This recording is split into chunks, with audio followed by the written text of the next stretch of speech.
remember. The serpent get a judgment. Upon your belly you shall go. All the days lick dust. To your body not a hand, not a foot, not a finger. As he is Jah, as he is Jah, as he is Jah.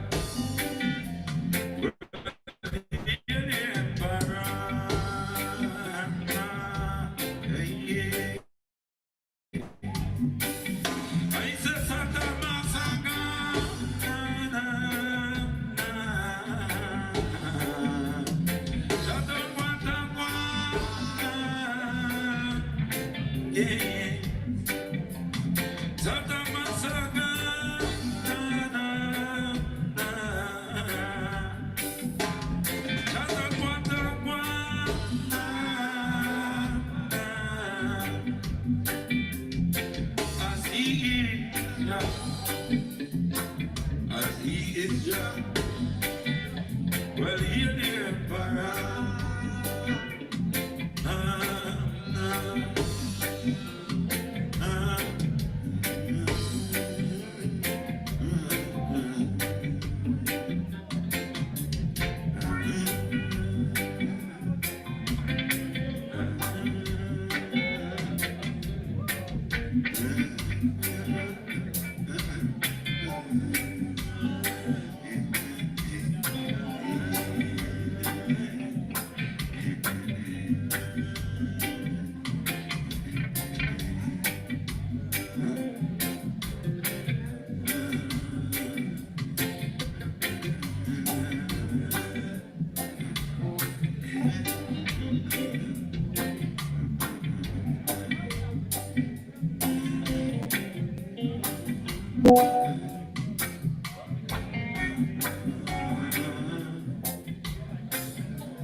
Christ, in the kingdom of my Jah,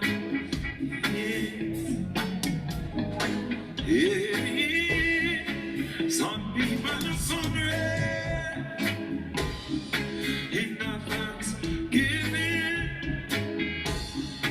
in the thanksgiving for everything Jah giving.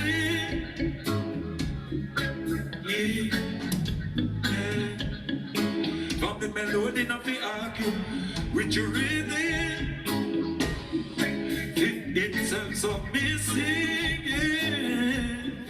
and I read the King of Kings. He is King of Kings. He is Lord of Lords. In the valley of decision, He is King of Kings, Lord of Lords. He shall be called in the streets. He shall be called. He shall be called the wonderful Counselor, Prince of Peace, the Almighty Jah. He is. He shall be called. He shall be called wonderful Counselor, the Prince of Peace, the Almighty Jah.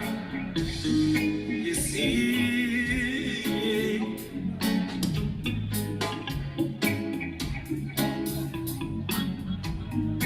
in our thanksgiving, in our thanksgiving,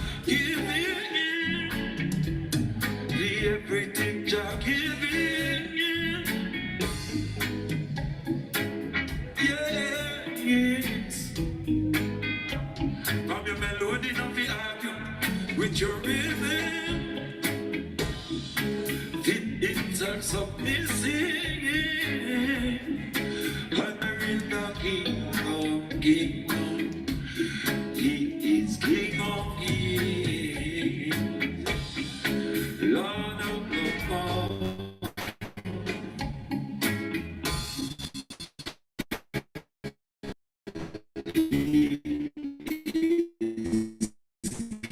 King of Kings,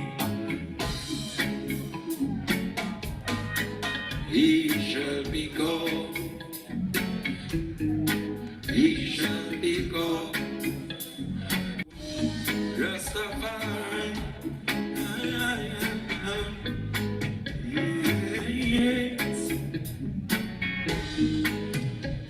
For redemption, for redemption, for redemption.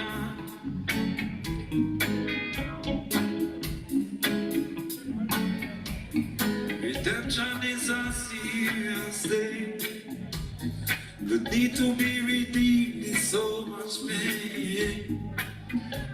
Rasta see it in the world, wearing so many layers of their built-up experience. Some not so good the same, not so good the same. Jah cleared our reality together, oh no too well.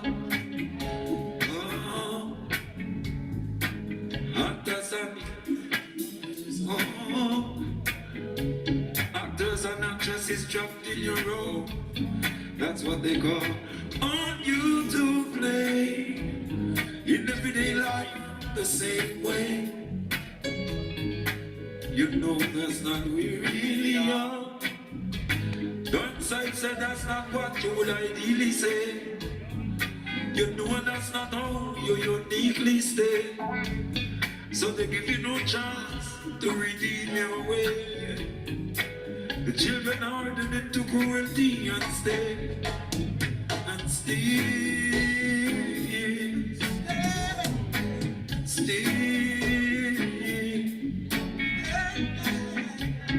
redemption is for redemption.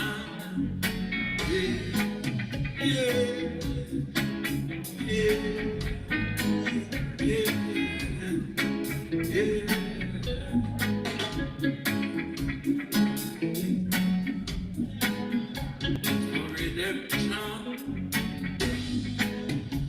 That's the whole thing. Yeah. For redemption.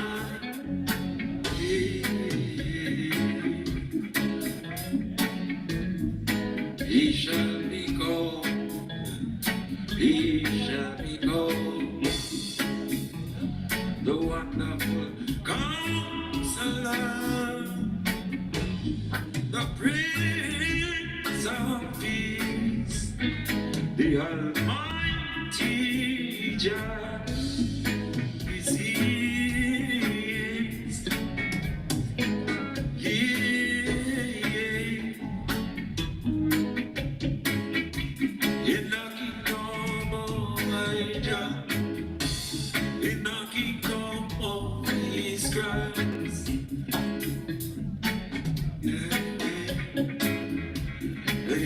king no more, my job. You no king no more, he's crying. Yeah, yeah.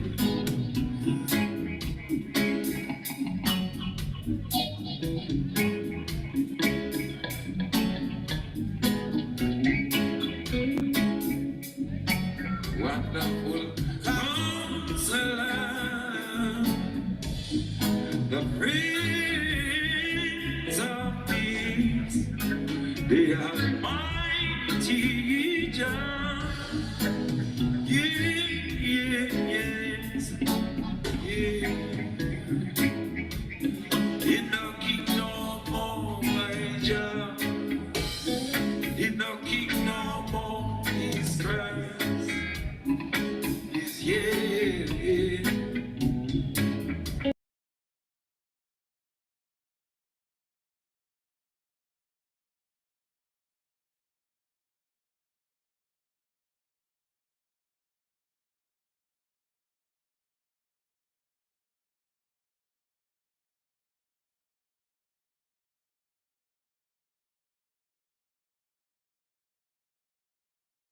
Yes, Negusi Salam. Welcome in, welcome in. Welcome to another Thursday session. Today is the 26th of June, 2025.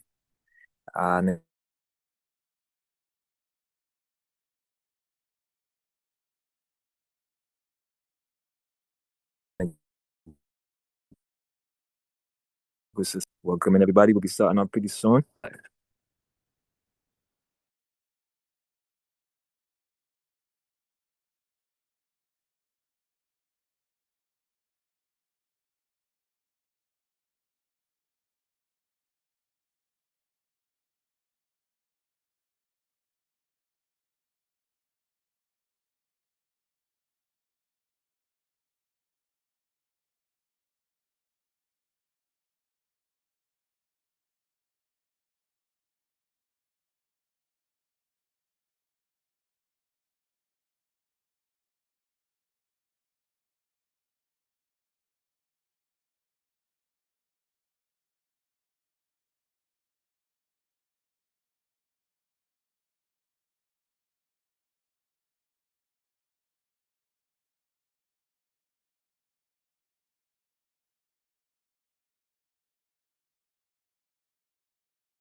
Got to be in that land of Ethiopia. It's the black man kingdom.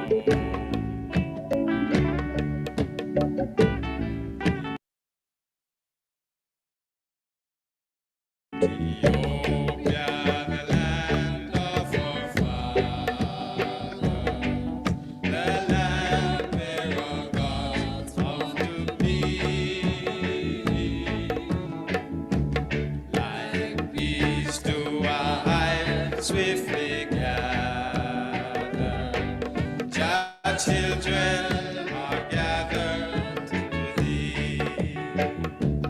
With our red, gold, and green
Yes, I give thanks.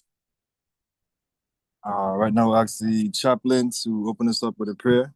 Chaplain on design. Give thanks. Negusta salam.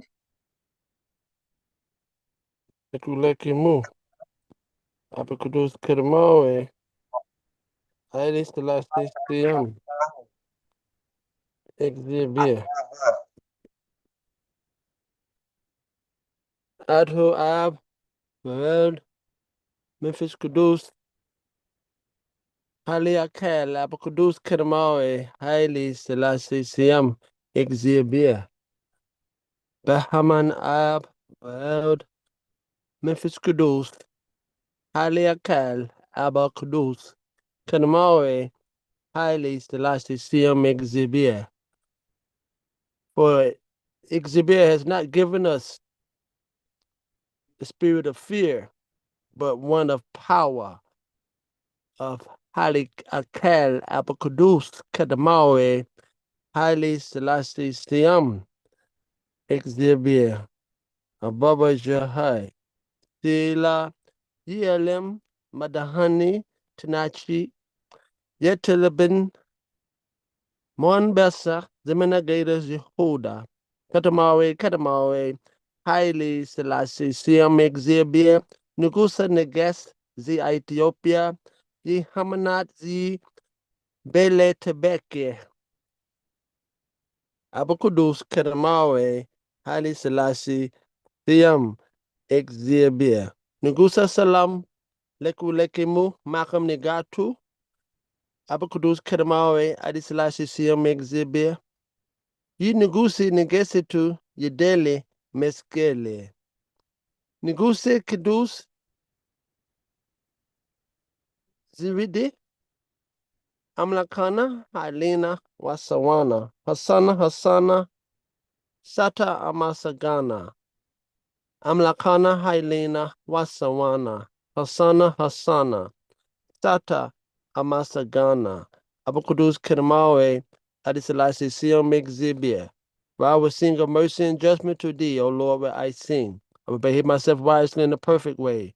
Of when without coming to I shall walk into thy house with a perfect heart. And I set no wicked thing before in thy eyes. I hate the worst of them who turn aside. It shall not cleave the eye. For our heart shall depart from I, and I shall not know a wicked person. He who previously slandered his neighbor, him will they cut off. He that has a high look in a proud heart, will not I suffer. My eyes shall be upon the faithful of the land, that they may dwell or die. He that walk in the ifit way, he shall serve I. He that practices deceit, shall not tarry in thy house. He that telleth lies, shall not tarry in thy sight. For I shall early rise to cut off all wicked doors from the city of the Lord. Abakadus Kedamawe, Adisalasisiam Exhibia. Word for his imperial majesty, it is important that spiritual advancement must keep pace with material advancement. His imperial majesty, Kedamawe Adisalasi, address at Holy Trinity Cathedral, November 1965. Selah, Selah. For we, the black peoples of the world, in order to effect unity, solidarity, liberty, freedom, and self-determination, to secure justice and maintain the integrity of Ethiopia, which is our divine heritage, do hereby establish, uphold, and ordain this Constitution for the Ethiopian World Federation, incorporated into His Imperial Majesty as Commander-in-Chief of the Lord of Hosts Army. Apakadus Kanamawi Adisalasi Siam Exhibit, be with thy and I, and inspiring, let thy holy irit, Memphis Kudus, give us the elevation to receive the inspiration. Selah. For I am love, life, I am liberation. Selah, Selah, Selah. Give thanks, Chair.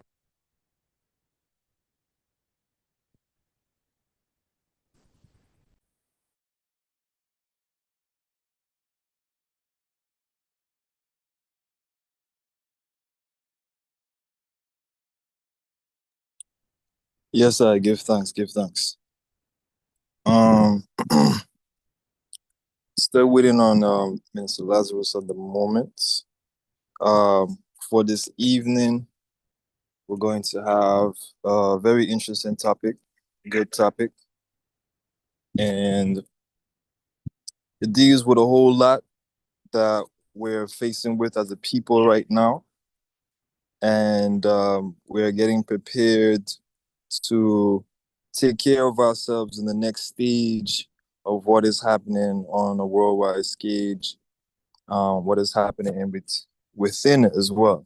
So the thing today is about obedience, is about ordinances. It is about the lawgiver, the law orders, and the mission and the delegation of authority as to what we have and what is our mission to do. Chaplain Omnizad, could you start us off while we wait for the minister?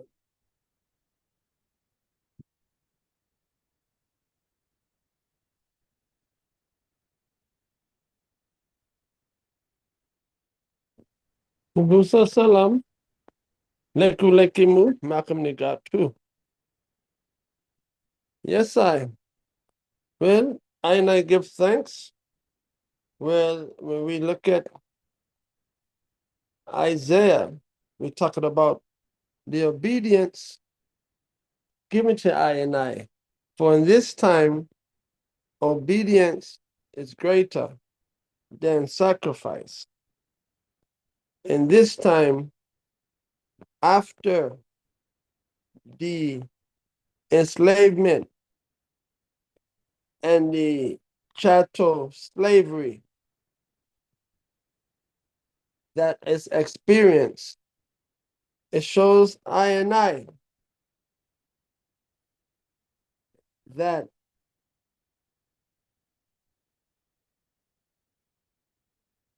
in the time of the great Messiah that shall come, it says, the light shall shine upon those in the valley of that walketh in the valley of the shadow of death.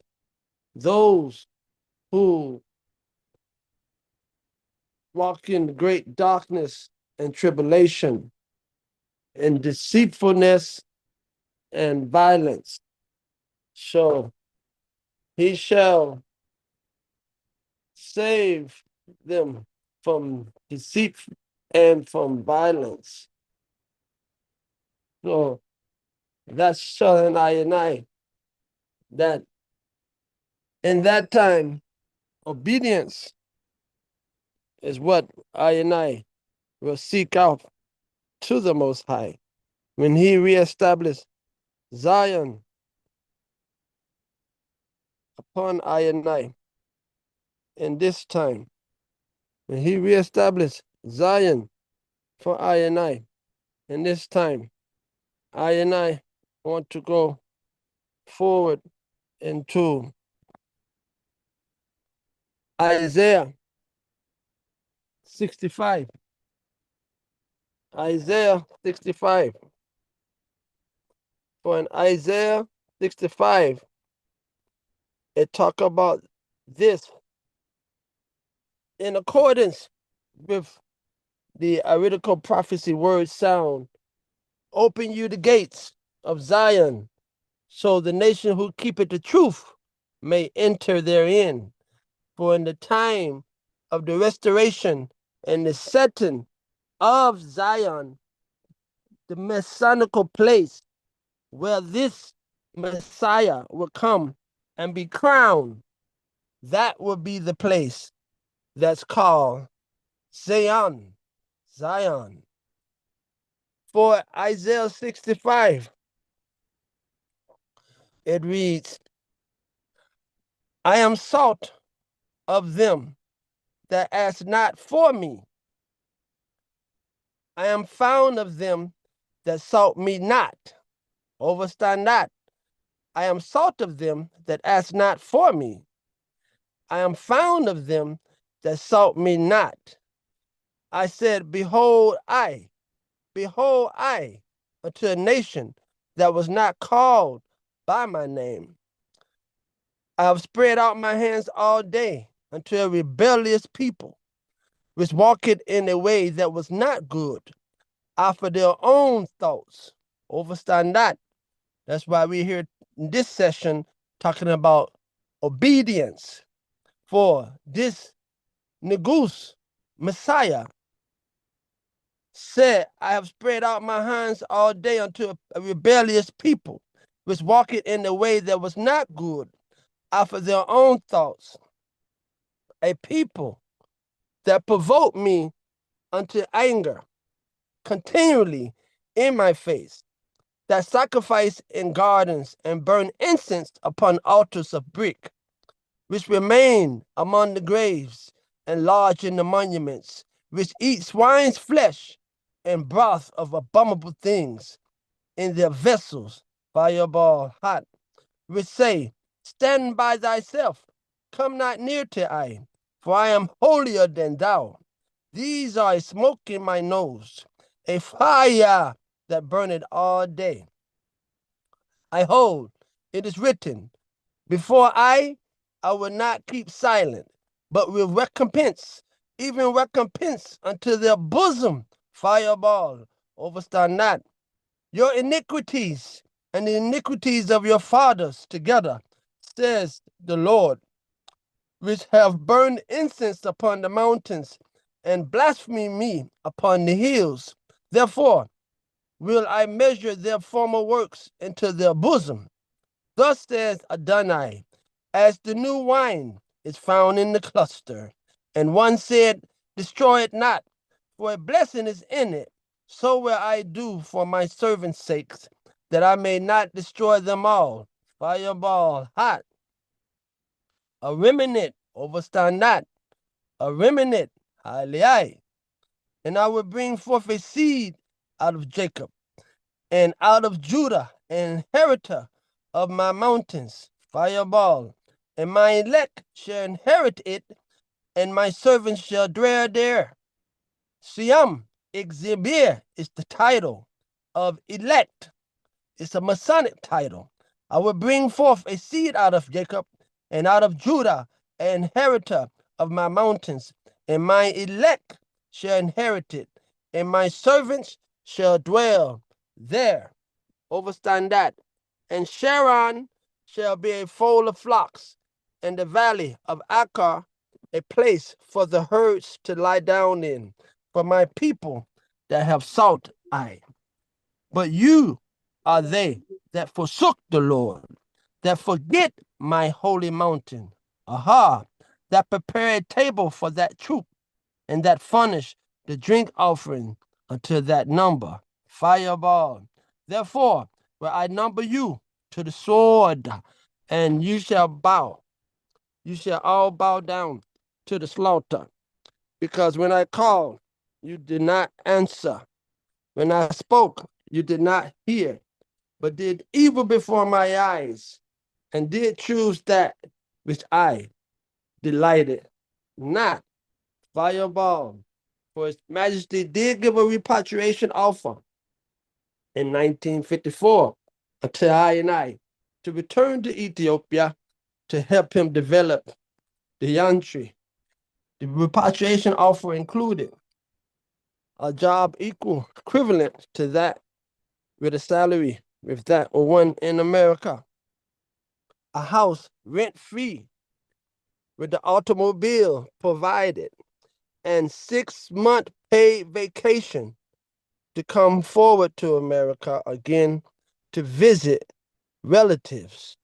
How sweet and honey of an offer, repatriation offer, that was not take heed by the multitude.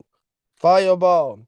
Therefore will I number you to the sword. Verse 12. And you shall all bow down to the slaughter, because when I called, you did not answer. When I spoke, you did not hear, but did evil before my eyes, and did choose that which I delighted not. Therefore thus says Siam Exhibir, behold, my servants shall eat, but ye shall be hungry. Behold, my servants shall drink, but ye shall be thirsty. I hold, my servants shall rejoice, but ye shall be ashamed. I hold, My servants shall sing for joy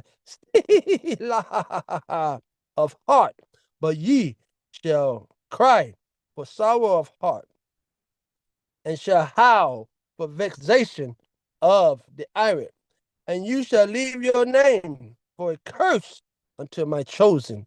For Siam shall slay thee, and call his servants by another name.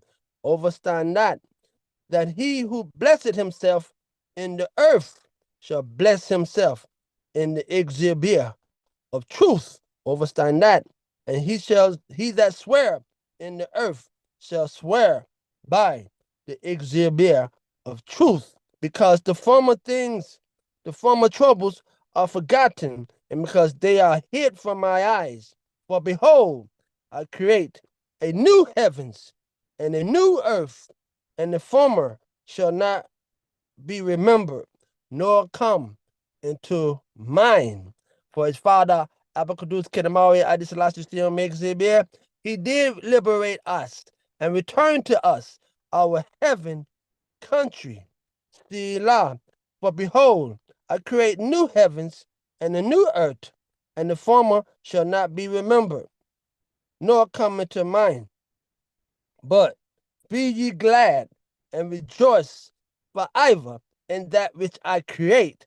For behold, I create Jerusalem, a rejoicing in her people, a joy. I will rejoice in Jerusalem and joy in my people. And the voice of weeping shall be no more heard in her, nor the voice of crying. Selah, for he shall swallow up death and victory, and remove the rebuke of his people from off the face of the earth.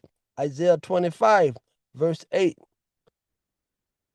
There shall be no more thence an infant of days, nor an old man that had not filled his days. For the child shall die 100 years old, but the sinner, being 100 years old, shall be accursed. Fireball. And they shall build houses and inhabit them, and they shall plant vineyards and shall eat the fruit of them. They shall not build and another inhabit it. They shall not plant and another eat. As the days of a tree are the days of my people, and my elect shall long enjoy the work of their hands. Overstand this. Colonialism. He shall break the rod of the oppressor upon thy neck. After that victory, they shall not build and another inhabit it. They shall not plant and another eat. For as the days of a tree are the days of my people, and my elect shall long enjoy the work of their hands. They shall not labor in vain, nor bring forth for trouble, for they are the seed of the blessed of Adonai, and their offspring with them. And it shall come to pass that before they call, I will answer. And while they are yet speaking, I will hear. Fireball hot. The wolf and the lamb shall feed together, and the lion shall eat straw like the bullock, and dust shall be the serpent's meal. They shall not hurt nor destroy in all my holy mountain, says Siam, Exhibir, Mon Bessa Zemanagadi Suhuda, the mighty peace of the Kudus Selassie that cometh to us to bring us peace. For unto us a son is given, unto us a child is born, and the government shall be upon his shoulder. And this is the name whereby he shall be called Wonderful Counselor, the mighty Siam Exhibir, the everlasting Father, and the Prince of Peace. Selah, Selah, Selah. So let I and I return to our first love in obedience.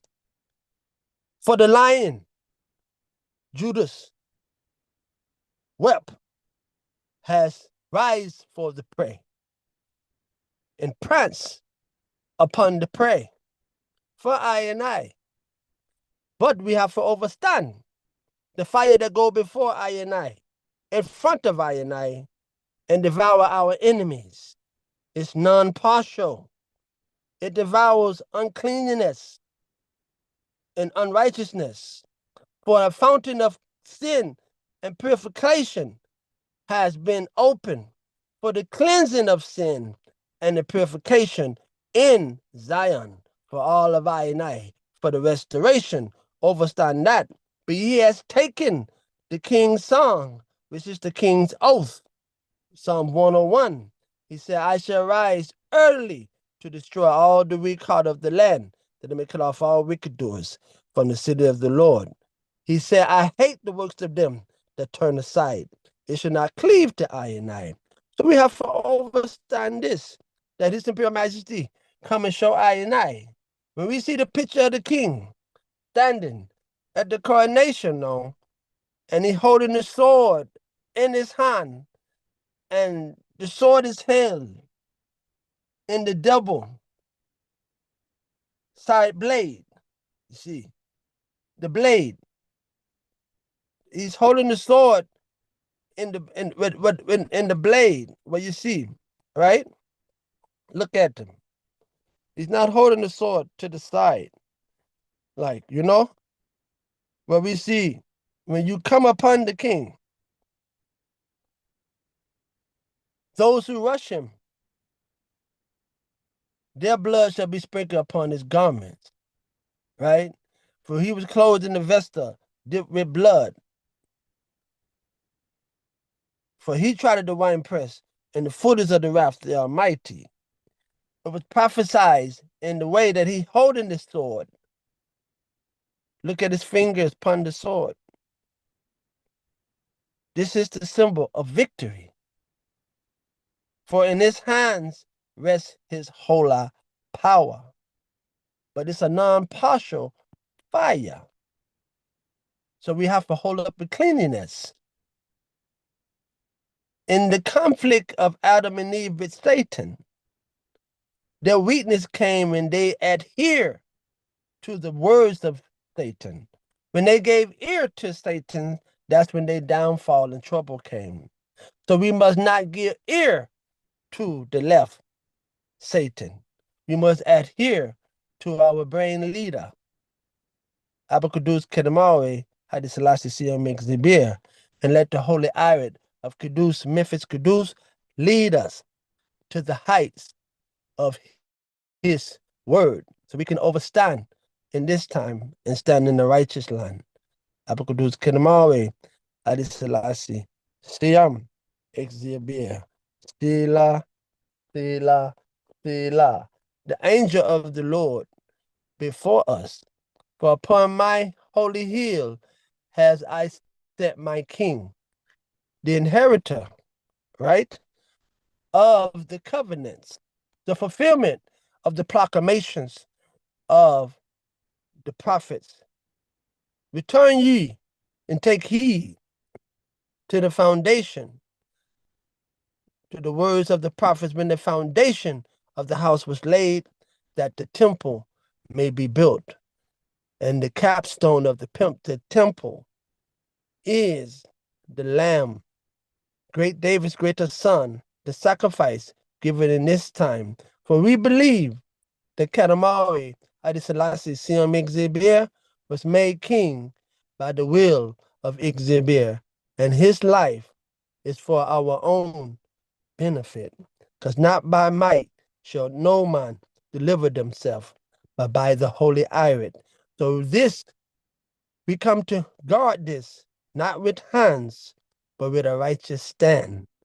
And the battle is mental, for we have to overstand the kingdom of the Most High, the Nugusalam of peace is within. Yes, I give thanks. Selah, Chair. Yes, I give thanks, Shaka. Yes. Very, very, very good reading from scriptures to reiterate how the metaphysics and the reality and the spiritual aspects works hand in hand together. So yes, I give thanks for that reasoning right there. All right. I believe the minister just dropped off again.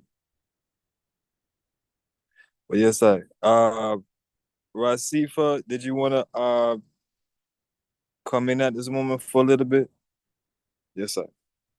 Yes, beloved, Rastafari, CMXDR Kadamari Ali Selassie, light of this world, Bahani Alem, Medani Alem, Savior of the world,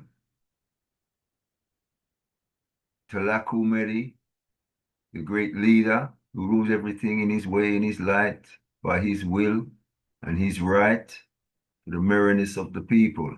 Yes, sir, we give thanks. Yes, family. Well, this is dropped on me. I really didn't have anything that I could have jumped prepared, but there was something from the last time I came forward with a teaching, and there was something which I was wishing I had come forward, with certain information. But I'm trying to think on my head now what it is that I wanted to bring forward. Concerning the light of the world. And as I'm caught off guard here, Russ, I'm struggling to bring it forward, because most of when I'm talking in the metaphysical of the light of His Majesty and how His Majesty came forward. But what I would say is that what I will do, I'll just read I've written a kind of synopsis for the book that I'm bringing forward, the Sphinx to the Lion of Judah. And if I read that, I'll probably be able to just come forward with I'll be able to come forward with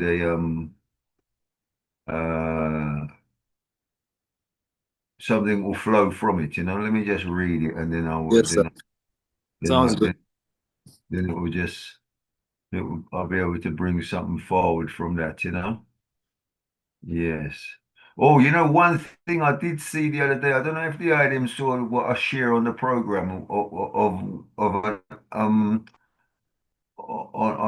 I shared it on the foreign affairs about a brother from Ghana. In fact, he's one of my father's uh, royal family, and his name was Akin Ten the Second. And I just thought it was very, it's Akhenaten, I mean, it didn't have the A in it, but it was Akin 10 the second. That was his name. And I just found it very, very poignant, because it was Akhenaten, because when before I ever became teaching or knowledgeable in too much affairs of the ancient Kemet, and before I actually took on the studies to become versed in the ancient Kemet. My father, we always used to speak, when we say that the people in Kemet were, real African people, not the people who they're trying to claim who were Arab type people, or like who are in Egypt now. And we used to speak about that, and then when I just saw a thing there like the other day, where the brother was he's one of the, because in African royalty they don't just have one king, they don't have one king, they have a court, and in the court they have different ceremonial ceremonial duties. So and this idea of, where we see in the stars, you see that we three kings, like in this biblical story, we three kings of Oriental. Well, the structure of the on the continent, on Ethiopian continent, of the royal dynasties on the continent, they never just have one king ruling. It's three. And the one would be a temporal king who's to do with the judgment of the earth. One would be a celestial king who would be dealing with the heavenly matters, and then one who would be dealing with the ceremonial matters like dance, clothing, artifacts, all of these things. Would Akhenaten, this brother Akhenaten the second, Nana Akhenaten the second, he was the to do with the dance. I don't know if either of you ever saw it on the program, on the platform that I shared it on the other day on the Foreign Affairs Ambassadors. Let me just show the item.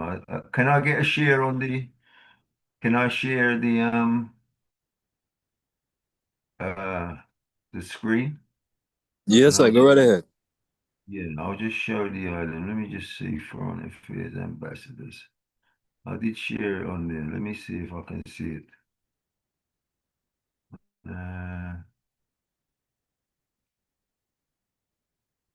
I can't see it.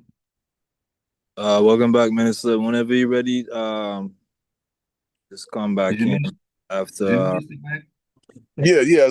Cipher, keep going. Yeah. I'm trying to get out the car, so give it about Oh, give it about 15 minutes. So go ahead, Cipher. okay. Yes, sir. Okay. Yes, sir. Let me just look to see if I can see it. I shared it with Minister Lazarus. Let me just look on his one. So I'm just looking through the. Okay. Right. Okay. Let me go on a share. Share.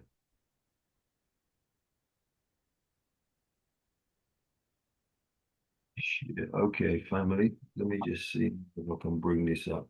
Can you see my screen, family?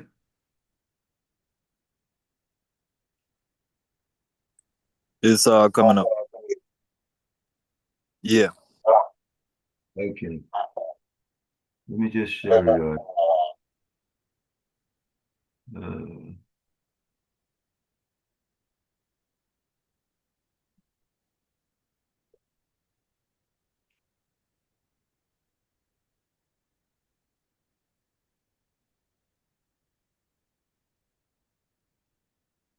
I think my thing is a bit slow, you know?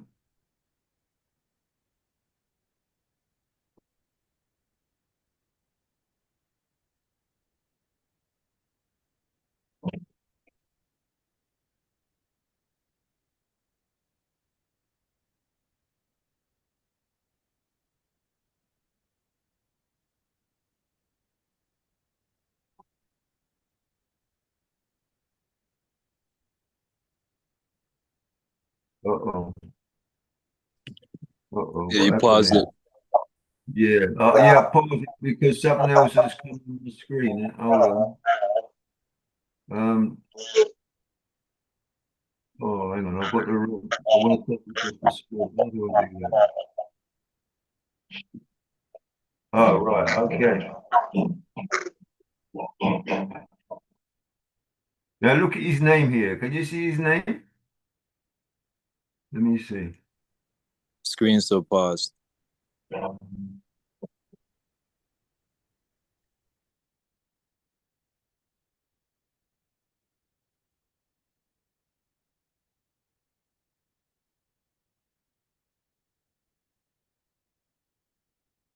that's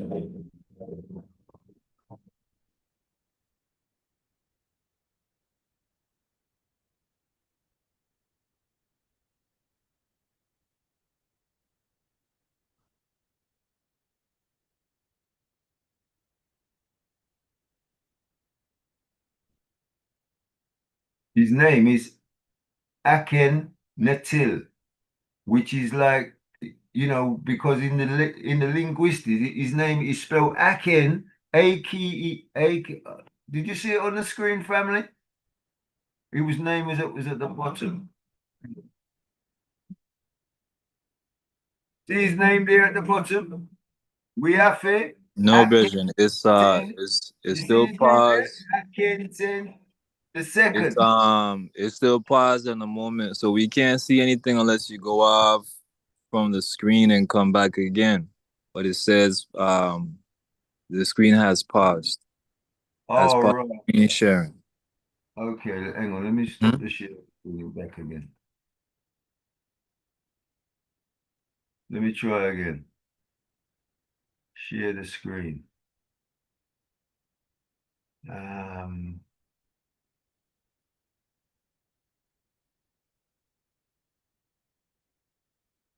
I think, you know, my connection is kind of weak here, you know. It's unstable, you know. That's why you're having problems. Oh, right. Okay. Okay. No, Okay. no problem. We'll just wait another time then. Yes, yes. But what I will do, I'll just go to read the I'll read the let me we're sharing the screen, right?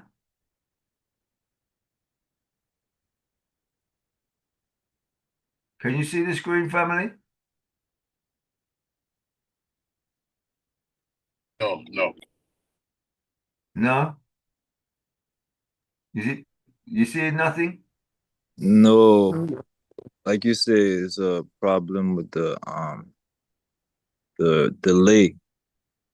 Right. I So don't you think, can't. I don't think it's gonna increase right now at the moment. Okay, family. Not Well, I'm gonna. doing anything. Well, let me just read it to Yes, the. yes, please do that. Yes, yes. Yeah. Okay. This is the summary of the book because of my bridging. I'm going to advertise it in a magazine. So my friend asked me for a summary of the book. You know, so to put onto in the advert. So so I'm going to read it to the item. The Sphinx to the Lion of Judah, the road of creation, is inspired by the quest to discover the relationship Kadamawi Haile Selassie has to Jesus Christus that required knowledge of the earliest concept of the Christ or Messi, which is Messiah, for the anointing of the kings from ancient Kemet.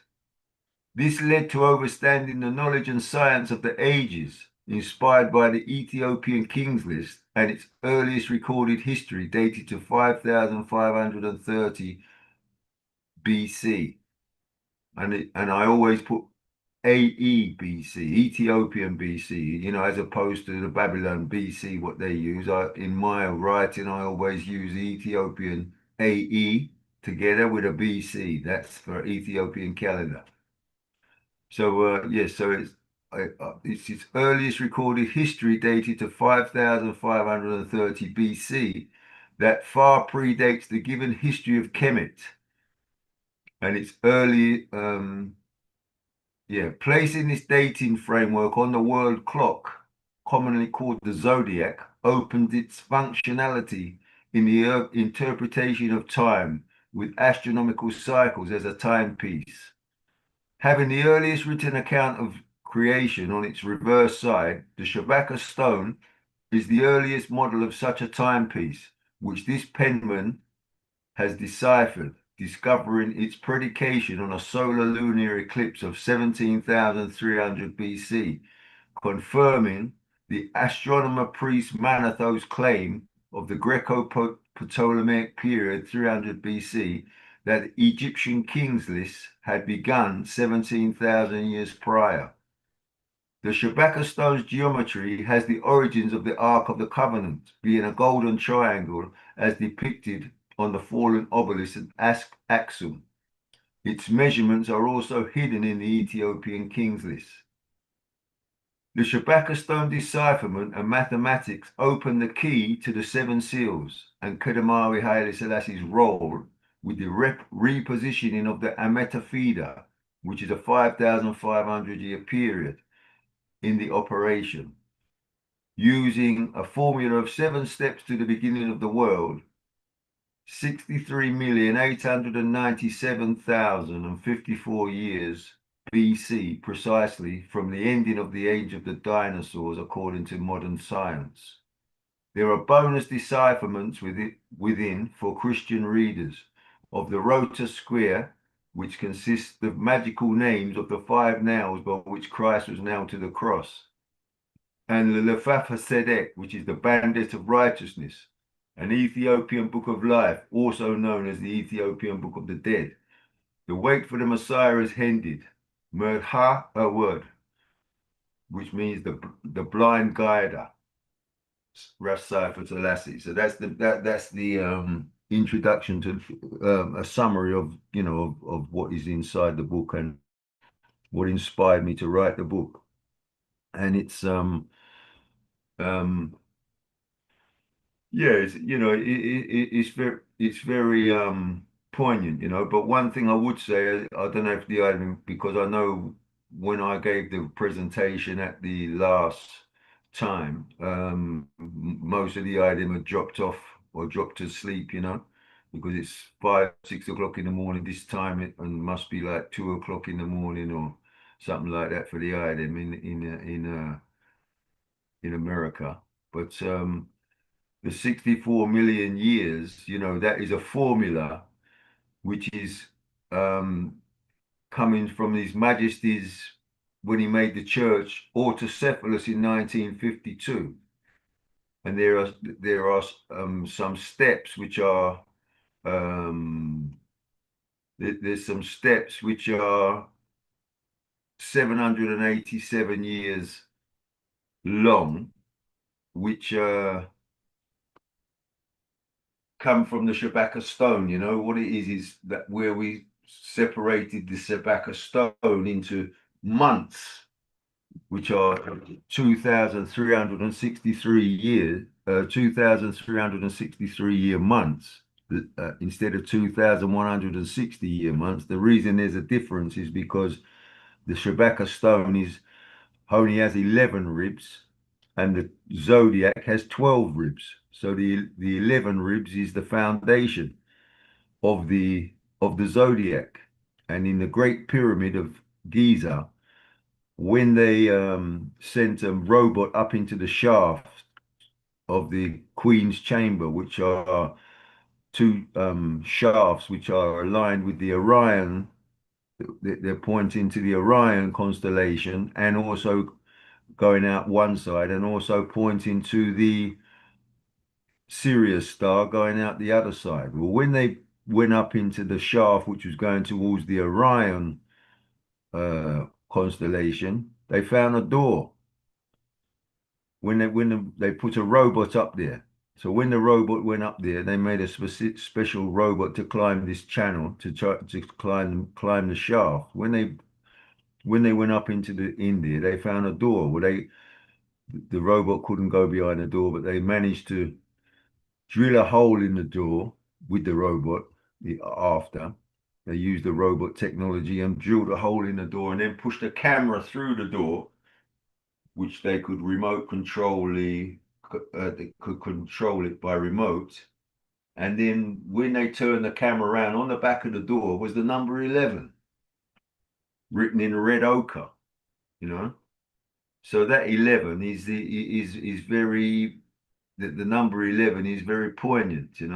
And also when you see about Lalibela, there's 11 sites of Lalibela. There's 7 enclosures or 7 churches of 11 churches of Lalibela, because the number 11 is the foundation. So this is why the Shabaka stone is that's why the Shabaka stone is built with 11 ribs, because it is the foundation. It is the earliest foundation of the creation story. So that 2,300, so the 11 ribs into 26,000 years, the great year, gives us 2,363 years.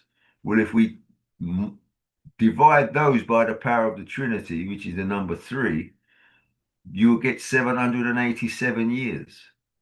Now, from when His Majesty made the church autocephalous, which is 1952 of the Ethiopian calendar, if you take 787 years from there, it will take you back to roughly the time of Lalibela, when Lalibela was built. It takes you to 1167 or something like that. I can't remember the actual numbers. It takes you to 1167. That's one step. Then it takes you to from there to around the 4th century, 300 and something AD. the next step 787, then it takes you 787 takes you about 400 BC, then 787 again takes you to about 1200, and then the sixth step takes you to 19,000 at 1900 and something. Well, from that 1900 and something, if you take, so that's 6 steps, but there's 7 steps, and that 7 steps is actually written in the Bible. Something to do with Abraham. I can't remember where it is now because I'm just talking off my head, but I can actually tell you where in the Bible you can find the 7 steps of Abraham, and the 7 steps also. There's a place in Israel which they founded in. I think they found an inscription from around 1100 BC, which is the time of the first step. They found an inscription, something about the 7 steps on the 7 mountains, which is to do with Abraham. So the 7 steps went to the 7 steps. So the one that we at 6 steps, it took us to 1900 and something. Well, then if you multiply from there 7 to the power of 7 from that 1900, it takes you to 7 times 7. It's a formula. It takes 7 to the power of 7 from that period, and then multiply it by 4 because we're dealing with 4 quarters of the earth, the 4 quarters of the earth, the 4 quarters of the world. Multiply that by 4, and then divide it by 1,000, because 1,000 is another biblical formula where it says that one day is 1,000 years in the eyes of the Lord. When you do that mathematical formula, it takes us to 63,897,054 years, which is the beginning of the dinosaurs. So that is the beginning of the creation of the world. Well, if you look in the Ethiopian kings list, they always, even though it says from the beginning of the world, which is 5,500 years. Well, we know that the beginning of the world couldn't be 5,500 years, because that's only two ages. If you think that 2,160 is one age, 2 ages is 4,320. So 5,500 is approximately 2.5 months, 2.5 cycles, 2.5 ages, So we know that can't be the result. There must be something bigger than when the Ethiopian king list is saying it's from the beginning of the world. It must be something bigger because it's cyclical. Like, we're dealing with cycles of the world, not one straight line, which is how Babylon does all their reckoning. They can't really work beyond 10,000 BC. They say, oh, the Sphinx in the Sphinx in Egypt, it could be 10,000 years old, but it couldn't be older than that. Well, that's rubbish, because it can be. It's cyclical, so who knows when a piece of stone was formed? You can't date stone. It's impossible to date it. The only thing you can date is matter that has carbon in it, because then they can measure that, where they use a system of carbon dating, where like how skin and trees and everything, all matter has carbon, but stone doesn't have carbon in it. So they can't date stone to any particular period. They can only, when they're using dating and using carbon dating, and how they date a period, they look for the material artifacts around in the archaeological levels where they're excavating, and that is how they date it, by the articles which are found in the levels of what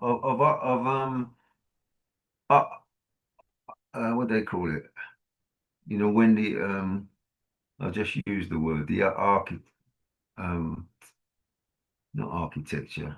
When they're doing the searching the ground, when they're going through the ground, archaeology. When they're going through the archaeological processes, they find artifacts in the levels of their digging, and they date that, but they cannot date stone. So who knows when those pyramids were built, or even not because even they say, oh, that Khufu built the pyramid in 2450 BC. Well, that's a specific time, 2450, because it's for 2450 is because according to the Ethiopian king list is the age of Amen. That's when it began. So that is why the kings of that period refashioned the artifacts to suit them. But what they built at that time is another story. And funnily enough, there was I saw a program the other day. I think I'll have to share it with the IDEM. I'll put it on the program. A brother who actually has found, I think he's in Hungary, and he has found a way to melt stone. Using somehow he's found a way that they melt the stones, and he uses certain uh chemicals, which which he hasn't told anybody what it is, but he's found a chemical and he's able to melt stone, even granite. And he's been experimenting how they poured the stones in ancient Kemet and in Peru and all of those. When you see that the blocks of enormous weight stone, they put them together, and you can't put a cigarette paper between the joints because they're so perfectly formed. Well, it's because this brother has come up with not the idea, but with the experiments and proving it that you can actually melt stone and pour it, and when they pour it, then it solidifies once it's poured. So they pour it into using, how you would shutter when you're making concrete, and you put shutters in. If you want to make steps, you would put shutters in and then pour the concrete in the shutters to make the steps. It's exactly that. It's exactly that process that they're using. So this brother, I will share it on the platform actually because I saved it. It's on a YouTube program. It's very good though. But because it's opening the idea of how these ancients built the not only the pyramids but the great stone structures throughout the earth, and he also found the reason why they actually put because the stones what you see in the pyramid, they had an outer casing on them. And the reason they put an outer casing on them was to preserve them, but they used a different formula to how you would plaster a wall. When you're building a house and you put the block concrete stones, then you plaster or you put concrete on top of that to give you a smooth finish.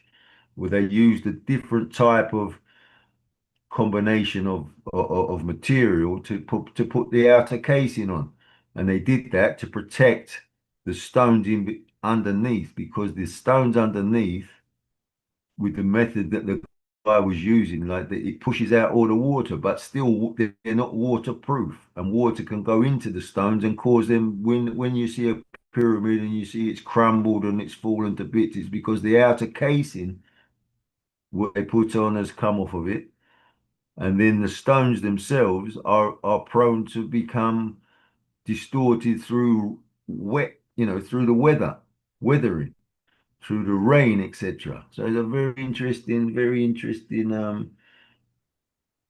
development, and he's just an ordinary guy. He's got no scientific qualifications. He's got yes, family. Yes, sir. Ross, give thanks. Before you Yes, get sir. too far, and I didn't want to get you too off, but I wanted to say, I wanted to hear again how you did the timeline to kind of verify the Bible and the different essence. But I also wanted to add for ones and ones that claim or could say, Okay, yeah, how you qualify the Bible is that, they say the Bible is 6,500 years old. They follow the genealogy of the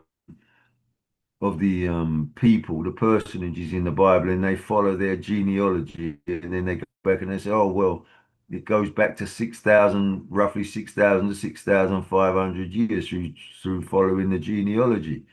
Well, there's four, as you know, there's a great year, which is a 26,000 year period, which is the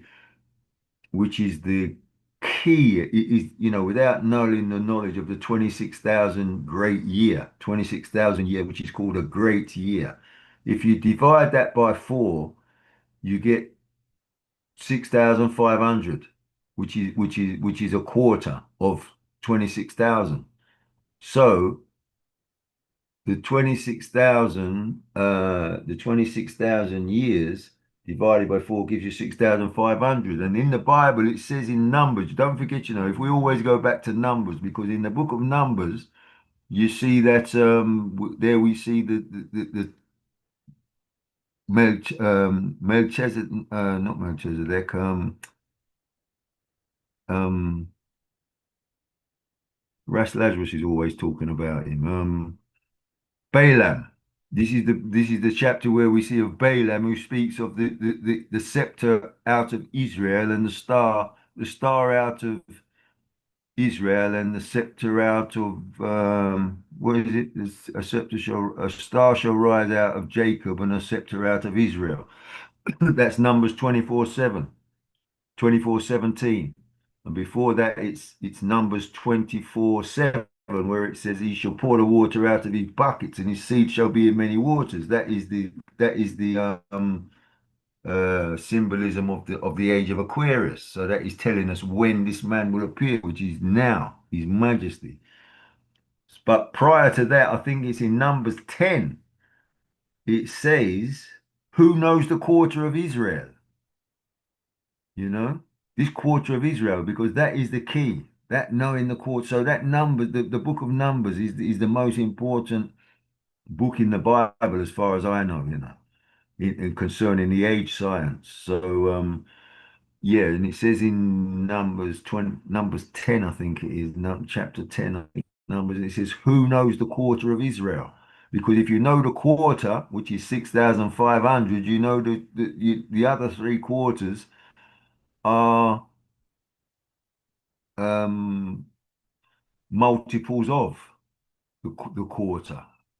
So that is how the biblical that is how the biblical 6,500 years, where they say, "Oh, that's ridiculous. What a load of rubbish." Well, it would be if you're only thinking in linear time. But once you're thinking of cyclical time, the 6,000 years, 6,000 or 6,500 years is a quarter of Israel, or a quarter of the 26,000 years. And once you know one quarter, you can then project the other quarters, and see how it, how it manifests through the different cycles, because there's different cycles, different lengths of cycles, different time cycles, but they all interact together because it is a world clock. The world is a clock. And in Kemet, I don't know if the item know, but why the River Nile is so important. It's not the only river that runs from south to north, by the way, because I know there's rivers in America that run from south to north also, and there's quite a few in the world. But what they say about the River Nile is like it's a pressure. It's got some form of pressure. It's like a pneumatic pressure valve, and it pushes the water. It comes from a depth in the earth. It comes from deep into the earth, and it pushes the water like a pressure, and pushes like a water pump, and pushes the water up the River Nile, which is from south to north, and pushes it so far up the earth. And so the rivers Euphrates and the river Tigris, which they say are the rivers of creation, there where it's coming out through the mountains up there in the north, it's being pushed from the south like a shower, like when you're in your bathroom, and the water pump, you have the water pump in the bottom of water tank, and then you push the water up through, and it comes through your shower head, and you're able to take the water and take a shower. Well, that is exactly how how the earth works. But it's pushing the waters up through the river Euphrates and the river Tigris, and but it's coming from the river Nile, and they've tried to in the river Nile in the region of Abydos. There's a big watery abyss there, and they've tried to use massive water pumps to drain it, but they can never drain it. As fast as they push the water out of there, they suck the water out of there. The water comes in faster because it's coming from a deep source into the earth. So this is what the ancients knew about, you know. It's like the pneumatic pressure of the earth, you know, which is pneumatic and hydraulic, you know, as it's pushing, you know, like when you're doing it in engineering, you've got hydraulic pumps pushing the oil, you know, through. Well, that is exactly how the earth works. And where it becomes that His Majesty is the pilot, is being able to balance the water, because if you have if you have a bowl of water, you know it's heavy, right? So if you fill up a bowl of water to its say 3/4 of its capacity, and then you carry that bowl of water up and down a set of stairs, for instance, you know it becomes heavy. You have to be very careful to make to keep the balance if you don't want to spill the water, or even if you've got a cup of tea, you know, and you want to move and you've got it full up quite to the top, you know, you have to be careful how you move, because if you move it too much, you're going to spill it. Well, that is exactly how the earth is rotating through the universe. So we're the kings ruling in justice and harmony. This is their key, and why they are associated with the water is because they need to run the earth with justice and harmony, with perfect balance. And if they don't run the earth with perfect balance, it becomes out of sync in the universe. And then it tips, and then you get catastrophes and earth catastrophes and you know, and earthquakes and floods and all of these things, because the earth is not being run, it's not being guided, it's not being piloted by any king.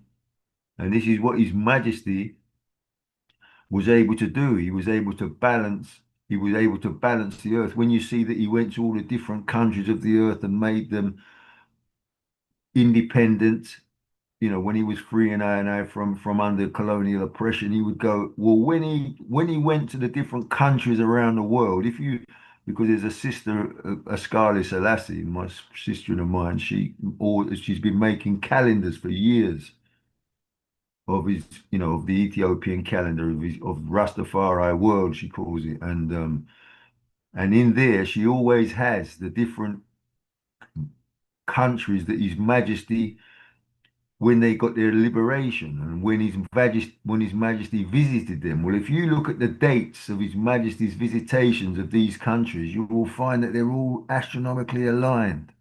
So His Majesty, when he was doing these things, he was aware of his movements when he was going around the world and going to this country and giving this, and this country got its independence from colonialism, and that country.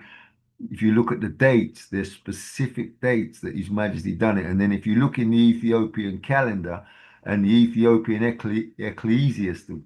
ecclesiastic calendar, you know, that to do with the church, you see that His Majesty moved in those specific moments, you know. So His Majesty done everything. If you look at, that's why you have to study His Majesty's calendar, you know, and you, yes, sir.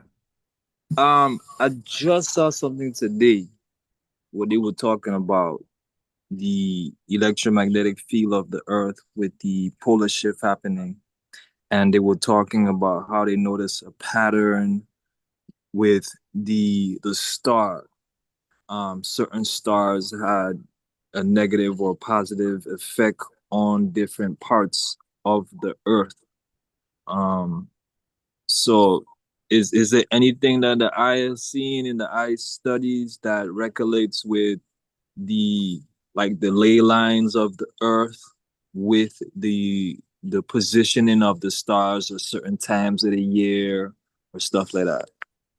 Um, I cannot say that I would specifically be able to say to you, well, this is the at the particular time of the year, which ley lines are, because the ley lines, the whole world is a grid, the whole world. When you look at a globe, you see it's got the longitudinal and latitudinal lines. Well, they are ley lines. That's what actually ley lines are. But some are more powerful than others due to the magnetic field of the Earth. But it is only with the magnetic field, it is one thing I've noticed with the magnetic field, because I measure it regularly, even today I've measured it, right? The magnetic field of the Earth is transient. It can be, depending on the time of the day and the position where you are, you will get different readings of the magnetic field. Because when I was for last year up to 90, the year when up to 2024. In 2023, I started measuring every day. I used to measure the magnetic field every day. And I used to always measure it between 3 o'clock and 5 o'clock in the morning. Well, at 5 o'clock in the morning, between like 4 and 5 in the morning, the magnetic field can be like 180 degrees out. You would think, which is north, you'd read to put your I'm just talking about using your phone. You've got everybody on your phone. You have a compass, which is it's a nuclear compass. It's very, very accurately aligned to the Earth. And because it's aligned through satellites. And sometimes I would read that, like, what should be north would be reading south, and what should be west would be reading east. It's totally turned. Well, that's because between 3 and 5 o'clock in the morning, the magnetic field of the Earth releases, and then it comes back to stability at 5 o'clock in the morning. That's why His Majesty used to pray every day at 5 o'clock in the morning. Every day without a fail. His Majesty took his prayers at 5 o'clock in the morning, because at 5 o'clock in the morning, the magnetic field of the Earth becomes stabilized again, but it's erratic prior to that. So between 3 and 5 o'clock, you can get different readings. So I used to read it, and then I used to actually then Yes, I do see a, you. I'm coming back out. How long you be up here? An hour probably. When he was begging me not to take charge, Yeah. I said, if I get out, everybody will call me.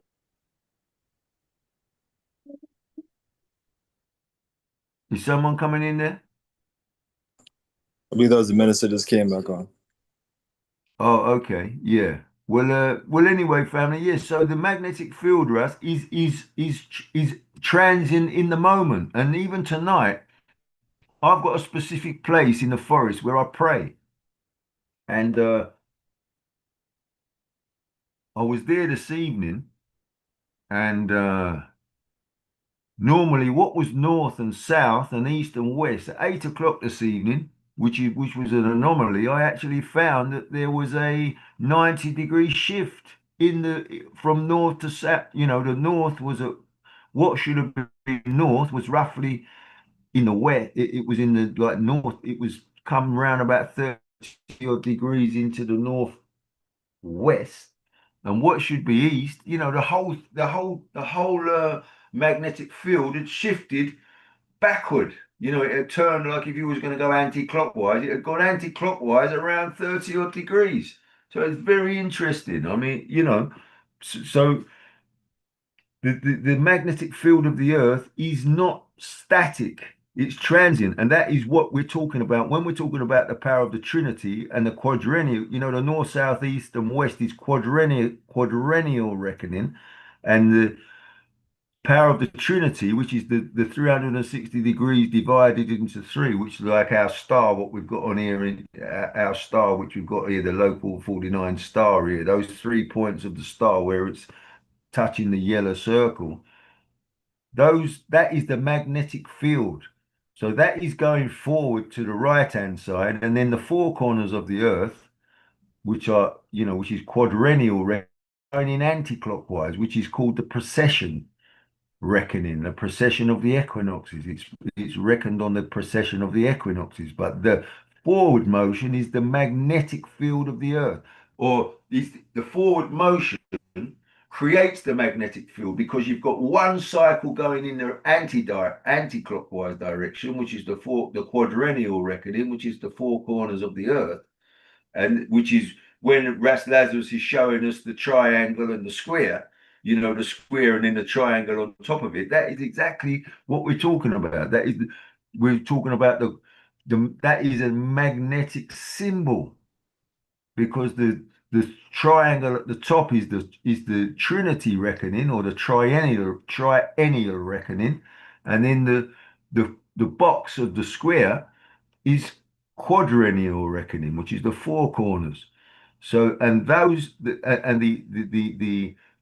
friction between the both, one turning forward and one turning back, is what creates the magnetic field of the earth. And that is what we are able to measure. And how you're able to measure it, if you know what is north, south, east, and west, and then if you have I would do say a also, specific Cypher, I would also say our minds in the precept of a map has been programmed in a miseducation.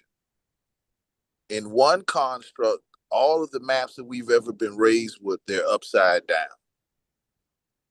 So they put Africa in the wrong place. And the second construct that we've learned now is the landmass, the sizes of the landmass. So how they have taught us on the size of the landmass, on the positioning of the earth, is all incorrect. And through our ancestors, we can document and show that this planet has went through at least 5 polar shifts. We're working on what they have designated as the 6th polar shift. Yeah. So our understanding of the map really needs re-education. That's why what you're doing, Ross Cypher, is so important, because that's what the next generation will need. Yes, I continue.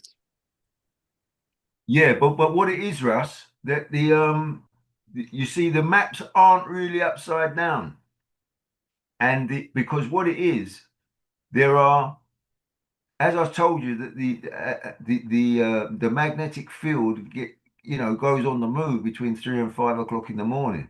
Well, you hear them in ancient Kemet, they talk about a double sphinx, the sphinx of the two horizons. Well, what that is that in the night, in the early hours and all between 3 and 5 o'clock, and you measure when you do the measurements, what is west, if we was to now look north, south, east, and west, what is west actually is magnetic north, and what is east is magnetic south.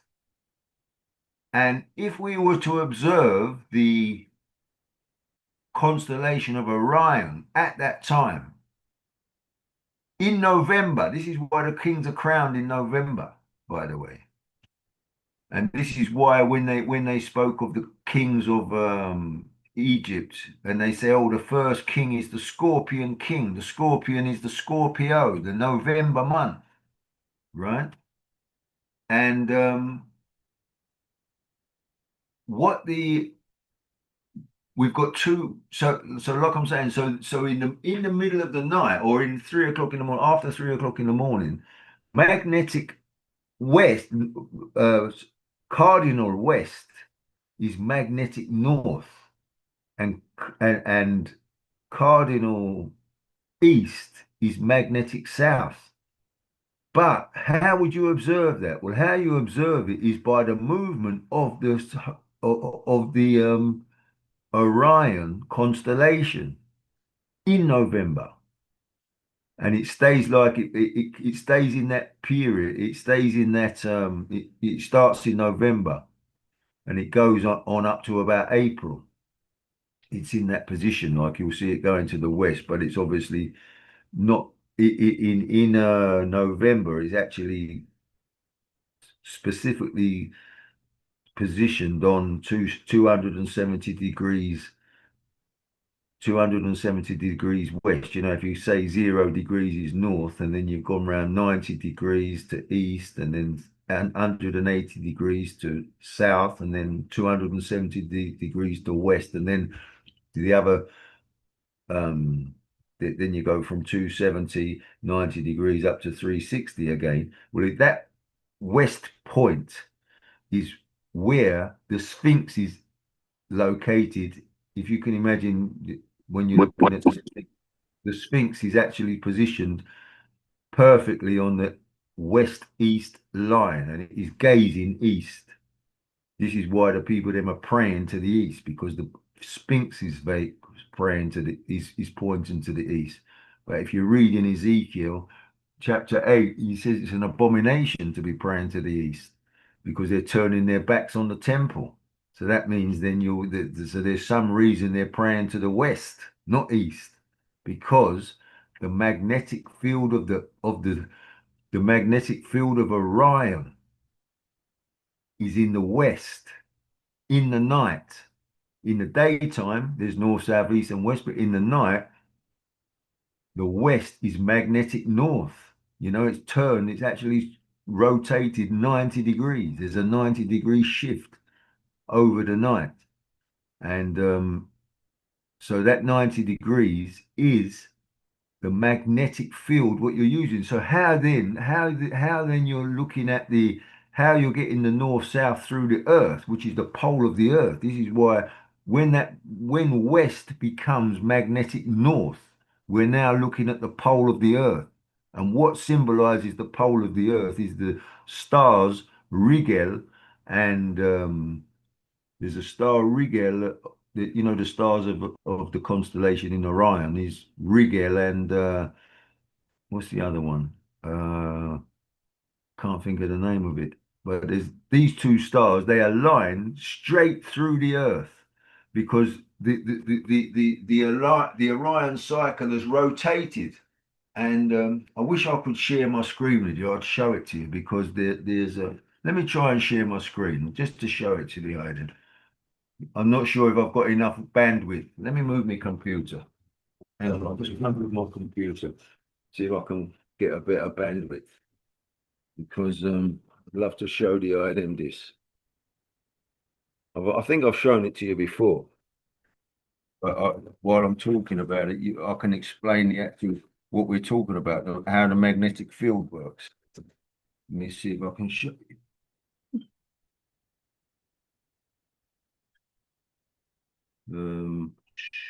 Right. Let me give you a share. Can you see my screen? Can you see my screen, family, at all? Not yet, not yet. No, you can't see it? Hold on. It's not showing. Now it is. Okay. Right. Okay. Let me see. Right. Now I've got to get the um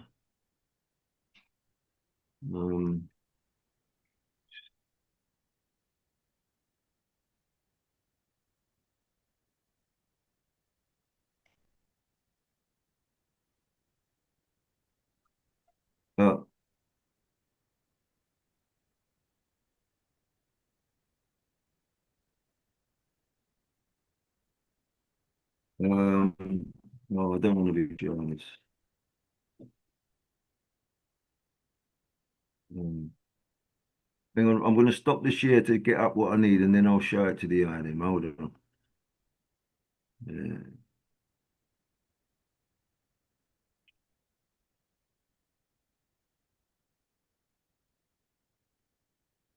I'm going to just get it up, family, and then I'll show it to the island. Let me get what I want.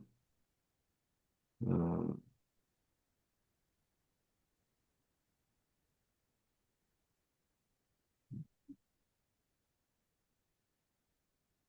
I'm sorry about this, family. You know, if I was prepared, I would have been more, you know, we're sort of ad libbing here. Uh, Ryan. Okay. Right, I'm going to try and share this with you now.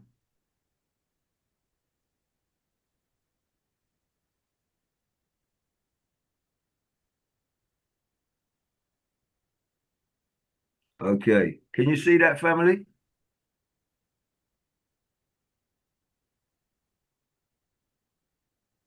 Can anybody give me an answer? Yes. Can you? Yeah, yes, sir. Yeah? Yes, sir. Can Yeah. you see it? Yes, sir. Yeah. Okay, now look, this is the Orion, right? This is Orion uh in the position that I'm telling you. You see, like this is Rigel and this is the other star. I can't what's the name of them here? I've got it written here. The names of the stars. Ah, Betelgeuse, right. This one at the bottom here, this is Betelgeuse, and this one at the top is Rigel, right? Well, this is the belt of Orion. You see, like the belt here, the Orion's belt is 1, 2, 3, right? That's going across there. Well, this is in November, and this now you see this looks like a compass needle, right? You can see here. Look, this looks like a compass. Let me make it bigger. Let me make it bigger.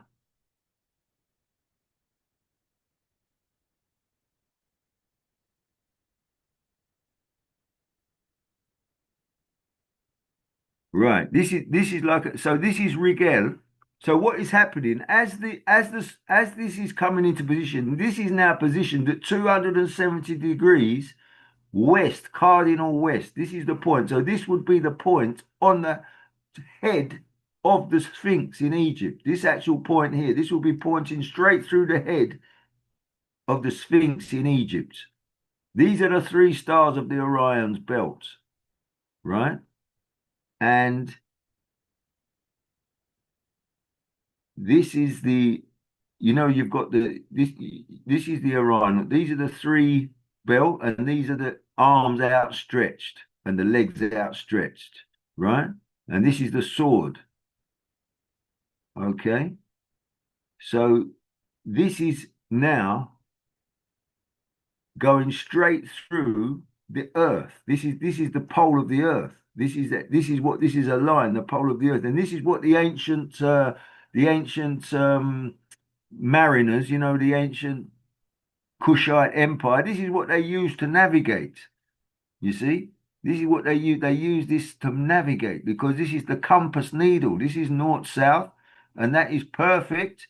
Even though that now that is actually that would actually be west. This here going out to the star Sirius would be west, but it's actually south, right? This is cardinal west, and then over the other side now is cardinal east. Cardinal north is up that way towards this way, and cardinal south is this way. But this is west. You see, so even though that would appear that this is cardinal south is actually going from this depiction here. Cardinal south is going west. This is actually magnetic west is this way towards the Sirius star. So this is why they pray towards the west, not the east. And this is where the Christians and the Muslims have got it wrong, because then and this is what Ezekiel is saying in this is what Ezekiel is saying in Ezekiel chapter 8. He's saying the abomination that they've turned the ancient of Israel, they've turned their back on the temple and they're praying towards the east. But you know, who can explain that? Well, this is the only thing that can explain it. This because they've lost the knowledge. this constellation of Orion, because this constellation of Orion goes round the circumference of the Earth. It takes between 40,400 years and 40,800 years. There's a 400-year difference that it takes for the Orion cycle to take one rotation around the Earth. It's between 40,400 and 40,800 years. And this is why the 400 years difference is something to do with what they're telling Abraham, why his children were going to suffer 400 years, because they've lost this knowledge. This is why we're suffering, because we don't know this. We've lost it, and now he's coming back to us. Give thanks, But this is the Orion. Can you see that this is the Orion? There's the belt of Orion. That's 1 star, 2 star, 3 stars of the belt. There's the sword. And this here is when you see, this is the Maquamia. This is when you see the staff that Orion has in his hands. When you see the pictures of him on the bark, on the ark of the bark, and you see him standing there going on the heavens in it, and he's on a bark, and he's got a staff. This is the staff. What he's holding here. This is the staff that of Orion. This is the staff, and this is the north, south, east, and west. But this is magnetic north. This is magnetic north, which is positioned. This whole thing is positioned west. It's not positioned in the east. It's positioned in the west. And this is magnetic north, magnetic south. It is the pole of the earth. This is what it represents. So, and this rotates when it's coming into this position, as it's coming around the circumference of the earth, and when it gets into position, this Sirius star here, which is Sopdet, right? They don't even call it Sirius. At this month of the year, it's called Sopdet. The ancients called it Sopdet. And when this gets to the south, which is cardinal west, right? Sorry, this is cardinal south, but it is magnetic west.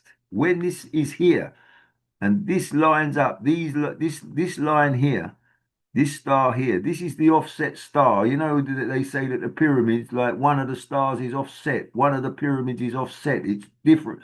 It's offset a little bit from the other ones. It's not a straight line. This one is offset. Well, these two are in a straight line. These two, this is the what do you call it? Khufu pyramid. This is Khufu pyramid, this big one. This other one is the other one. And then this one is the little one.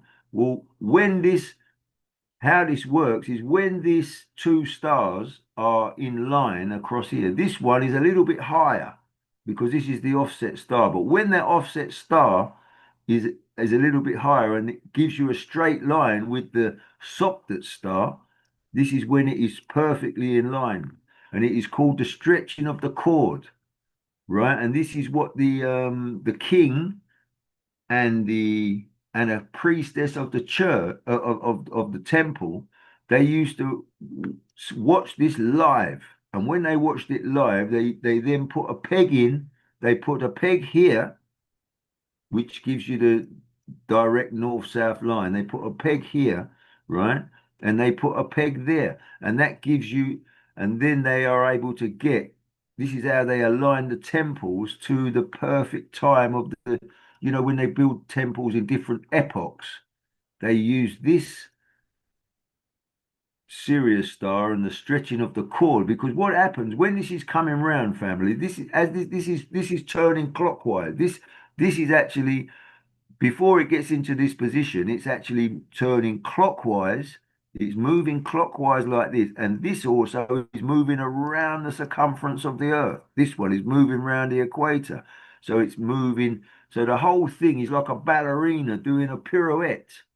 This is like a pirouette. This ballerina is like a ballerina on her toe here with her arm up there, and as she's spinning around, and this is coming into line to be perfectly aligned at south, which is magnetic west, right? As that is becoming perfectly aligned, and this is also coming into position. This is the perfect magnetic. This is the magnetic field of the earth being perfectly aligned with the cardinal, and then they peg that time, and it happens it happens between 4:44 in the morning and 5 o'clock.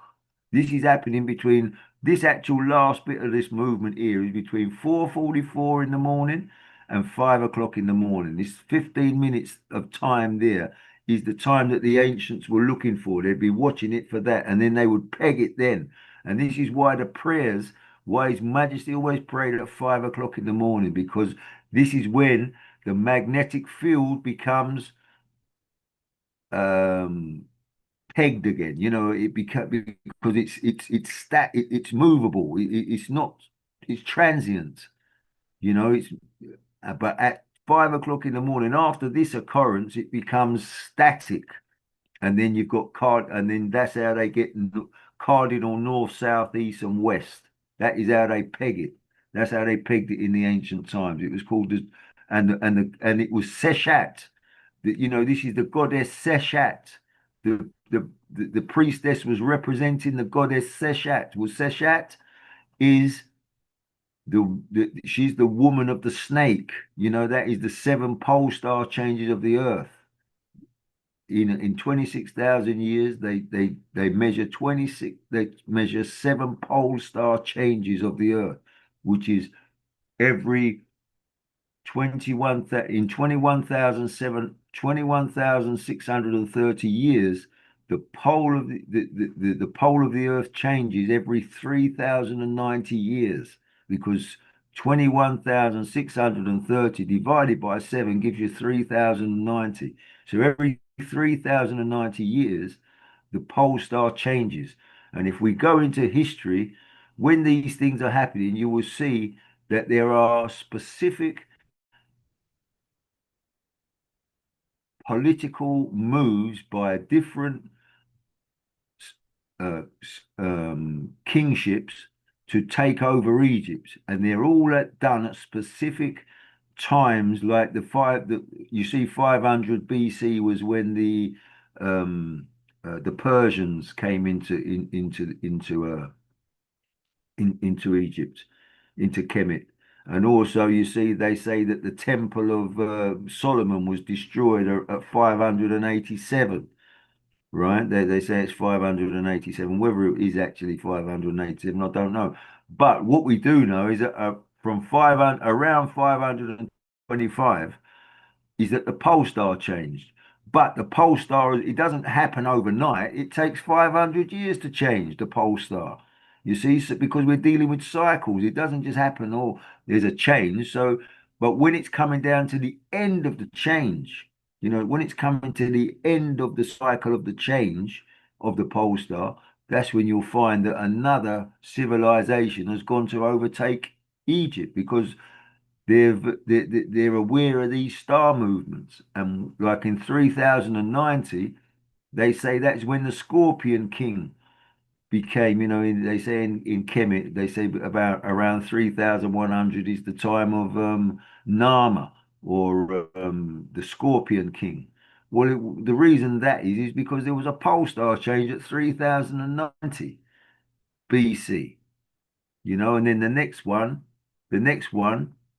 was 500 BC. Well, that's only 2,500 years. But if you go back from 3090 and you go back 500 years, because that's how long it takes for the star to change. It takes 500 years for the star to change. And what they would say in Kemet is, you hear about the Bennu bird. They say the Bennu bird came every 500 years, or it was a 500-year period that the Bennu bird came and flew from Canaan, or what was the area of Tyre. They up there in the northern hemisphere of where Israel is now. The Bennu bird flew from there and went south to Egypt in a 500-year period, but it didn't happen every 500 years.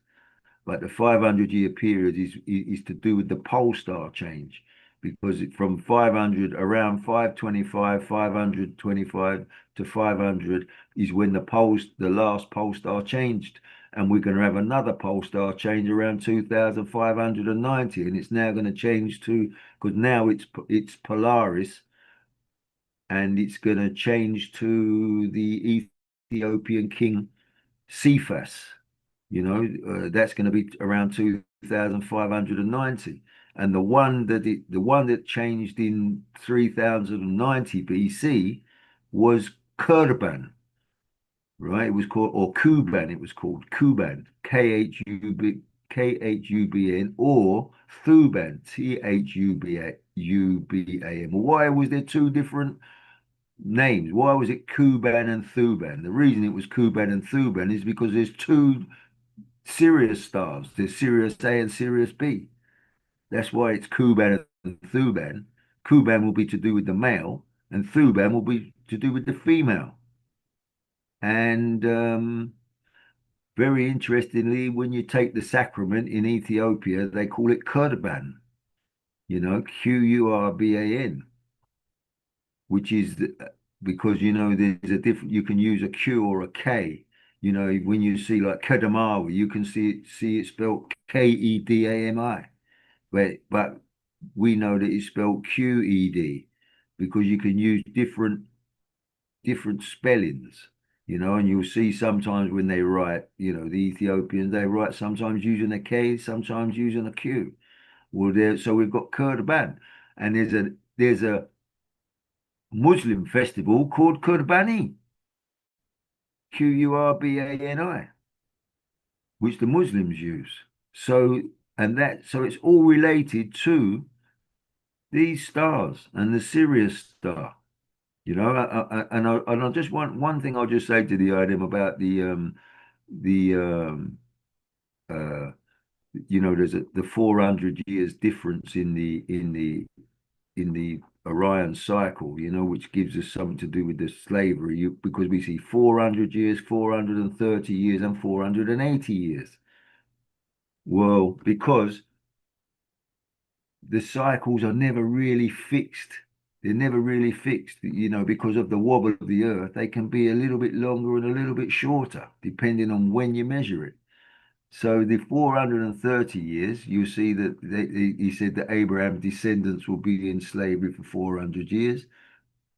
The 430 years you will find from the book of Ezekiel. You'll see he laid on his side for 390 years for the iniquity of Israel, and then he laid on his side a further 40 years for the iniquity of Judah. If you add those together, you got 430. Well, it takes 430 years to change from one age to the other. So from 289 BC to when the end of Amen or Aries ended, and then came into the age of Pisces, which is Horus. That cusp of there is 289 BC, 289 BC. Well, if you add 430 years to 289 BC, you get 139 AD, right? And this is when the Romans calculated, or that is when the heliacal rising of Sirius occurred and the river Nile flooded. It's the beginning of the Sirius cycle. It began in 139 AD. So from 289 to 139 AD is 430 years. Well, now the Muslims, they say that their Muhammad was born in 508, 580, 569 AD, they say he was born, right? Well, if you take from 139 AD and add 430 years onto it, you get 469 AD, the perfect birth of Muhammad. So was he really born on that time, or are they tying him to the last heliacal rising of Sirius? That's why they call him the last prophet, you see? So that 430 years is very poignant, and it is all to do with this. It's all to do with this movement of this star here, of this constellation here, and the Sirius star. The Orion, or which is Sahu. The Greeks called it Orion. The ancients called it Sahu. Sahu, as in S-A-H, as in Sahle, Selassie. Sahle, Selassie is the cornerstone of Ethiopian of the Ethiopian kingdom that His Majesty's family, founded in the Davidic kingdom, when it was said that it would come to the earth. Well, that is when it came to the earth with Sahle Selassie. Sahle. This is Sahu. Well, Sahu is just a more ancient name of Allah. Yes, family. Can I leave that with you?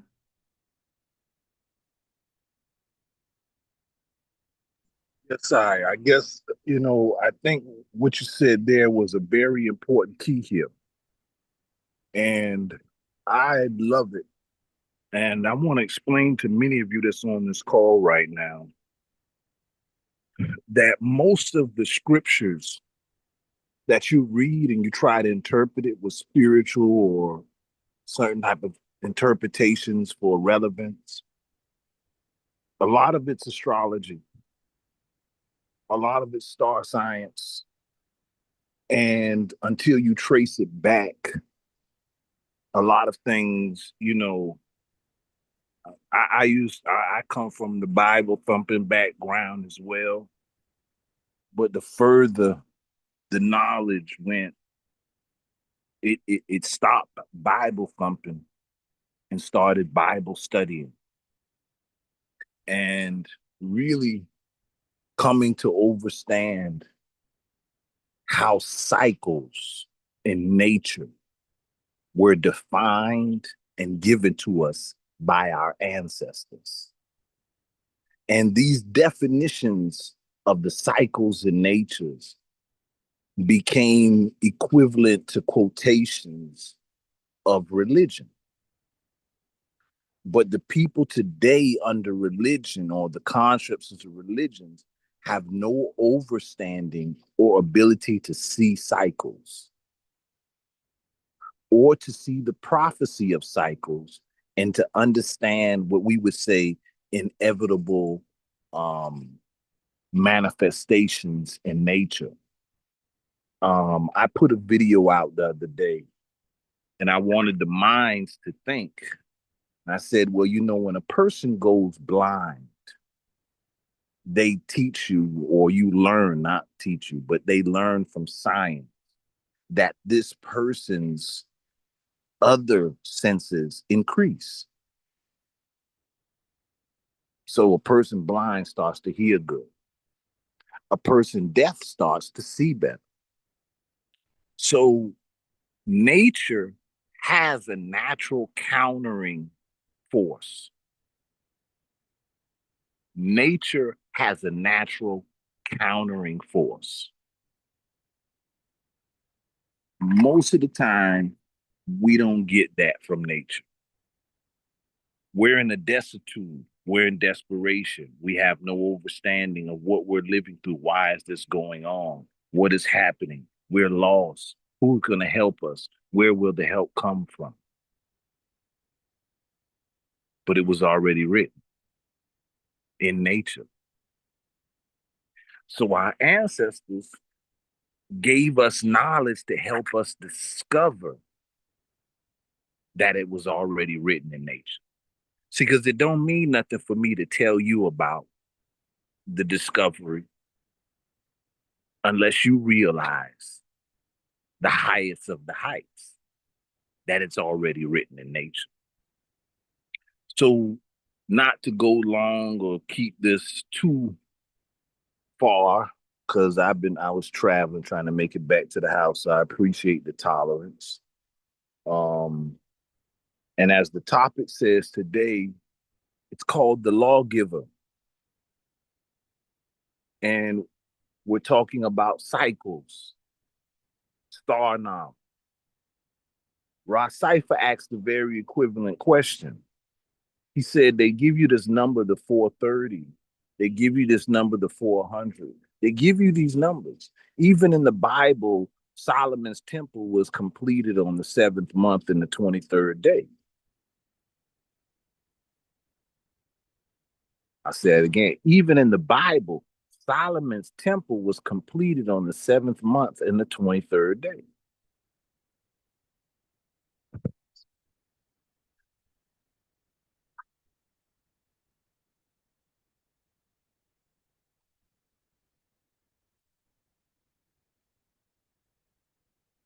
What is that?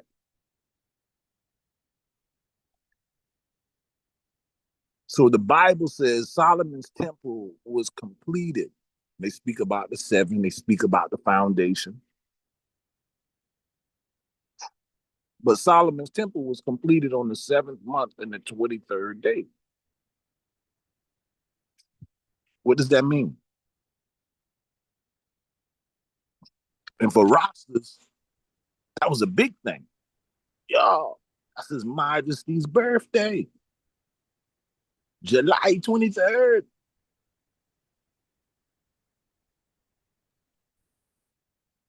Trading, Russ. Yes, I don't mean, yeah, I must, that I've just been doing a little work on that same thing on the 7th month and the 20. that as a statement. That's not the basis of that. I'm just using Yeah, that. yeah. But can I just say, Wait. sorry. Let me complete where I'm going then. But in that aspect, we say, oh, that's a sign. That's a sign. That's a sign. So then we take the sign and we find an equivalent for the sign. We find the mathematics. So in that process, we start a process of ciphering.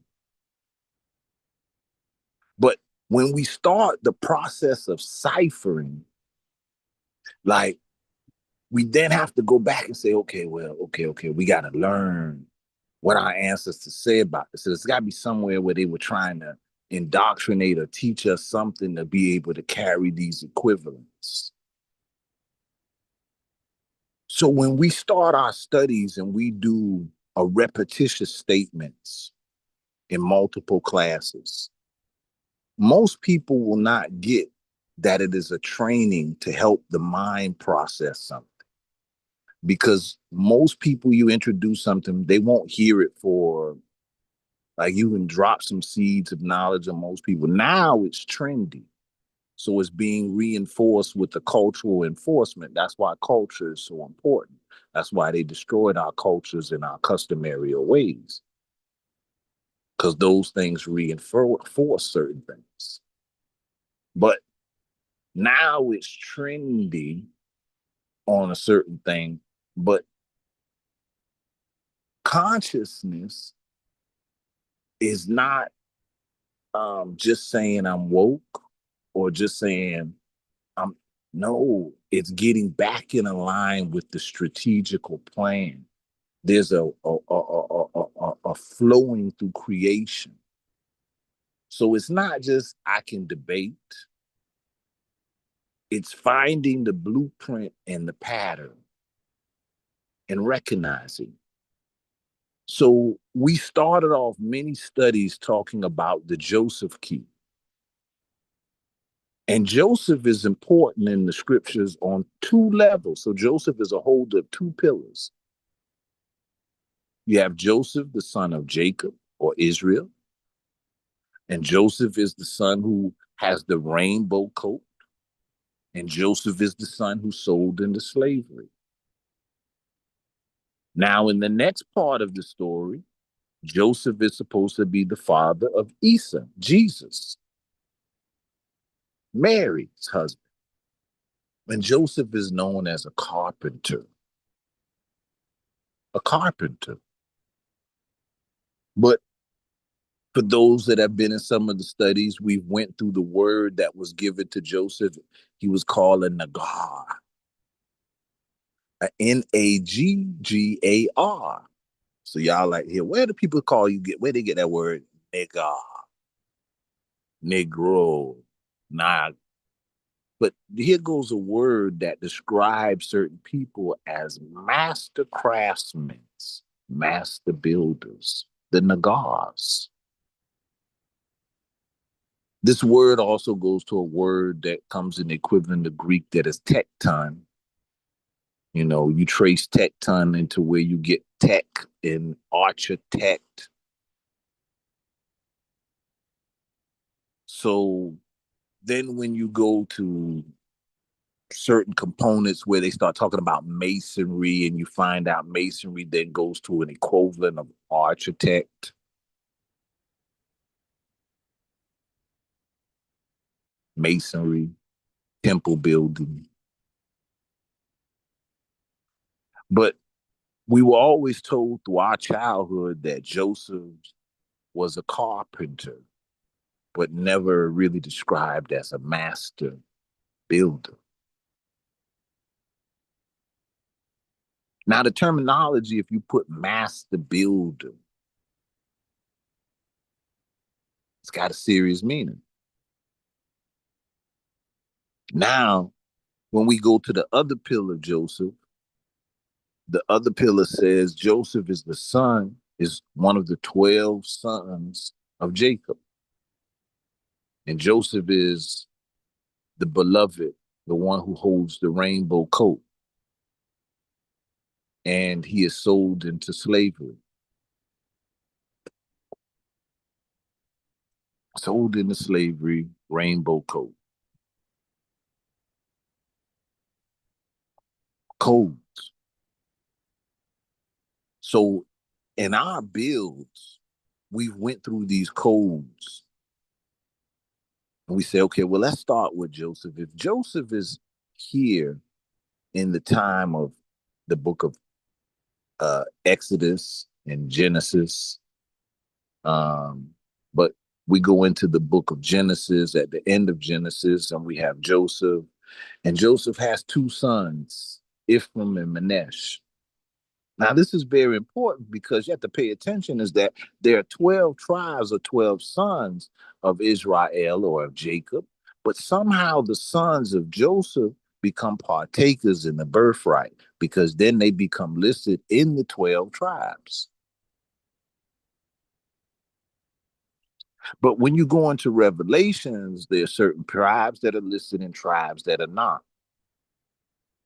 But some would take that as just those are things that errors. But when you go in certain scriptures, astrological and definements and other components are teaching you how to track a birthright. And then other components are giving you historical markers of the cycles.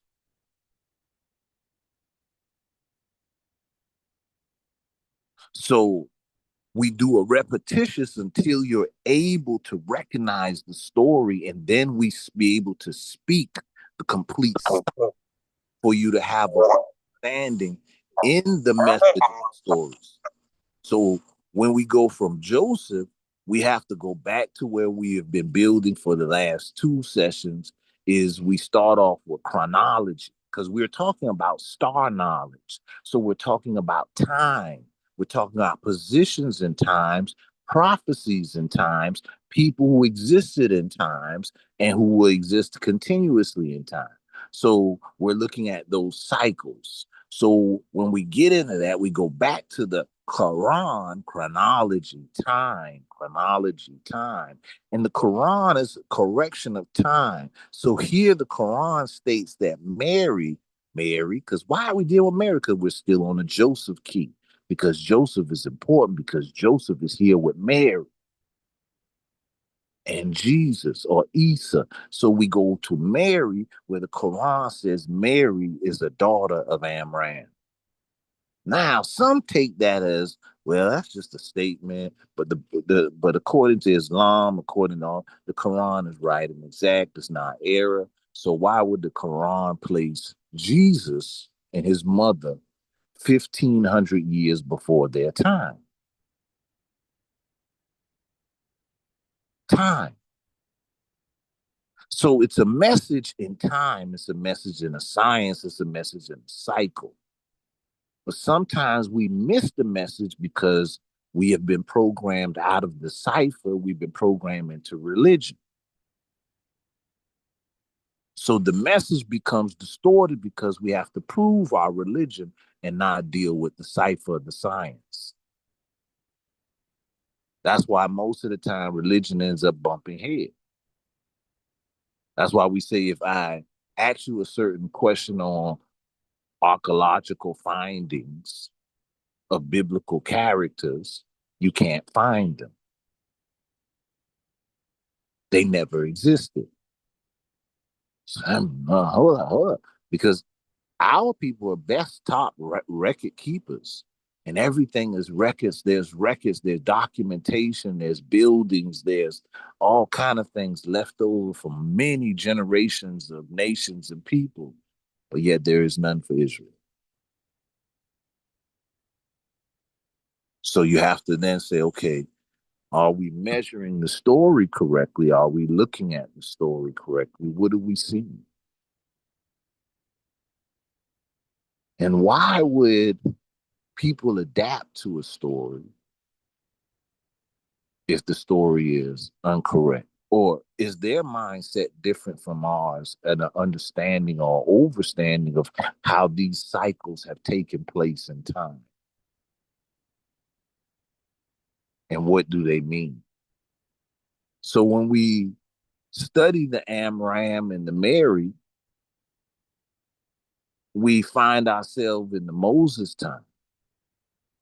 And so we studied the Moses story to figure out if Mary is in the time of Moses, her and Jesus, how do we decipher that? What is that telling us? What is that teaching us? So in our cipher, we went to the Ethiopian's kings list. And going to the Ethiopian's kings list, we found that Moses was also known as Dejahuti. Dejahuti. Thought. Tahuti. And following that lead, that inscription, we find that Dejahuti was known as a title that was given in that time period to Ahmosis the first. So we discover our Moses. But it's more to the story because, it don't start with just Moses. It starts with Joseph. And here we go to Mary. And we got the son. And we got the father. So you got the son, then you got the father. But then the father is not the father because the son becomes more important than the father.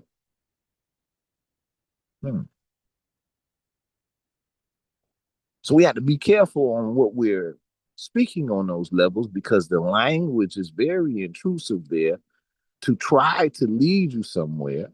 And one of the next stages is when we go back to what they would classify ancient Christianity under the Essenes, the Nazarenes, and so forth.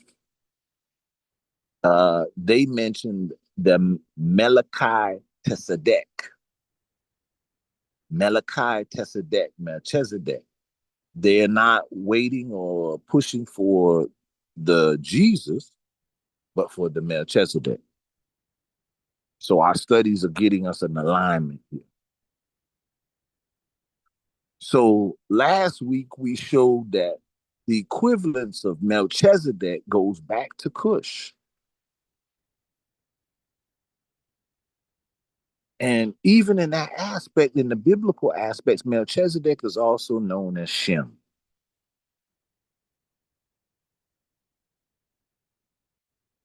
Now we'll bring Ross Cipher back in to talk about Shem again, because that's going back to the Horus as well. So now we're looking and saying, okay, so we're pinpointing things that stand out, that are sending a message, and we're ciphering. So the Joseph key takes us to Ephraim. Ephraim is given the birthright by Israel. The Ephraim lineage, following the lineage, so we ain't stopped with Ephraim. Ephraim was the key to follow the lineage. So we took the key from Ephraim because the father places the hand on Ephraim's head, and we follow Ephraim all the way into the time of Moses. Moses, Moses, and the Ephraimite in the Moses story is Joshua, which is Yahshua. For Joshua, translated is Yeshua. Okay, well, we started with the Quran saying Mary, the mother of Isa, the mother of Yeshua, is in the time of Moses. So now we find the Yeshua. Okay. So we got a Moses, and now we got a Yeshua. We took the story and we understood that from Moses marries an Ethiopian woman, Nefertari. Moses goes to Ethiopia, marries an Ethiopian woman, Zipporah. Oh, we're tracking a message here. But if you flatline it, you'll miss the message for religion. Now, there's a certain things that happen in Moses' time. Moses' time is the same as the Messiah time. Got to study the story. Moses' time is the same as the Messiah time.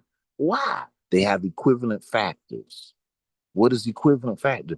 Kill the firstborn, kill those male child, kill those prominent maybe Messiah children. So there's mass killing during the time of Moses. There's mass killing during the time of Jesus, Isa, Yeshua.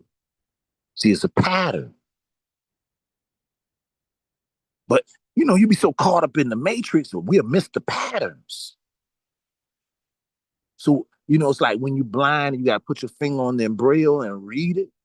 So we putting our fingers on the embrailment so we could read it because sometimes it's hard for us to see.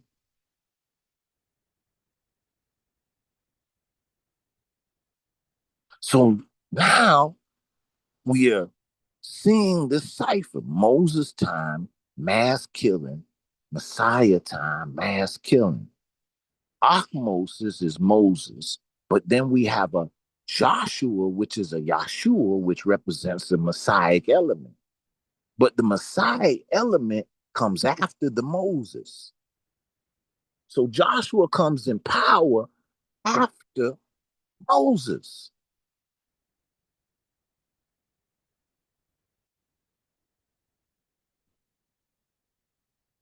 Let's look at this cipher here. Let's read the embrailment out here. Let's feel this now. So Moses goes to the Yahshua, which Yahshua goes to Moses' son, which would be a Menhotep. So when we get to the Moses and the Menhotep, we have a father and son. And we have a Sothis star cycle. Not only do we got a father and son, we got a son and a mother. Because the mother, Nefertari, is Zipporah.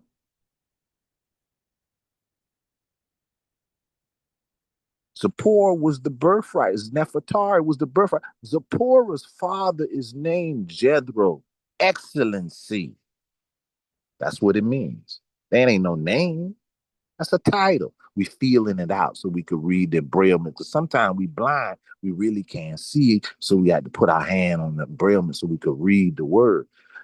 Jethro is a title, means his excellency. But we just track through the Ethiopians' kings list that Dejahuti, Moses, Moses. So who is the excellency in the osmosis time.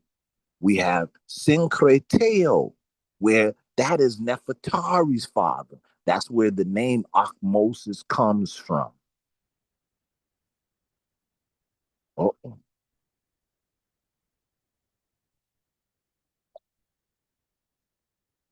so we got Moses goes up into the mountaintop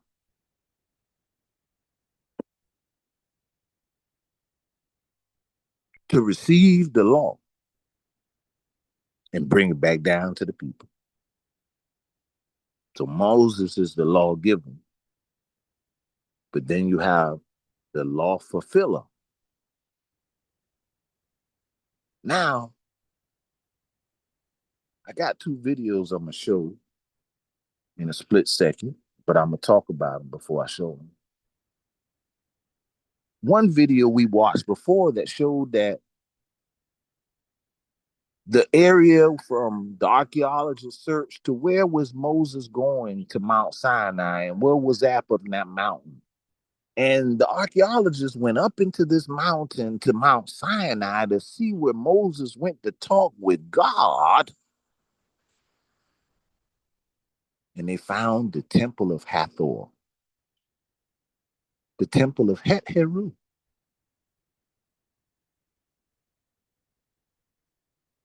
And this temple been here for a while. So they saying, hold on, well, if Moses was coming up into this temple, hold up, hold up. It's a Egyptian Kemetic temple, Hathor temple in Mount Sinai.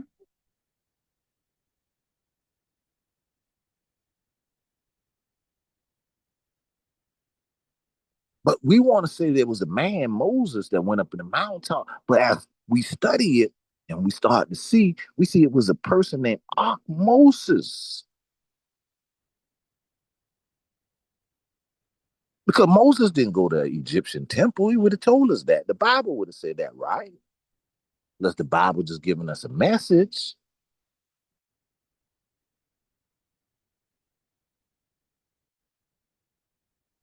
So we found from archaeological science that there's no way that the children of Israel and Moses were going up to Mount Sinai because this is an Egyptian Kemetic temple up here.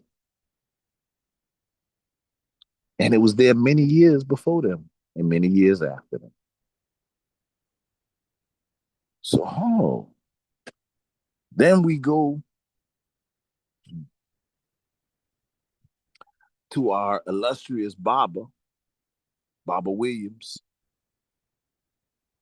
He has a video, he calls it the Three Dirty Religions, something like, I believe that's the title. He put up $10,000 for somebody to prove and give evidence of the biblical characters. No one could do it. No one could do it. You could Google it right now. You could do X AI. AI, tell me, is there evidence of Israel, archaeological evidence? They're going to say no. It was only one thing that they could find is the Merrin Patah Stella stone. That's it.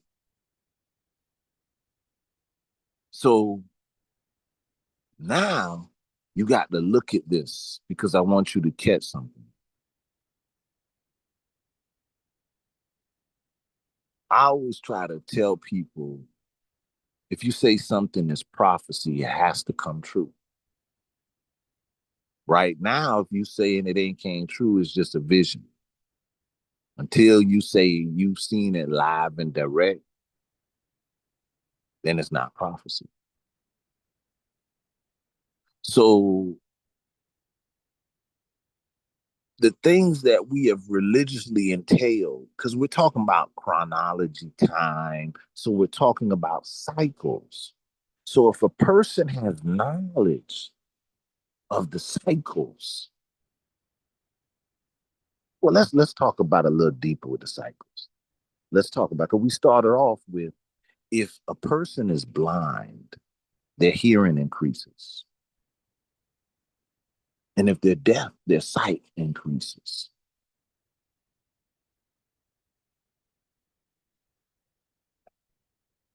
Nature has a counter.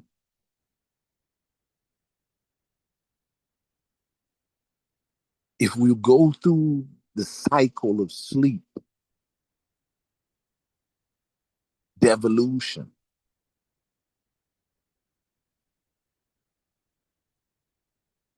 the low frequency, the oppressive reality of that will bring forth something. Could you not say that? And if there's a presence of a certain culture, because you need culture to enforce, customs to enforce, to sustain the mindset that sustains itself through the sleep or through the blindness. So when we speak to teach, to look at the cycles and understand the times,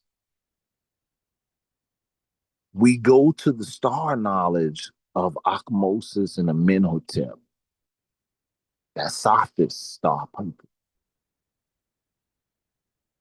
And that same science comes again with his imperial majesty,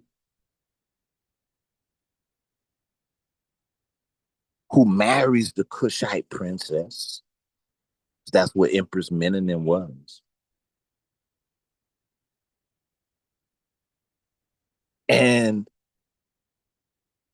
he gave us law, just like Moses, just like Ahmoses. So now you say there's a lawgiver because His Majesty comes and institutes back the morality back into international law.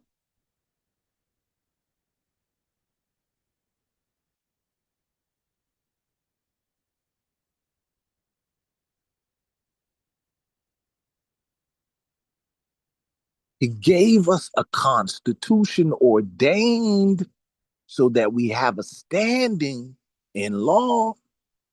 So we're recognized as a people, a nation, given structure and organization. Isn't that what Moses did?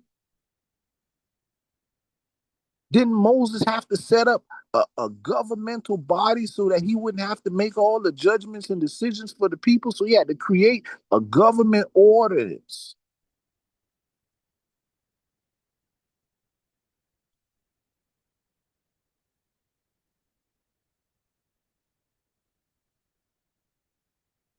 But Moses don't take the people into the promised land. He gave them everything, brought them the promise of the promised land.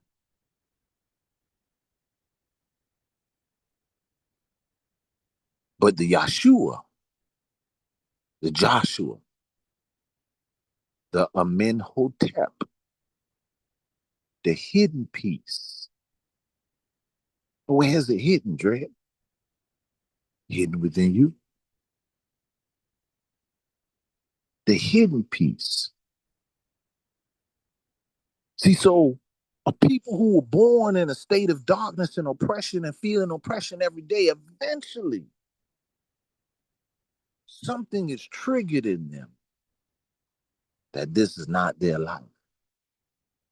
And they need that hidden piece within them. And that consciousness starts to come forth.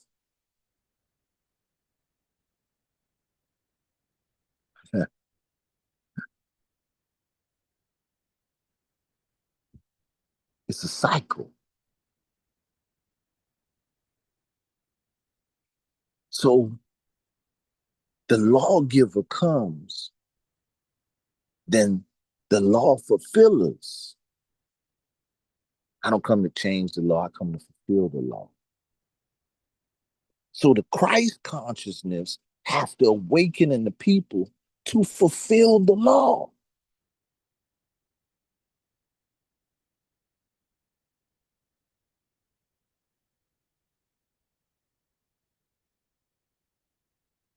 So this is the key of saving the people as they are dwellers in a form of exile, as they are like foreigners, but yet this is their promised land.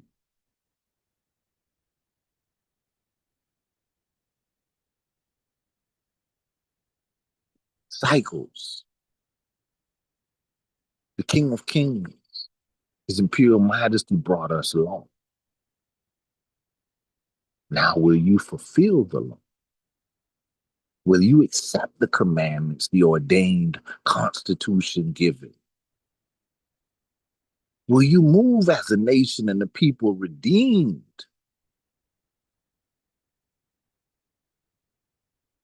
Do you see the cycle of the prophecy that you live in?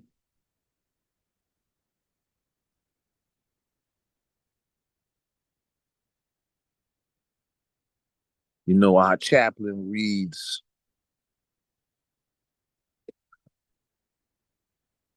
a prayer, the prayer book that His Majesty set up and put out for the soldiers, the Mahel Safari. And in that, there's a certain thing that says they won't allow us to go into slavery. They will fight for freedom, and Ethiopia is for the Ethiopians. See, a prayer to give you victory, but you have to follow the strategy.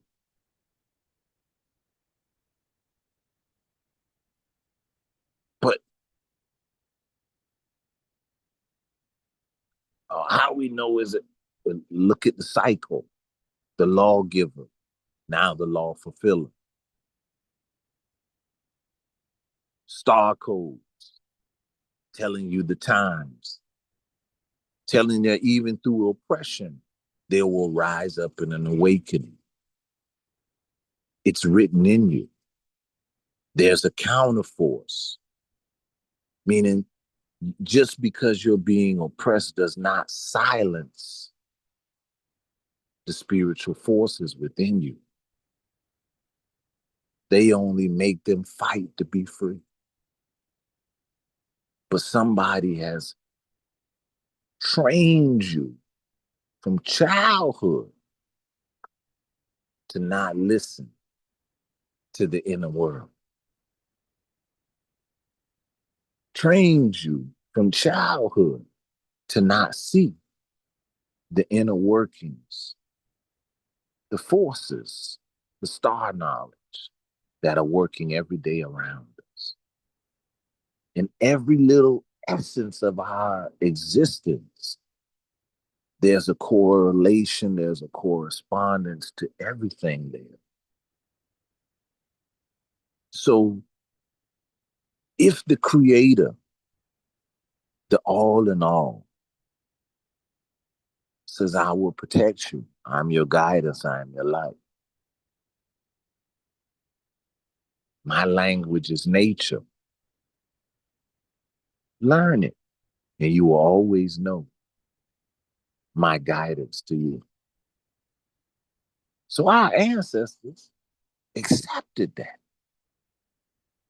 and they learned so that they could see.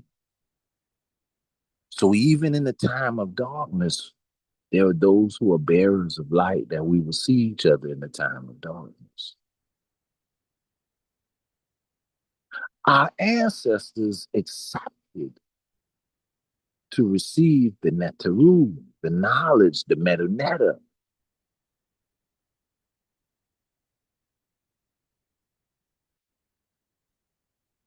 The writing of the Creator is nature. The priests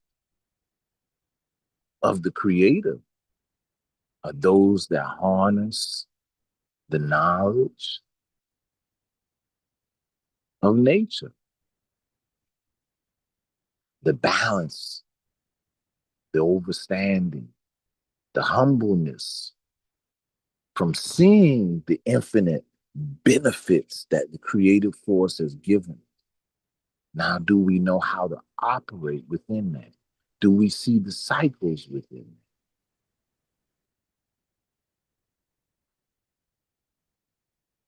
His Imperial Majesty is the lawgiver. His Imperial Majesty is our emancipator, our Moses, our Akmoses.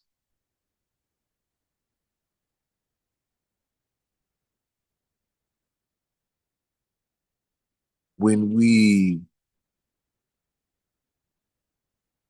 hear many people speak,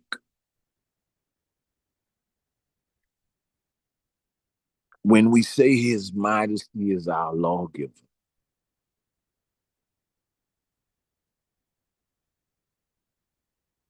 and the law is the constitution of the Ethiopian World Federation.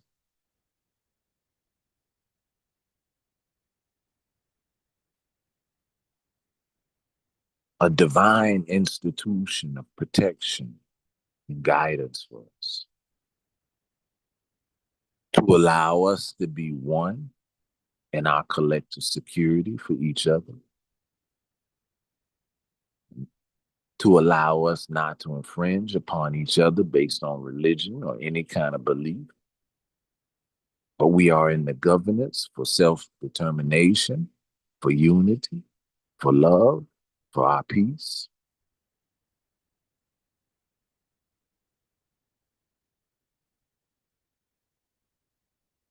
A guidance was given. So you hear people say, well, Moses gave us the 10 Commandments. His Majesty gave us the Constitution.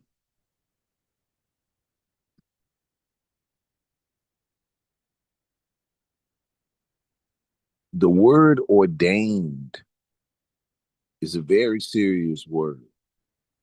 Traces back to anointed. It's also an order. So His Imperial Majesty ordained the Ethiopian World Federation's constitution. Our charter comes from the throne of the Empire of Ethiopia. So now, when we look at the cycles, if we were to say the lawgiver came, did the people hear the law? Did they see the law? Did they learn the law? Did they know that the law was put in place to protect them? Our people don't know what His Majesty has done for us because we have been trained to normalize and compartmentalize living under a colonial government. Oh, no, Lazarus. We set free. We ain't in no slavery or nothing. No. As long as you are under the government that enslaved you, you are just a colony. You're in a different form of enslavement. So because we normalized based under, oh, we live in a democratic society, so we live in a good place. Them other places in Africa and all that, they might be communists, they might be dictators, tyrants. So our thought process had been trained by what was created through the oppressive forces. So through the normalization, we don't see the lawgiver. Let me say that again. We don't see the lawgiver. So when His Imperial Majesty gives you your standing in law under the Empire of Ethiopia, we still only recognize the Pope as the Moses, the Dejahuti. the intelligence of the world, thought process. Thought, thought, thought, thought. So the mindset is the mountaintop is most holy. That's the mind. So the mind, the inner being, is supposed to be the lawgiver. It gives the law to the being to operate. So now your consciousness is governed from that law. So when His Majesty came, our people couldn't even see him as the lawgiver. They were so deeply programmed and embedded by European existence as the lawgiver, the law holder, that unless the Europeans said it, their consciousness did not even dial into the frequency that there is an emperor, a king of kings, who has recognized us as his people, and he has given us a standing law and a constitution to be our own government. People didn't hear it. They couldn't recognize it. The last of that, that's why last week we went over the Gullah Geechee, and we went through the Tunis Campbell and the Freedmans. The last time that mindset was there for that type of reality was those Freedmans after they assassinated Abraham Lincoln, and then they shut down the Freedmen Bureau. Then they attacked the militias and the autonomous governments that the Freedmen's have set up. Now, most of the women and the men who done survived through all that, they didn't want war. So they was like, just to be free, whatever they do, if they leave us alone, we good. We know we free. So now the construct of what was free changes. So even when His Majesty was coming here, telling us to push on, steadfast, we still didn't have the construct of the same revolutionary or movements of Africa fighting for liberation.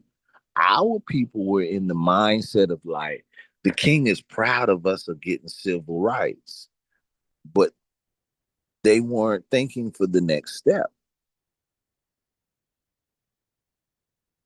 So let's do a little break here and let's go. Well, let me say,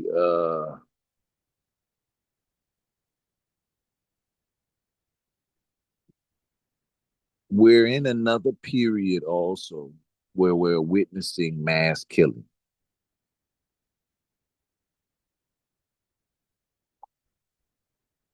We're witnessing the wars of the world. Now, as we go back and put our fingers on the embroilments of the stories, we start to feel out where we are in these cycles of times and what it means to us.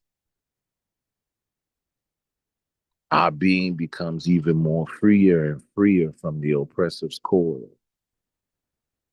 Our energy becomes to be set free from the fight or flight as we become more aware of our true destiny. I take you out of fight or flight, and the brain and the being starts to operate at the next level, and the frequency increases. Oh, what a day! Oh, what a day!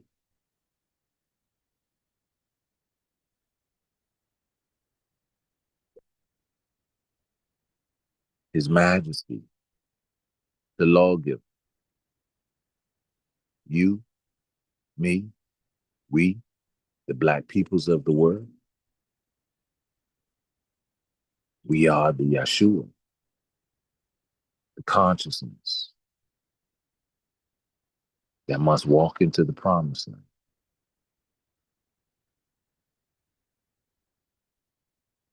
All right, give me one moment. Let me start this video. It's going to be a quick little minute on this, and then we're going to go to the next one, and we'll be out of here with the question and answer.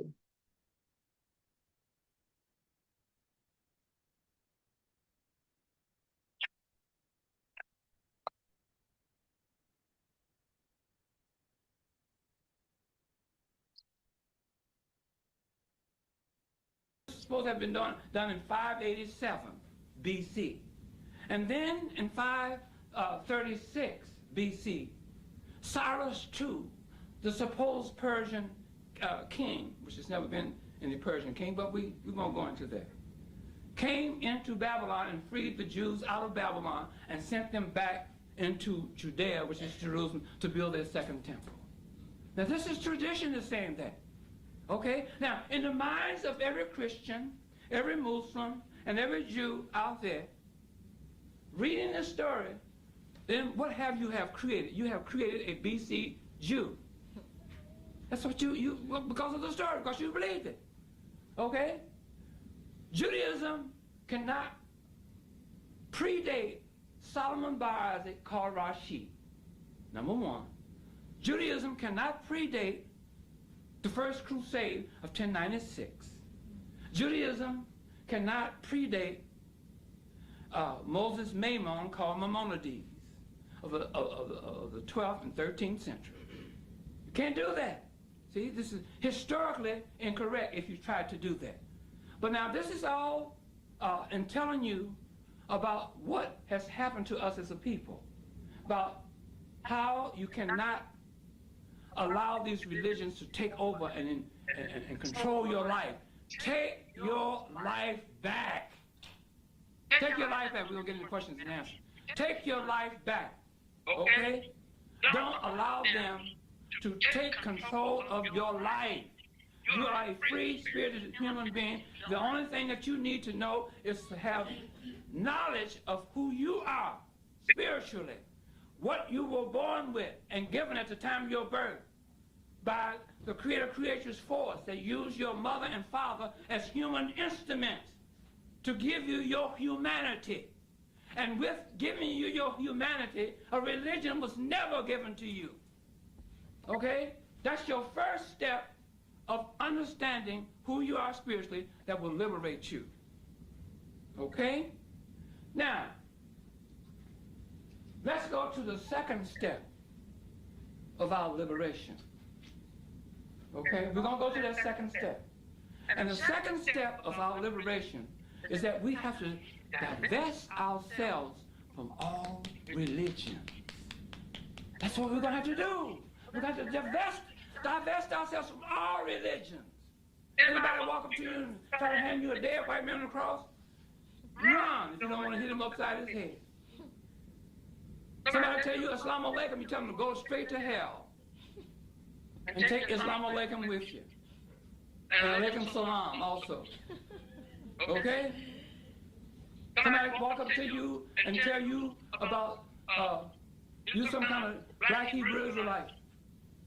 Then you say, hey, mister, get away from you with that foolishness. And walk away. You don't need that. Why? Because you know who you are spiritually. So you have to divest yourselves from all religions.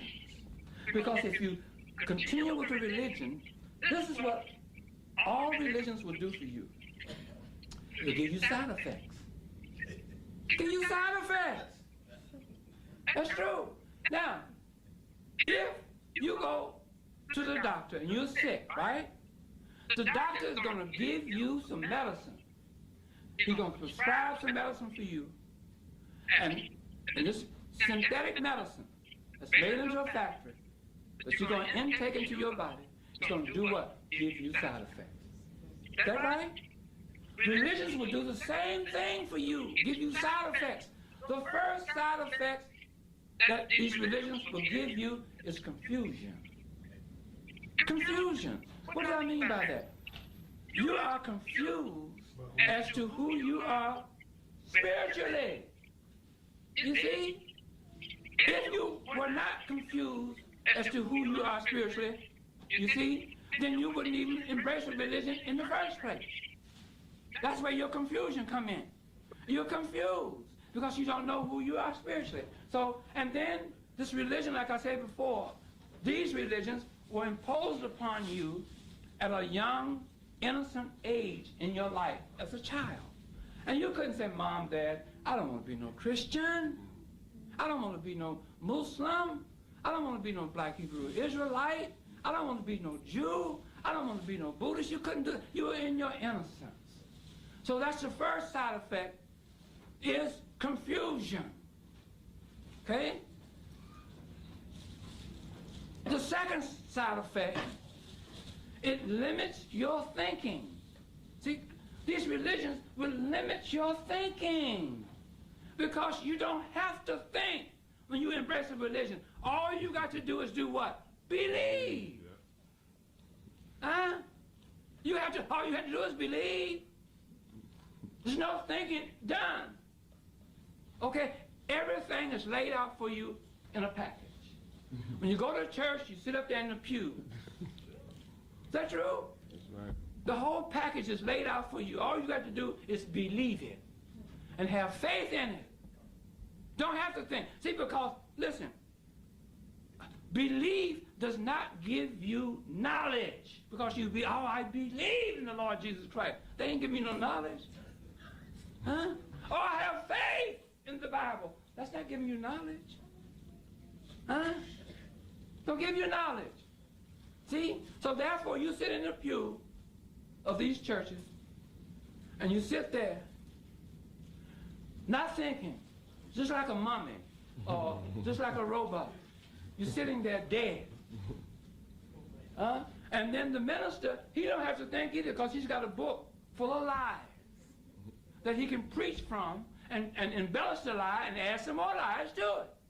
Then he got an organist up there and a choir up there to sing, to get you all emotional aroused and making you feeling good. You say, oh, girl, I had the best time in church today I ever had. Now, what did the minister say? I don't know what he said, but I sure felt good. You see, that's got to stop. You see? Now, it limits your thinking. Now, you allow these ministers to tell you that a woman was born from the rib of a man. Huh? Why would you let him tell you that and you don't even question? Say, look, Reverend Chicken Wing. That's no proof of that. I didn't come from no rib of a man. Huh? Now why would you tell me that lie? And you sit there and you don't say nothing. He just tell you anything. Huh? Then they tell these Muslims, they say, tell the Muslims, say, Abraham, and they tell the Jews and the black Hebrews, like, Abraham was 100 years old, and he woke up one morning, he was horny. And he asked Sarah, said, Sarah, I want to have a baby with you. She said, man, I'm 85 years old. I done pulled the zip on it many, many years ago. Okay? So you go and get Hagar, your Egyptian handmaiden. Okay, this is how the story goes. And she will have a baby for you. So here's a man, 100 years old, got a penis look like a chitlin. But he's going now to get Hagar, to give up a baby to Hagar, right? And out comes Ishmael. You know, the Muslims want to say Ishmael. They love to say, oh, Ishmael. You know, oh man, please get away from me with that junk. You know, and you know the story. Ishmael's supposed to be the progenitor of the Muslims, and it goes on and on and on. Okay, and they allow people and these religions and these different preachers and these different imams to tell them all of these lies without even questioning them. Huh? There's something wrong with that. Okay? You can't do that. And then you remember Heaven's Gates, that group called the Heaven's Gates? Okay. They were following an old, constipated looking white man. You remember that? And this old white man told these brothers and white folk, men, to cut their penis off. You remember that? Now, hold it. You mean to tell me they went and got them a great big old knife, big old sharp butcher knife, took their penis out and whacked it off. Huh? Can't think, limit your thing. You mean to tell me you gonna allow somebody to come up and tell you to cut your Johnson off? Huh? How you gonna do that? And you sit up there and do it. And when the police found these fools dead, they pulled back the blanket. Then these guys sit up there penniless. Johnson had been cut off. Okay? You can't tell me to cut my penis off. It's all I got. I can't, I'm trying to hold on, do the best I can. And now you want me to cut it off. No, sir. Okay? So, limit your thinking. That's right. They tell you all this food. Jim Jones got those people down there and gave him some Kool-Aid. They was following this white boy because he looked like Jesus. He turned on him and said, okay, I'm going to kill all you bastards. And he started giving them Kool-Aid. See, so these religions limits your thinking. That's the second side effect. It limits your thinking. Then the third side effect is animation. What do you mean by animation? On Christmas time, they tell you, these preachers tell you that Jesus was born in a manger. Mm-hmm. That his mother and father, Mary and Joseph, went into Bethlehem. And the innkeeper said, there's no room for you in the inn. So he went out in the wilderness and he found a barn and they made a manger out of it for the baby Jesus. Now, and 3 wise men appeared from the east bearing gifts to the king. This is what they tell you. Now what happens to you sitting in the pews listening to that story? You begin to animate that. Huh? You begin to animate that. It becomes real to you because you have put it into your subconscious mind. Your subconscious mind is right here. Okay? And then from your subconscious mind, it superimposes on you into your life. Like this little boy on this picture. This little boy on this picture. This image right here is being superimposed into his subconscious mind. Okay? When he closes his eyes to pray, who does he see? Huh? He sees this white man. That's his God. Okay? And another thing, when you know who you are spiritually, what you were born with spiritually, you don't have to pray. Praying is a form of begging. You don't have to pray, oh Lord, in the name of Jesus, I want you to send me a car. I need a car. You can pray all you want to, but won't be no knock on that door. And you open the door, they say, I have your car waiting for you at your car. Here's the keys. You can forget that. See, so you be praying for the rest of your life and having the biggest transfer that you can find. You may as well have a transfer tattooed in your palm of your hand. So when you get on the bus, you show it and keep going. You're going to be praying for a car. Okay? Praying is a form of begging. It's a waste of time. Okay? Now, I'm going to tell you something else. The fourth fear to this the side effects is fear. Okay? They tell you that if you do not believe in the Lord Jesus Christ, you're going to die and go to hell. So they tell you, oh, I got to get myself right with the Lord. See, now you go to a funeral, boy, oh, Reverend Chickenwing got you. Okay? Because here you sitting up in the funeral looking at a dead body in a casket. Okay? He got you then. He said, okay, let me put it on him. So now, listen, you got to get yourself together before you be in this box here. Okay? You got to get together with the Lord, Jesus Christ. Huh? And he scares the hell out of you. And you, first thing you do when you leave out of there, you're going to go down to Chickenwing over here. let me join the church. Give me a cross. Quick. You see? This is really, it's So you don't need to pray. It's a form of begging.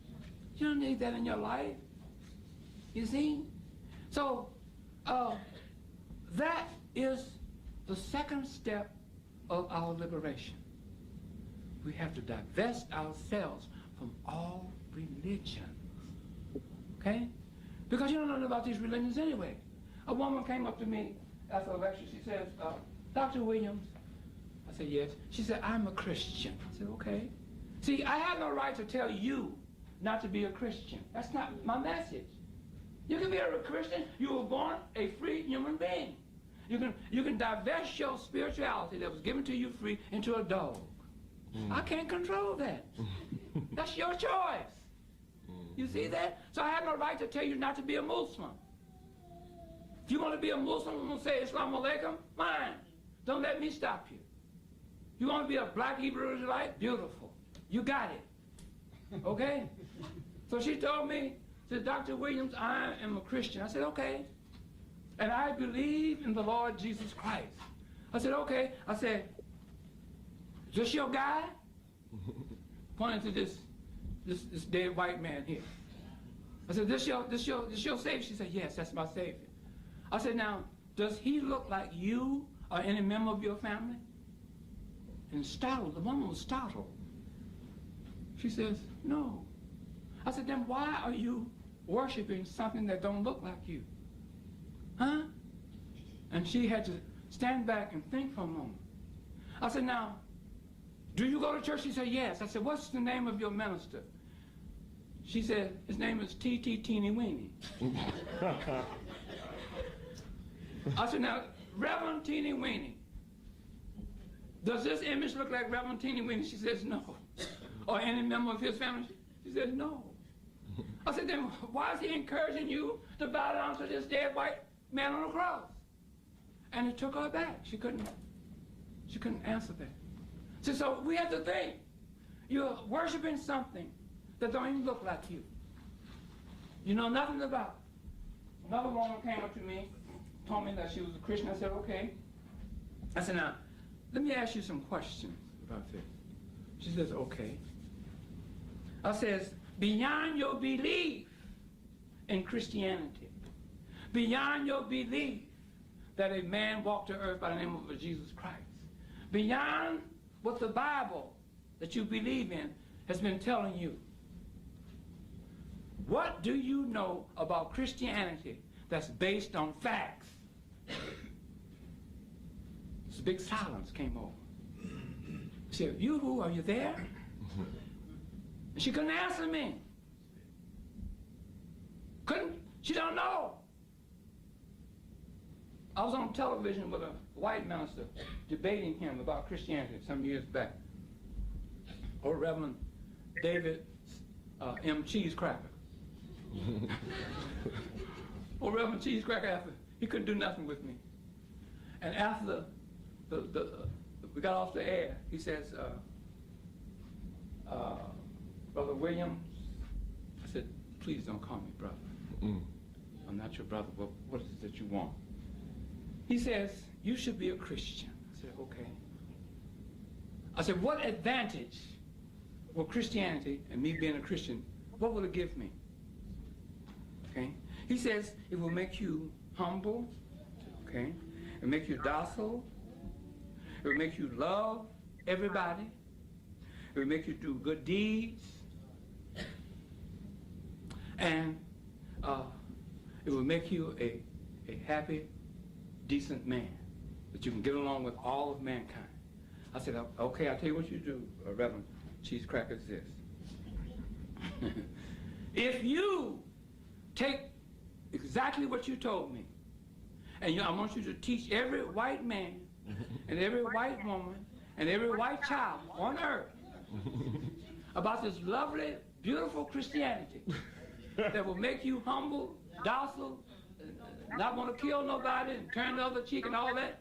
If I see the white race changing, then I, Walter Williams, will give me the biggest cross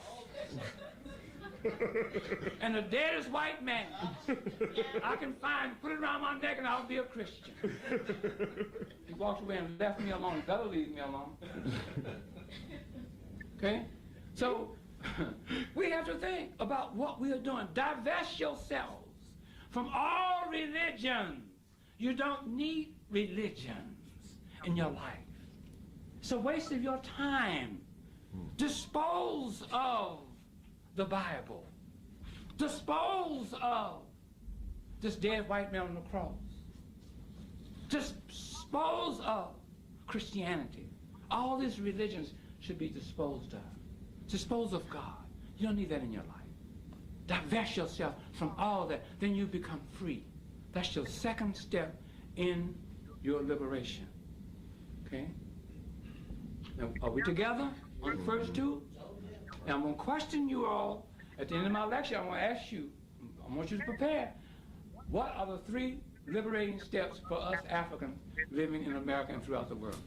And you better have some answers. If you don't, then I got my boys waiting outside. They're going to come in here and they're going to start shooting. No. But anyway, let's go into the third step of our African liberation. The third step, very important also, means that we have to find our way back to ancient Egypt. Okay? To find our way back to ancient Egypt, because ancient Egypt is lying in the continent of Africa unclaimed. The descendants of the ancient Egyptians are not claiming ancient Egypt. Okay? Because the descendants are walking around calling themselves Ethiopians, calling themselves Sudanese, calling themselves Nubians, calling themselves Negroes, calling themselves blacks, calling themselves African Americans, and calling each other niggers, and it goes on and on. You see that? So therefore, with all these names that's not connected with the resurrection of ancient Egypt in our race of people, in our African community, then ancient Egypt is lying unclaimed in the continent of Africa at this very moment that I'm talking to you. Now, I wrote a paper called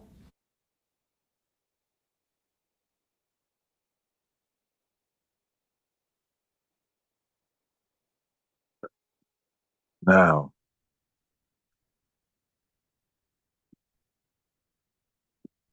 there's 2 ways you could take that video.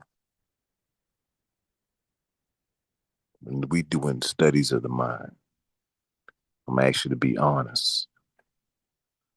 One way is your mind is so hinged on your religion, you have to defend religion.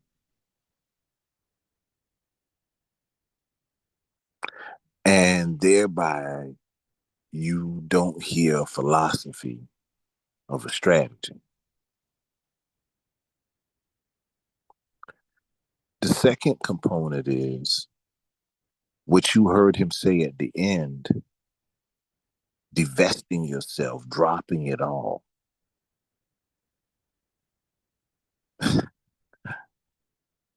That's the Ethiopian World Federation. See, he's speaking of a strategy for us to get out of the hellhole. And he's saying the only way for us to get to the point for unity, everything, we got to drop everything, get out, because those things keep us divided.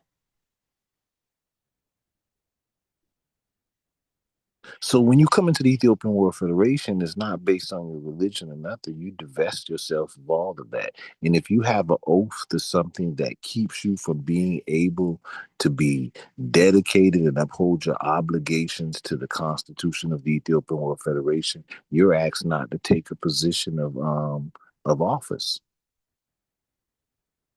So you must divest yourself of everything. And the only thing you know is solidarity, your constitution, self-determination for your people, freedom. So from here, it's not, well, I'm this house or I'm a Christian, I'm a Muslim, I don't deal with it. All you can't bring none of that in the door. You got to drop it.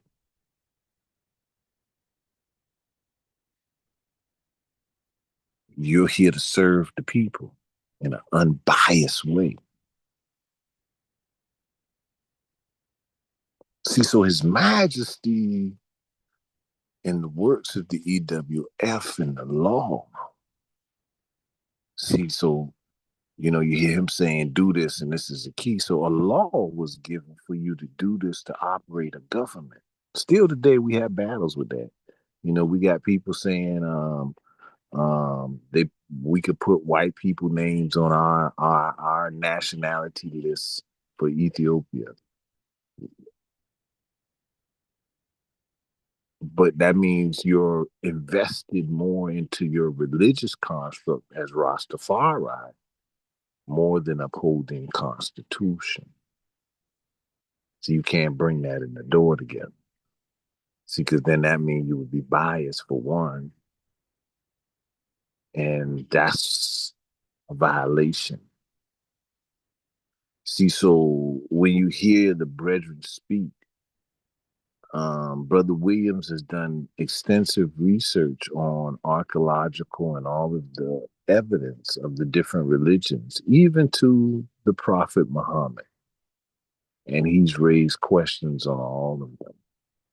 So when we start talking about cycles and understanding the knowledge and the wisdom being given in the stories, beyond the religious construct of justifying a religious position, but actually the knowledge and wisdom in the stories, you're divesting yourself in the same essence to be able to see past the veil of the programming put on you not to be able to see. But again, there were two ways to have watched that. One mindset would have become complex because of religion. And another mind would have said, I see the strategy for unity and what they're speaking on, that we have to remove these things from us so that we can be unified.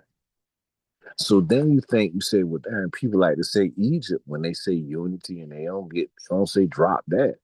Well, they're going to a historical component in time where people were Nubians, people were Sumerians, people were all these things, even though they're all black, they're all Kush, they're all black people. But in this aspects, they were still united under the thrones of the Pharaoh or the thrones of the king.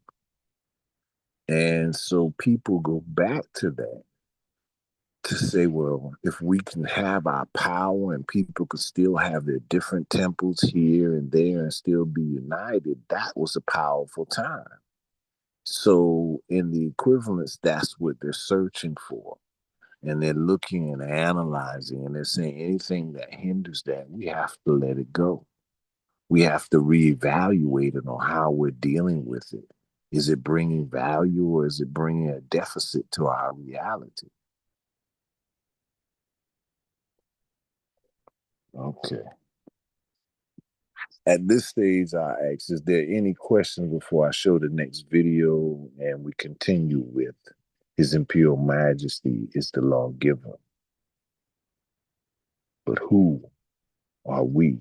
Are we choosing to be the law fulfiller, the Yeshua, the Christ, the Heru, the hero? For Moses, the lawgiver, didn't take the people into the promised land, but gave the people the gift and the promise and the governance so that they may enter into the promised land in order.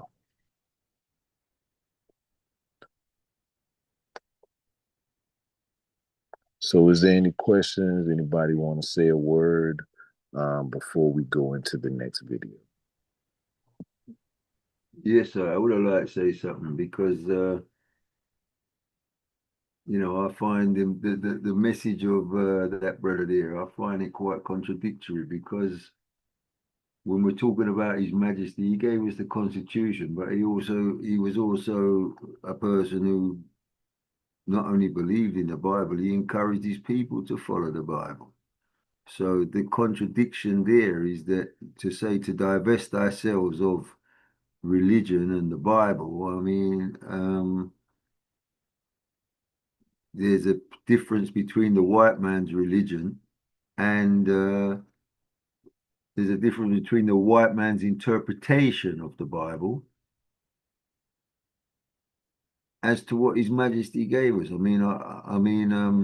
I would just like to read a speech of His Majesty. I know that, I don't want to take over, but I would just like to read it. I think it's important in the interest of balance, because I find that there's a lot of sense in what the brother is saying in that Walter Williams, but then a lot of it is difficult as well. Well, you have to be on point because you're speaking in two contexts. When we are speaking about the knowledge in the story, when we're speaking about the true history in the story, that's outside of the religious indictions in which they do to make us docile, make us not take up a certain position, make us not see it. See, those are different realities. So when we're saying divest of it, we're talking about the strategy, not so much as the contradiction in which we would say, oh, well, I've still got to defend religion. No, you don't have to defend religion. Religion don't need no defending. The truth of God doesn't need no man to sit around and defend it. See, so when we're talking about the science, that's getting away from the religion. When we talk about the star knowledge, that's getting away from the religion. So even in the context of His Majesty, he even told the priests, our chaplain likes to tell the story, where he says it takes more than just prayer in this time.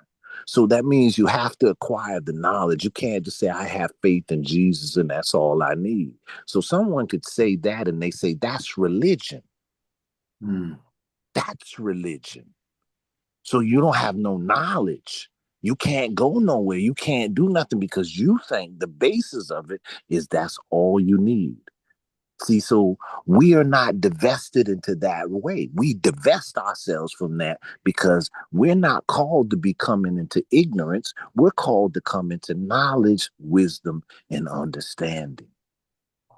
See, so when you say, well, His Majesty, but the white man. So we're not. See, Africa is not about religion. See, His Majesty is a living reality. They're not reading the Bible; they're living the Bible. That's different. See, so what I have to always explain to people is nobody brought Christianity to Ethiopia. Izana accepted a birthright. See, Ethiopia is moving from a birthright. That's not religion. You can't compare that from what these people teach us about having faith in religion. Totally different realities. So where His Majesty is speaking is from a reality. So when you understand that, it's nowhere near what we call religion. Ethiopia don't practice no religion. Even when we speak about the holidays in Ethiopia, they're dealing with star knowledge from ancient times. They're in accordance. We're not in accordance. So we do have to divest from religion. We have to strip ourselves clean and start to develop from the knowledge point.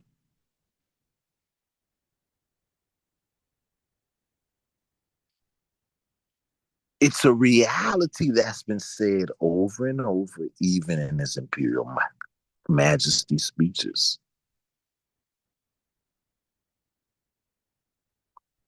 See, so a person would say their faith can conquer all. And they would sit on their faith and they wouldn't develop nothing. But as the brethren said, if you sitting there and you got something to build and you say, I'm just gonna pray, it ain't gonna get built. Now you got to learn to build. So it's acquiring the knowledge and science of life, totally different.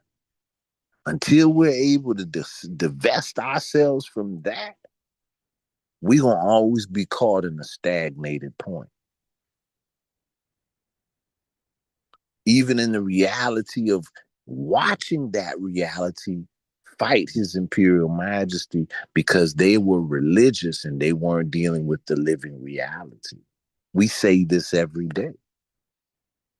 The church is chasing a white Jesus. We see it every day. Because they're in the perpetuality now, trained by the program of religion doctrine and not a living reality. We're not them. So we're not religion. That's why He's telling you, you got to go back to a living, breathing being. Get out of the fairy tale animation in the book where you don't see the correlation in your life. People don't see the correlation in life because they have gone in such a religious. They won't see the sign because they need to just save their faith and not their degrees of knowledge. So once people are trying to save their faith and not their degrees of knowledge, then we divest, don't grow. So then we're not able to obtain what's needed for the next direction. Every day the sun gives a new imprint of knowledge. Are you ready to receive it? Can you download it? The universe is printing it out every day. But if it's only based on fulfilling to prove your faith from a book, then you've burnt that book. You've already burned it. So yes, it is divesting. And it's not a contradiction to His Majesty.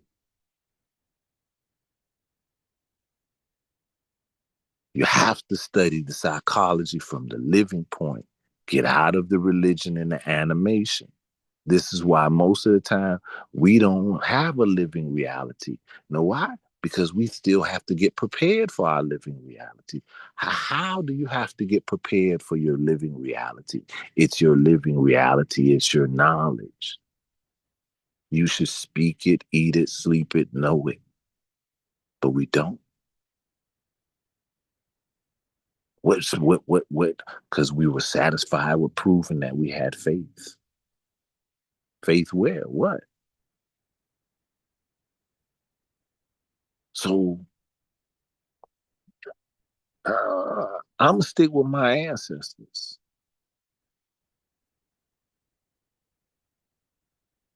In the seeking of knowledge and the fullness, understanding the dimensions and how even they wrote in those dimensions in which today people have flatlined. So most of the books and the knowledge of scriptures become dead letter. And that's what you call it, because they're flatlined. People do not see the dimensions in the living word. They have to come out of that flatline. So some people have to die to themselves so that they can come out of that to see. It doesn't take away from it. It actually brings you to seeing the higher lights in it.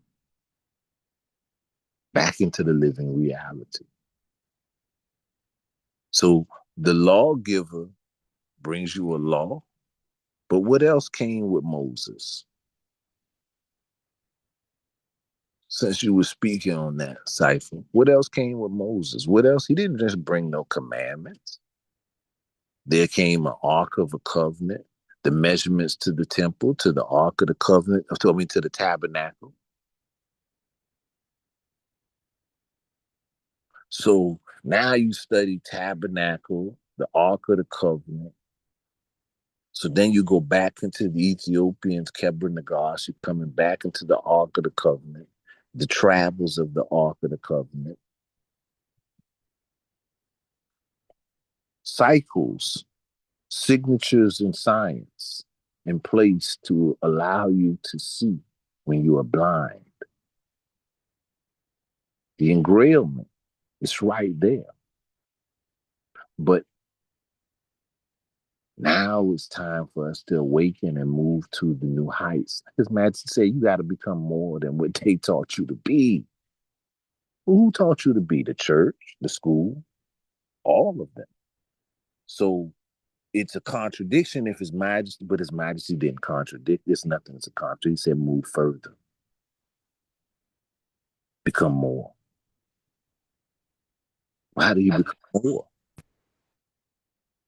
Do you stay in the same spot or do you become more? Do you divest of the dead weight and become more?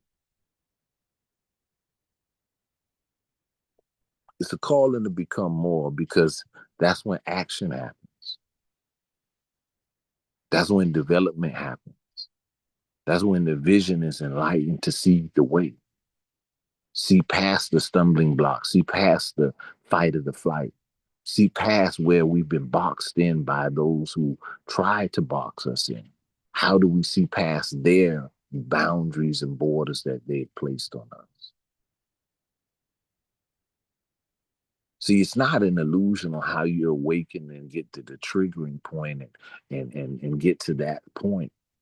It's just that most of the time to defend religion, people won't push to that. Minister, Yes, sir. I got a video I want to play for everybody.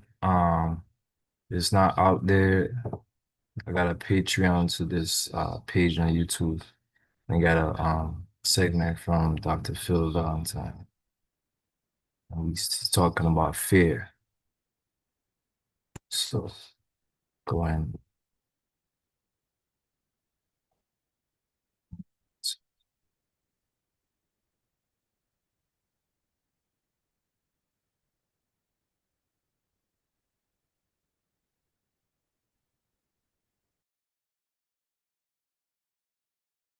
You can break it down for yourself.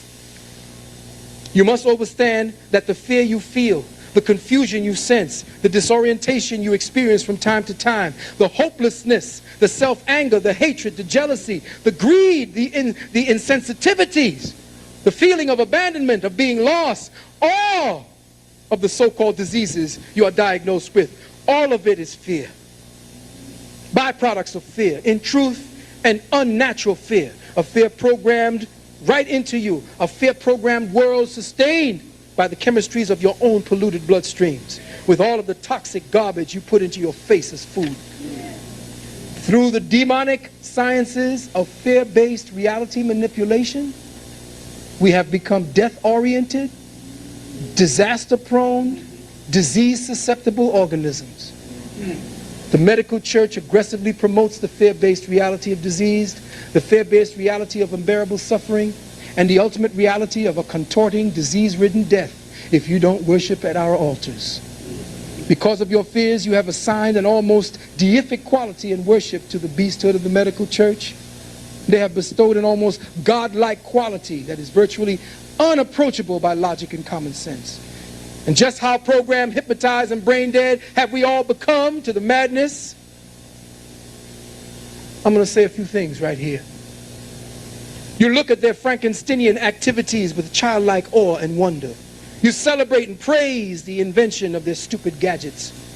You seek out their toxic drugs and potions and sing the praises of their manipulative surgeries, their butchery.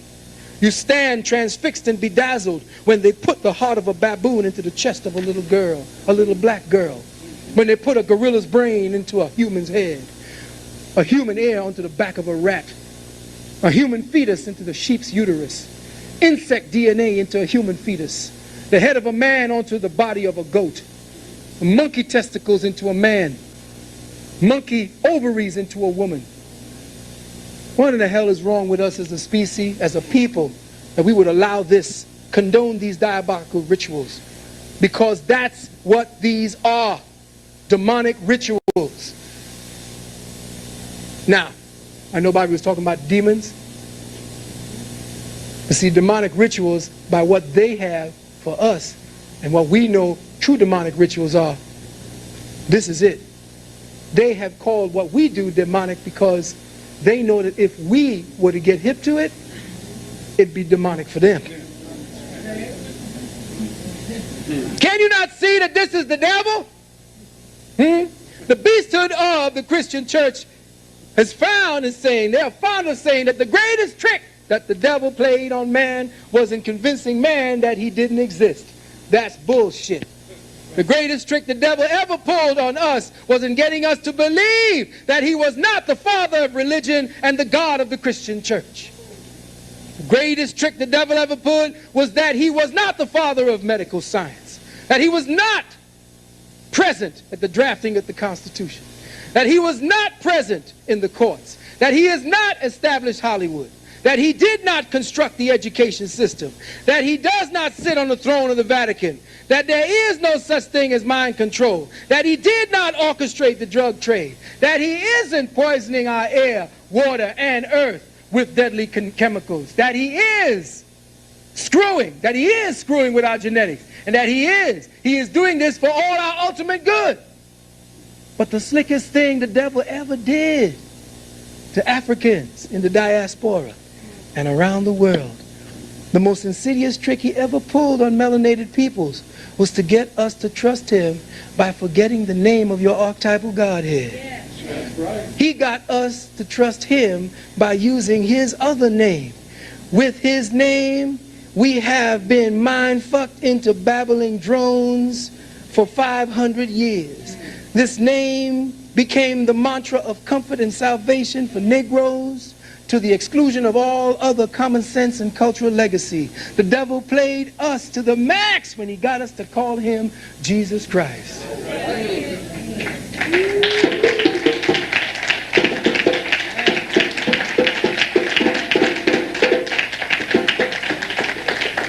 Now, I know all you closet Christians out there who snuck in here to see if the devil was up on the podium.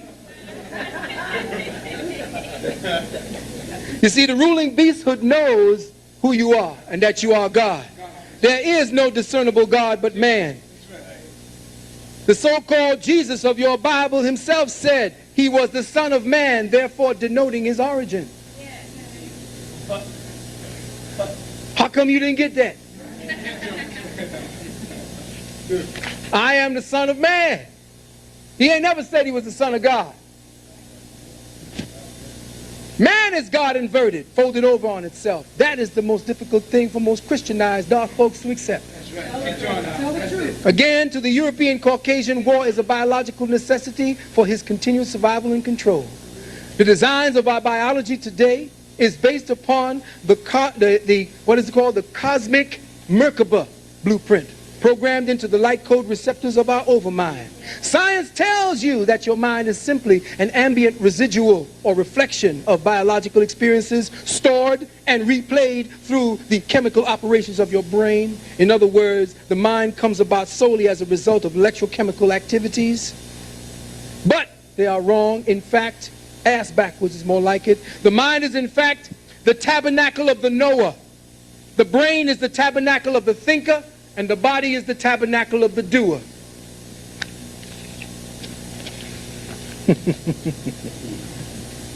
I got so much shit here for you, boy, I could be here all day.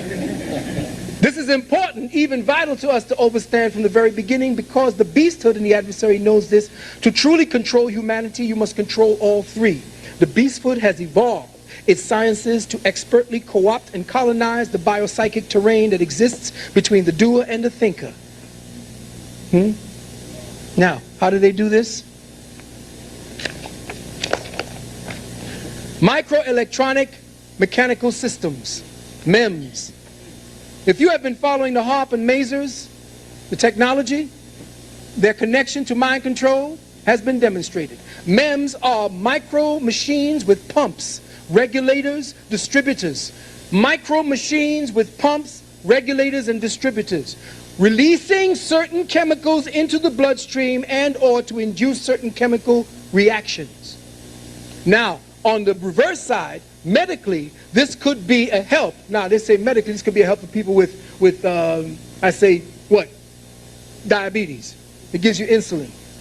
Now, with that being implanted in you, signals from the mesa, which has a monochromatic wavelength, can be picked up by the receiver in these chips and then signaled to the MEMS devices, which would release certain chemicals in the bloodstream, thus altering the individual's personality.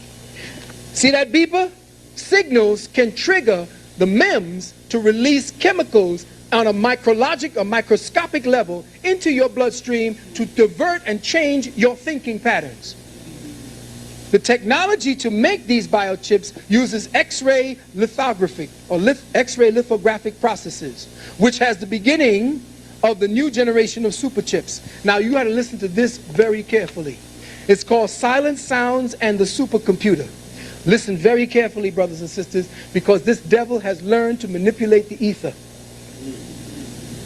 Now this was written in response to a CIA program, the CIA MEMS program.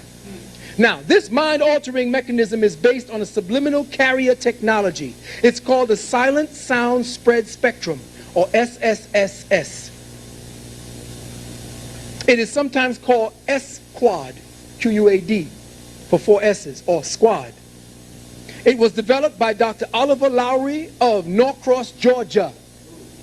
And its function is described in U.S. Patent number 5159703, Silent Subliminal Presentation Systems. Silent Subliminal Presentation Systems, dated October 27, 1992.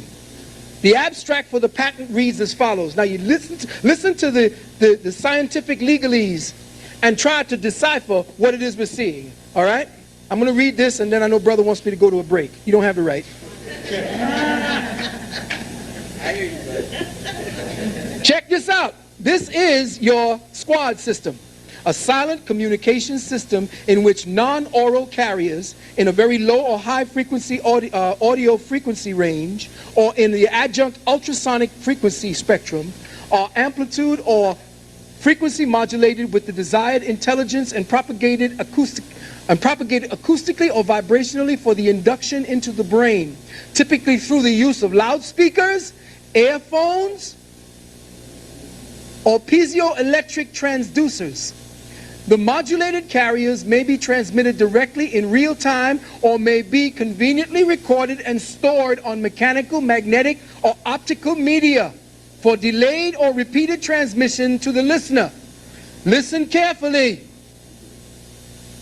Now, according to the literature put out by an organization called Silent Sounds Incorporated, you don't need to look them up on the internet, it is now possible using supercomputers to analyze human emotions, to put them into an EEG pattern and to replicate them, store them in these emotional signature clusters on another computer, and at will silently induce and change the emotional state of a human being.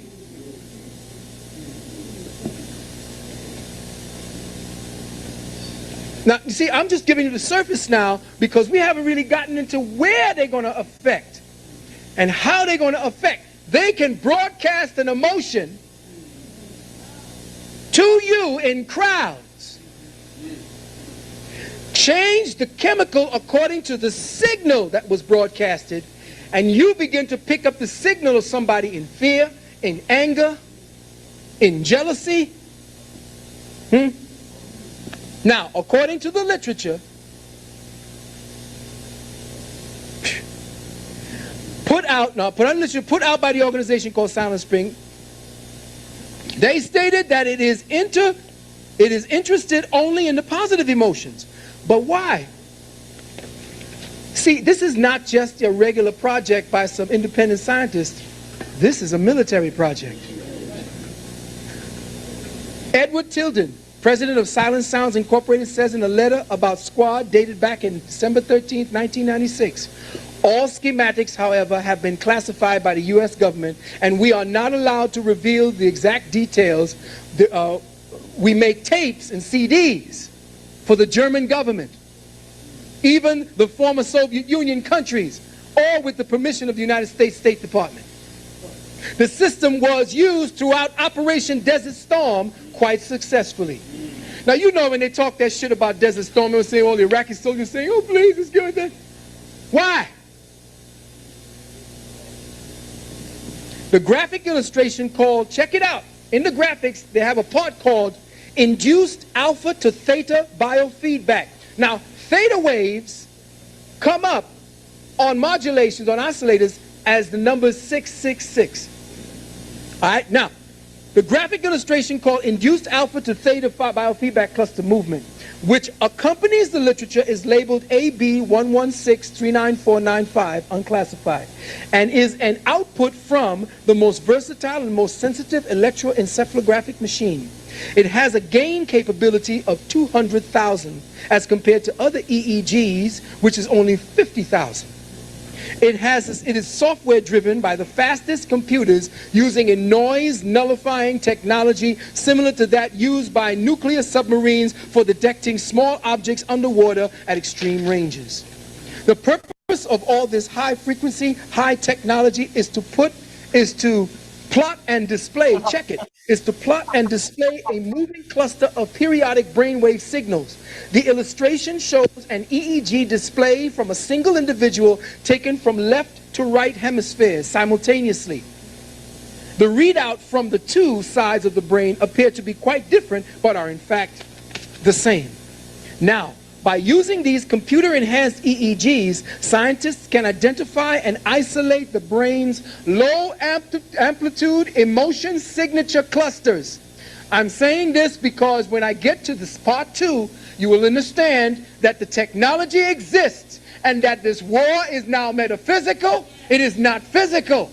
We can get the gun, but they got other things metaphysically working that would make you even not be able to pull the trigger.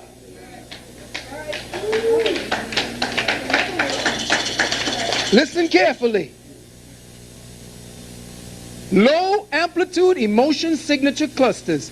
They can synthesize them and store them in another computer. In other words, by studying the subtle characteristic brainwave patterns that occur when a subject experiences a particular emotion like fear, scientists have been able to identify the concomitant brainwave pattern and now can duplicate it. These clusters are then placed on a silent sound carrier frequency and then silently trigger the occurrence of the same basic emotion in another human being. There is a lot more involved here than just subliminal sound systems. There are numerous pattern technologies. Now check this. With that capability, they have numerous pattern technologies that could be piggybacking on that. There appear to be two methods of delivery with this system. One is direct microwave induction into the brain, subject of the brain, and microwave is what they're using for that particular thing you got hanging on your finger. Gets all your HBO into the brain of the subject, which is limited to short-range operations. The other, described above, is using ordinary radio and television carrier frequencies. In more conventional uses, the use of the silent sound subliminal system might utilize voice commands added to security systems. That's what that brother Brian Wrong that we introduced had the chips in his head, was hearing voices.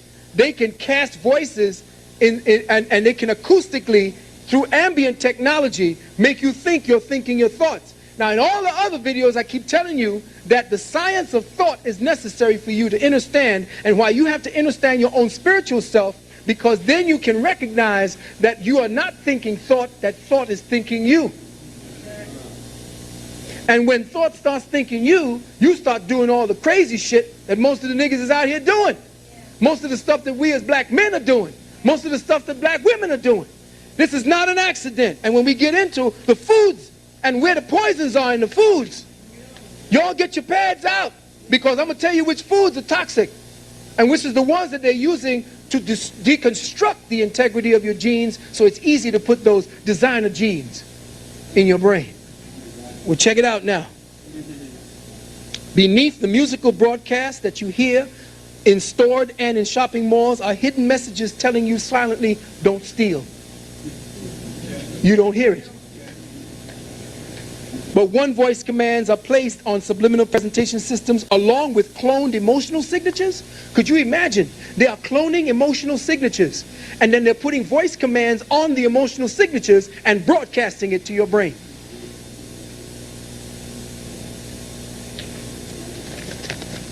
At this time, I want you to, if you want to, come over and we'll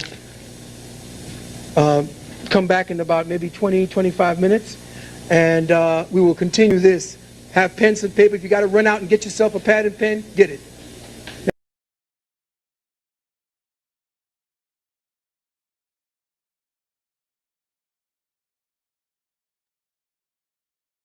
Yes, sir. That's pretty much where we was kind of going at. Yes, sir. Fear gotta overstand. Yes, sir. Yep, metaphysical war. So, So let's get this plain and clear. yes, sir. The emperor issues a charter to a group of people and a constitution to govern themselves, and these people are government under the empire. Now look what AI says. In such a scenario, the group of people are part of the empire, but they are allowed a degree of self-governance. The charter. Ethiopian World Federation received the charter, or is chartered under the empire. You're given a constitution. But let's go through this all the way, and then we get to the end, it'll get clear. The charter is a legal document issued by the emperor that grants the group certain rights, privileges, and power, essentially establishing their existence and the framework of their relationship with the empire. The constitution developed by the group themselves outlines how their internal government will operate and define their powers, rights, and responsibilities within the limits set by the charter. Relationships to the empire. Even though they have their own government and constitution, they are still considered under the authority of the emperor and the empire. The charter ensures that the emperor retains superiority and that the chartered entity acknowledges a subordinate status within the relationship. Think of it like the colonial charters granted by the British Crown to the colonies in America. These charters provided a basis for colonial government and self-governance, but did not make colonies independent nations. They were still under the ultimate authority of the British Crown.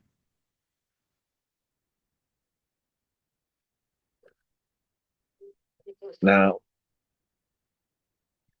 that authority still extends back to the doctrine of discovery, the papal bull. The British Crown broke off from the church, from the Catholic Church. What is it? Henry VIII wanted to get a divorce, but in the church that was illegal. So he broke away. Now, these authorities that they claim that they had and they issued out, His Majesty does the same.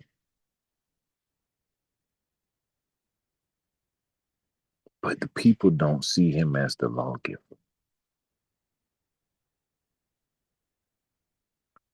It's not a binding reality to their consciousness. But the authority of the Pope and the British Crown, their consciousness and their being upholds it 100. Is that bound through fear? Has the doctrination that God ordained for these governments to exist and we should all be at peace and but no freedom?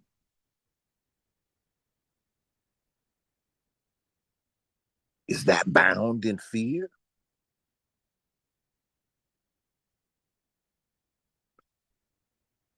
So, in the two mindsets, the whole scripture is speaking about liberation and people battling for their liberated position. But yet, that's not the spirit that governs us in the houses of religions,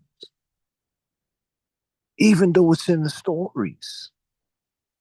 It's still not the spirit. Well, how is this? What is overtaking it?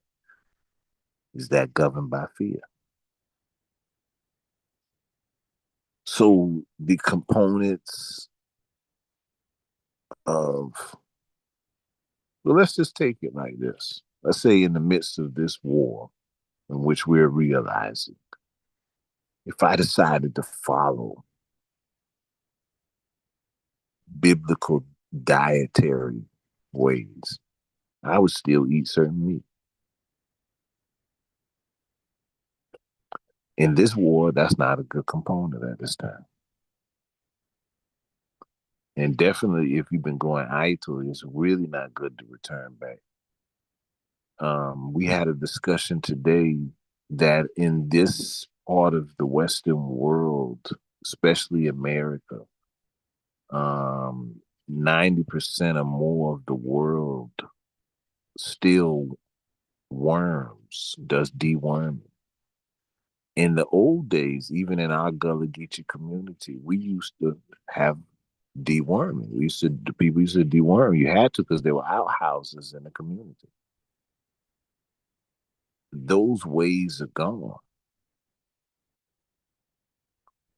And so something about how we cleansed ourselves, how we understood where we were at in the environment became erased, and we became indoctrinated in a commercialized European ways. Because at one time we still had cultural, traditional ways that we still did that kept us healthy or did certain things, but we walked away from that. There is a what is it playing on? I think it's YouTube, or it might be might have been Netflix too. There's a film that they're playing right now is for Juneteenth, is Daughters of the Dust. And you see the battle between remembering and staying within the traditional science and the traditional ways and entering into society, into the sleep. So we try to conjure up a remembrance for that and to remind ourselves of how thick the mental control is, that the King of Kings and Emperor could issue a charter. And if you Google, even though you'll see EWF come up, you really don't find newspapers and so forth documenting it as though an African king has given to his people a constitution, a flag, a governance to restore themselves. You know, nobody spoke those words. But yet it's understood clearly what it is. And so it is for us to educate the masses to get past the trickeries that have bound us to be unable to work together, to do things together, to accomplish together the main and serious component, which is establishing our self-governance, so that we can hand to the next generations self-determination, liberation. I don't know about you, but I would really want my children not to live in the fight or flight of a system of their oppressor. but be liberated and governing themselves and know what that feels like. Not to ride in the car and every time red or blue lights flash to sense a sense of fear. You know, so that's the goal with us with the EWF, is to remind the people of their emancipator, one who came and gave them a standing in law. We're not begging for it no more. We're not hoping we could try to know an emperor, a king of kings gave us the standing in law. Now we must stand on it. Now we must use it as our strength, as our guidance. See, then it becomes the power in which we are guided and protected by. And it is the authority of the King of Kings, the emperor of the empire of Ethiopia. So why do people, or why is it clear that the British Crown's charter created a governance and the Ethiopian emperor, that crown did not create a governance? Why do we not see that? What has stopped our minds? Why does it seem so distant? Why does it seem so unbelievable? Why are people fighting and no one understands what the emperor did for us? We don't have to argue about the religions. We don't even have to argue about a name. It's we, the black peoples of the world, gave it just a standing alone. So you don't have to fight about this and that. Just accept that you're all melanated, you're all black, wherever. Here. Now use this. Build yourselves. They naming you anyways. Here you go. But people today are trying to create the same reality, and then they try to find a government in Africa or another authority to acknowledge them. We've already been acknowledged by the King of Kings. Do we acknowledge that? Why is it difficult?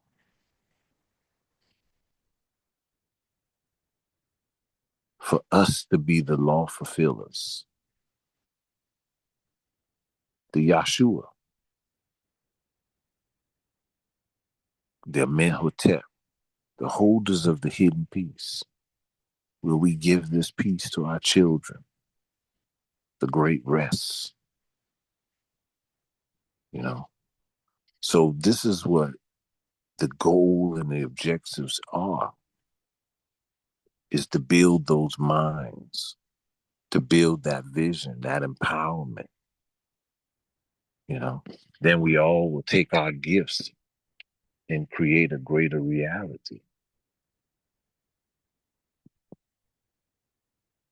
Yes, Chair, I'm going to. Anyone have any questions on this charter? And why do we feel it is difficult for many to see the emperor in the same light? Why is it still in a defining, unclear component? Why are people still saying, I don't, well, I want to be part of the EWF, but what can it do? What can you do? Can you help develop the power that has been already given by His Majesty? Are you going to be a spreader of the good news to show the people that the King of Kings emancipated them? And not in just a word of a declaration, but also in the giving of a constitution, a flag, a governance, and even a place of a headquarters of land to establish you as a tribal, customary or position under the crown. Wow.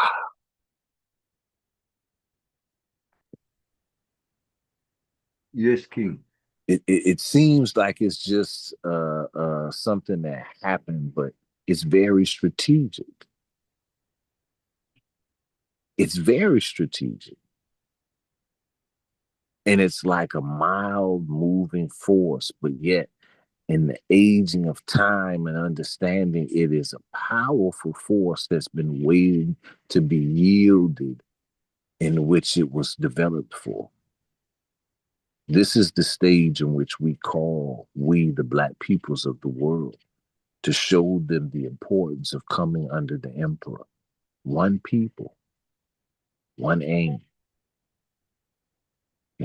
showing them that he gave us the standing in law. Now we must use it in this power. He gave us the charter. He gave us the constitutional power now as a governed people to have equality. For it takes an equal force or a greater force to overcome a force. So now we go before governments as government. No one else was going to give us that. No one else still. Is 2025, and people are yipping and yelling right now because they can't even get the AU to acknowledge it to a certain component.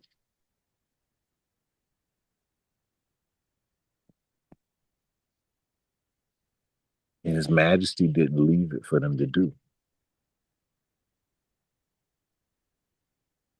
He already did it. It already took place. But somehow, people were going before the UN, the AU. Some with even a bits of knowledge of this. But the egos and the religious indifferences and so forth, how where people won't even utter His Majesty's name as the position of authority. The people they're speaking to at the seat of the AU only have a position because of the works of His Imperial Majesty. To denounce His position and not recognize Him is to not recognize themselves.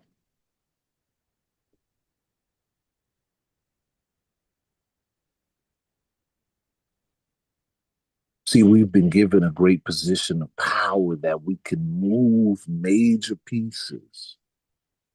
But because of indifferences and battle to prove religion versus religion and this and that, the EWF has not moved effectively.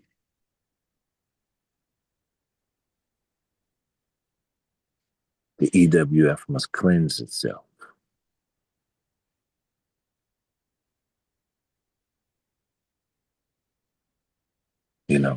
That's the journey into the promised land.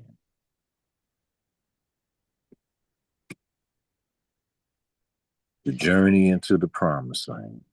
They say after they measured it, it's something that should only took them like 2-day trip, but somehow it took all those years. Even though it's metaphorically a science there, but then they're teaching or a cycle as well. What happened before they went into the promised land? And I close there.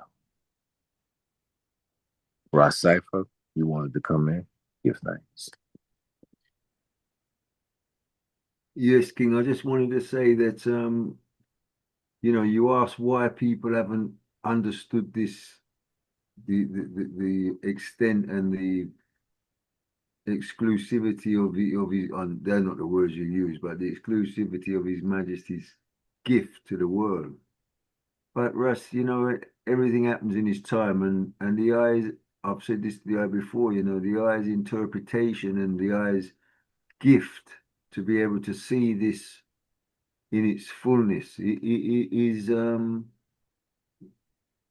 is unique, and it hasn't happened before its time, and the eye's vision is an ability to interpret this information is unique. And I wanted to screenshot this as well. everyone that's on the group right now, you screenshot this. I want y'all to remember this for this is what we have to explain to everyone. Go ahead, Rasai.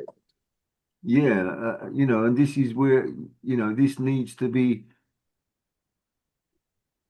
I say it every time that I speak about the eye, but your vision needs to be given to the world. It needs to be given to the black world. It needs to be given to, like, the sister, the Pan-Africanist doctor, the sister who was in America. I can't think of her name. You know, the one who goes on platforms with Lumumba and then people there. Chiwezi is her name. The sister from Zimbabwe. Ericana? You know, what's her name? Ericana? Yes, yes. These are the people who, if you could get to their ears, Russ, and even Lumumba, then, get to those people's ears because they don't know this, Russ. For some reason, they don't know it, you know? And like we never knew it until I heard the I ever speaking of this stuff, the papal bull and all of these things. It was unknown. So the eye's knowledge needs to be spread out there, Russ. And I know, I'm a man who prays, and I pray that the eye's knowledge will really get out there, Russ, and be able to build a nucleus around, the eye's teaching us, because this is phenomenal, and is visionary. Even like as Ras Amdi's interpretation of the Bible, it's visionary. It's new, even though nothing is new. It's new, even though this is what you're showing here. Obviously, is not new, but it's new to I and I. It's new to our world. And the sad thing is with the EWF for us is that the people then want to fight the eye down. And if they could follow the eye instead of fighting the eye, we'd have more of an organization, because this is where it needs to go forward. The EWF needs to be developed from this nucleus, because this is it. All the rest of it is fluff. All of the rough stuff going on, doing this, that, the other, is fluff unless we actually work with this core foundation. The eye's got the core. The eye's got something to build upon. All the rest of it, Russ, is just trying to work in Babylon's system where you're a revolutionary. This is a revolutionary teaching, because we're a revolutionary movement to liberate the people.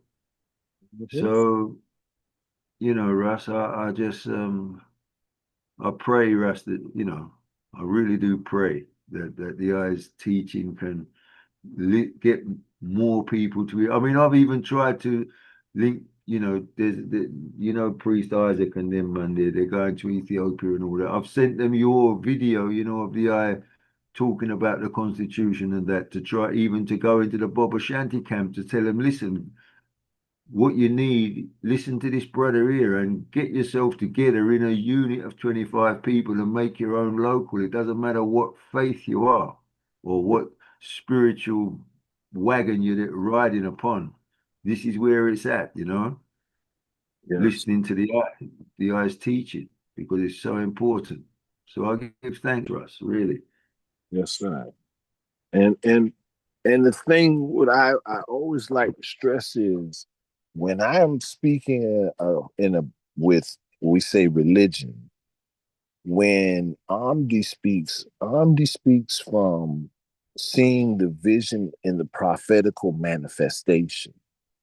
When he calls out the Bible scripture and he says, look, y'all went and built a tabernacle and declared y'all own stuff and started theology and everything. And the scripture said there's going to come a cycle where people will do that. But see, His Majesty already brought us the law. Why y'all going to go and try to create your own law? So then there's things that happen. He always teaches that. So he's seeing in the vision the manifesting. He's not saying prophecy to come. Look, it's a living reality. When you speak of star knowledge, you're not saying, look, this may happen. No, you're looking at what's done took place, happening now, and going on. It's a living reality. So we have to bring the people out of the sleep. They in a sleep. They're not even digesting it. They still crying. It's like you've been already given the power. Can't you see it? This ain't about no Lazarus. This ain't about Cypher. This ain't about Amdi. This ain't about none of us. The King of Kings, the Emperor, did a works that gave to us our emancipation and liberation to self-governance. Do we see it? There's treaties surrounding it. Do we understand that? Where others have failed, His Majesty already crafted out a whole legal position that beat all of the positions. In fact, in the very end, you'll hear one of the greatest things that we have to say is we ask every authority, what is their delegation of authority over us? Are they basing on Papa Bull? What are they basing on? And then when we go to that, we're able to start talking about slavery is not a thing of the past. Colonization is not a thing of the past. So where legal courts were closed, we're able to open the door by standing in a solidarity around what His Majesty gave us. We're able to open the court's doors. We're able to walk in there not as a citizen begging, but as a people who are liberated people who are able to write a letter of rogatory and to challenge their positions. And we have a real standing in law. This ain't no illusion. This ain't no UCC1 paperwork and we got a trust account. This is a charter and a constitution given by the King of Kings, the Lord of Lords, the conquering lion of the tribe of Judah, who beat the war with neither gun nor bomb, but nobody even knew it. That He had won and emancipated us without causing no one no harm. Who could ever do that? What an amazing mind.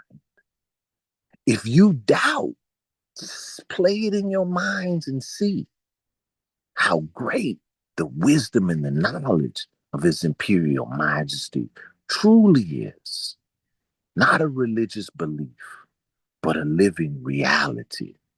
Haile Selassie, Jah Rastafari. Yes, I chair. Give thanks.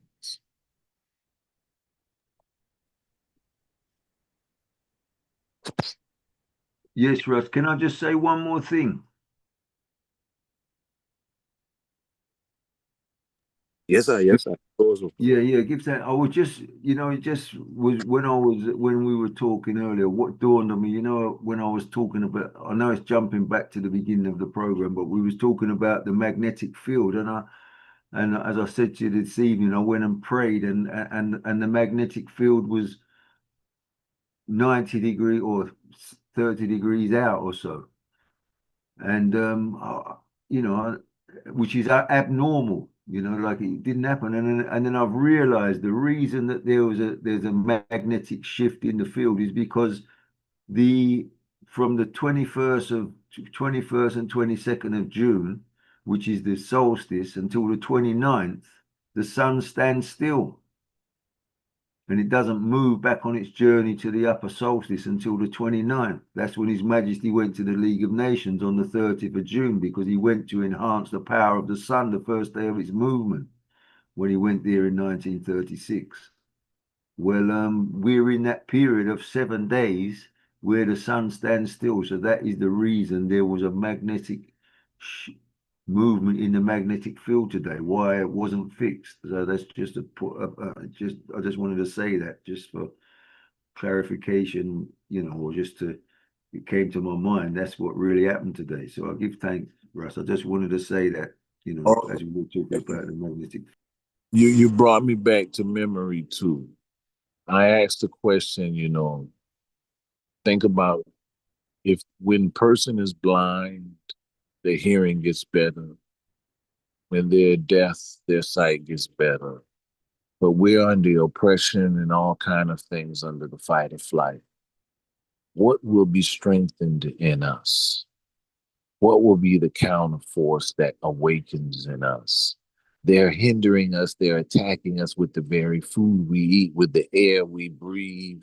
They're attacking us with radio frequencies, television frequencies, car frequencies. They're attacking us with everything they've got. So, with all of this at you, what do you think is being triggered? That's a lot of pressure for a diamond to come out.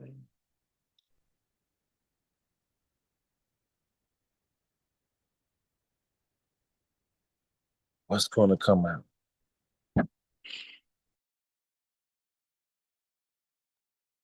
What's going to come out, Russ, is a solid granite or a solid diamond, because when a diamond is formed through pressure. So from all the pressure, we must be able to come into perhaps a pure knowledge. Perhaps might be the answer. Okay. Would you call a diamond a crystal in some aspects? It's a crystallization, right? Yeah. So it's a Christlation, right? So when we speak about the lawgiver comes and then the law fulfiller, meaning there has to be chaos and the earth has to be out of order for the lawgiver to have to come. So now once the lawgiver comes, the pressure is only going to produce the Yahshua, the law fulfillers. See, the pressure is going to make them go in within to fulfill the law. Well, a very strange thing is I have a book which I've mentioned to the item. I would have loved to be able to get the item a copy of it. It's a thesis by a brother on the Ethiopian religion and church. It's called The Finding of the True Cross and Epiphany, and he's done an in-depth study. I think he must have done it for a thesis for a degree. On the religion, and in that he talks about some people called the Siranios Hig, and the Siranios Hig is the keepers of the law, and these are a set of special intelligent people.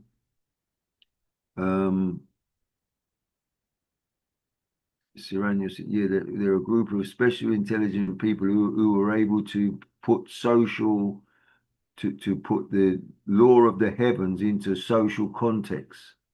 That he speaks about them in this book. They're called the Serranios Hig. And yeah, and these are the people and I think that, the I as the people of this time, because they talk about it in the 8th millennium, which we're in. This is the 8th millennium, according to the beginning of the 5,500 BC. Now we're in 7,500. We're in after 7,500 years, which was 1500 BC. The period 1,000 years of the Serranios Hig began. And I think that I and I, as the Rastafari people, are the Serranios Hig. We're the keepers of the law. So we've been prophesied, I think. Yes, sir. Qumran, the Essenes, the keepers of the way, is the same. Those who see the lion as he takes his position will see the connection of heaven and earth, and they will see the mysteries unlocking before their eyes.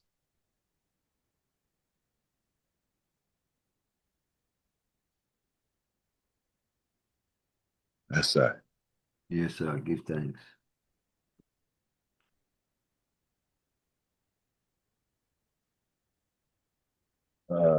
Russ, come in. Yes, sir.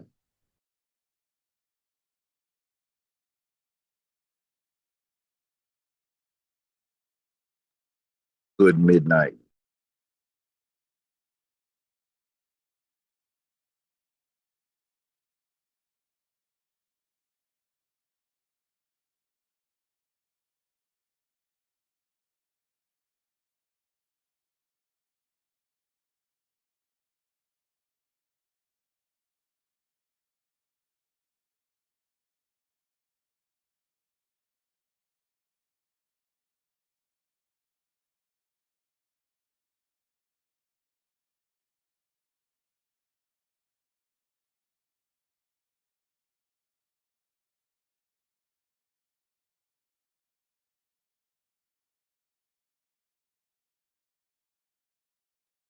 One thing, family. Has anybody heard from Sister Joy? Yeah, we were just in a meeting the other day. Okay, because I haven't heard from her for a while. I just want, I don't know if she's, because normally she would have sent me a text to get me on the, when the program's going to begin. She normally sends a notification, and I haven't heard from her for a while. Yeah. Okay, family, give thanks.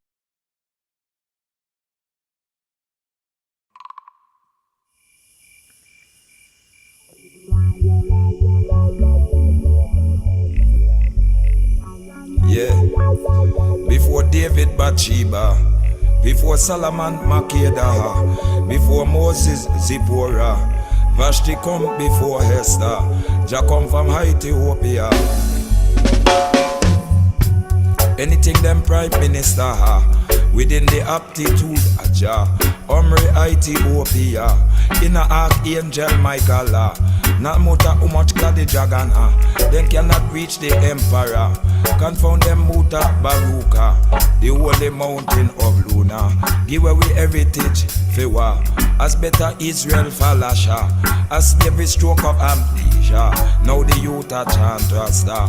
Family can't buy them no car, so them a innovate raga. Yeah. Here and again. Before David Bathsheba, before Solomon Makedah, before Moses Zipporah, Vashti did come before Esther. Jah come from Ethiopia.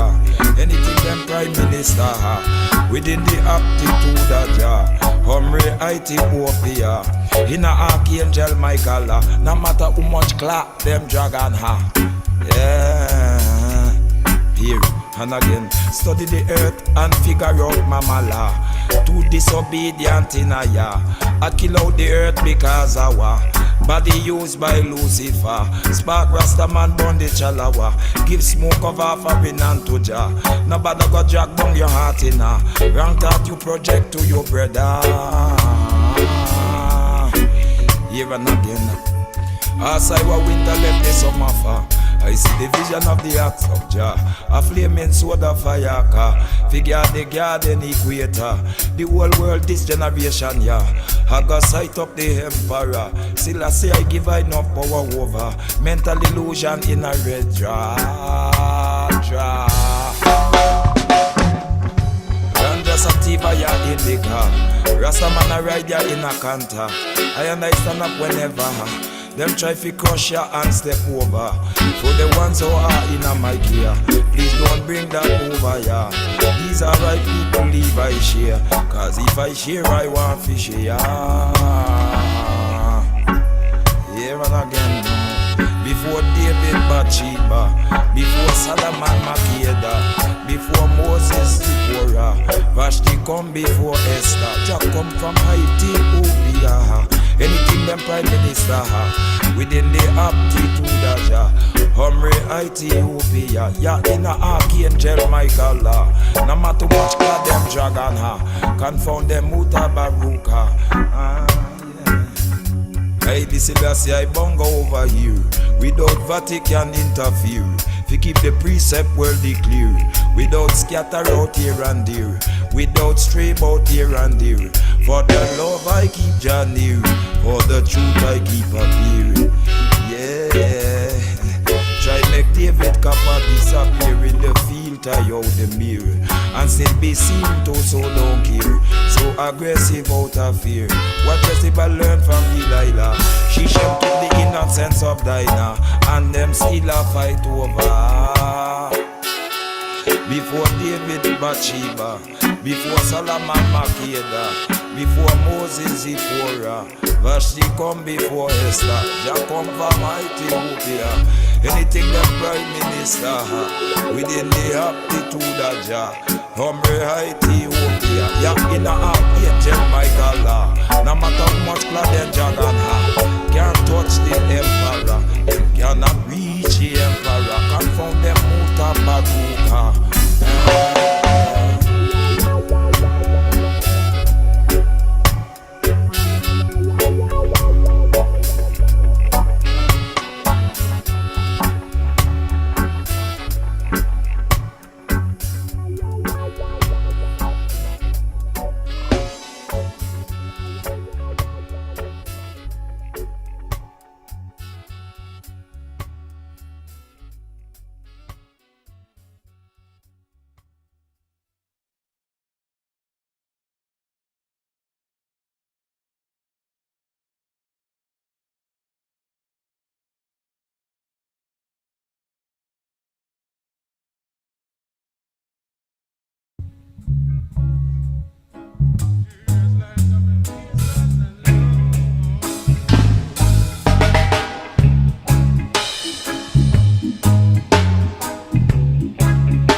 Like there's an army of furious lions coming up.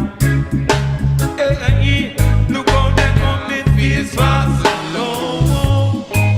They come in fierce fast and low.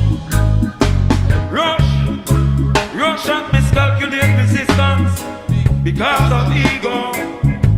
Yeah, the gear don't ship out. I might never take them serious out. Self-defense is always a primal instinct that walk about. It's an animal, it's a will to go out. It is a will to go out. Come make a yan out of Babylon left out. Come make a yan out of Babylon left out. Yeah, yeah. I am an awo.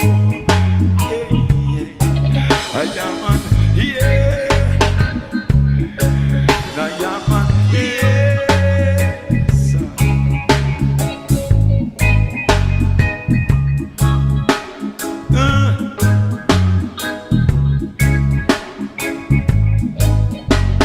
It earth as the key.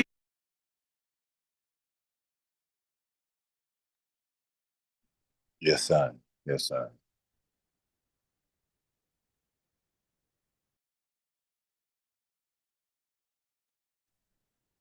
Yes, sir. The key. Give thanks, give thanks. Greetings. Yes, I can go ahead. Yes, sir. As a greetings and present Iris in the Divine Iris of our night, Haile Selassie the first. Give thanks. I know we're closing up, and I was listening and been listening, and sometimes I'm not able to be present, but within the Iris because it dwells within our life. I will give thanks for those of our life who, like our lives, Minister Ross Lazarus, who have that clear understanding of the whole dynamics. Not just the eye, but the eye is the one who's bringing it to our eye and reminding our eye of the importance of the uniqueness of our eye people, the government, the Ethiopian World Federation, and its importance in safeguarding the sanctity of our eye's sovereignty, you know. But I was having a conversation earlier today, and it was mostly based on the youth and how the minds seem to have been so captivated, as I are aware, the social media technology. It is there for an I use it, but it also have a controlling component as they expressed tonight.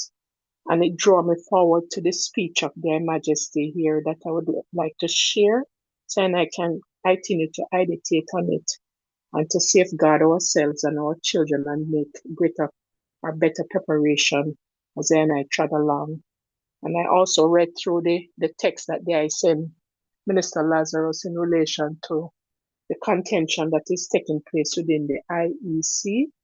And I hope I and I will be having further discussion as to how to approach this challenge that I and I are encountering in the government, and that it doesn't allow I and I to disengage, but to engage and to see from the Constitution how I and I can address this matter.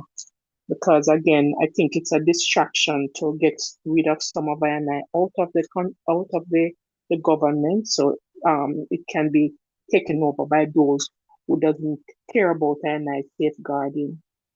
But the speech of Their Majesty, the excerpt of Their Majesty that I would like to share, it is under higher education, and the subtopic is need for various disciplines. I might have shared it before, but it's always good to remind and I said, because every time Their Majesty spoke, there's always an additional message that strengthens the first part of the message, you know?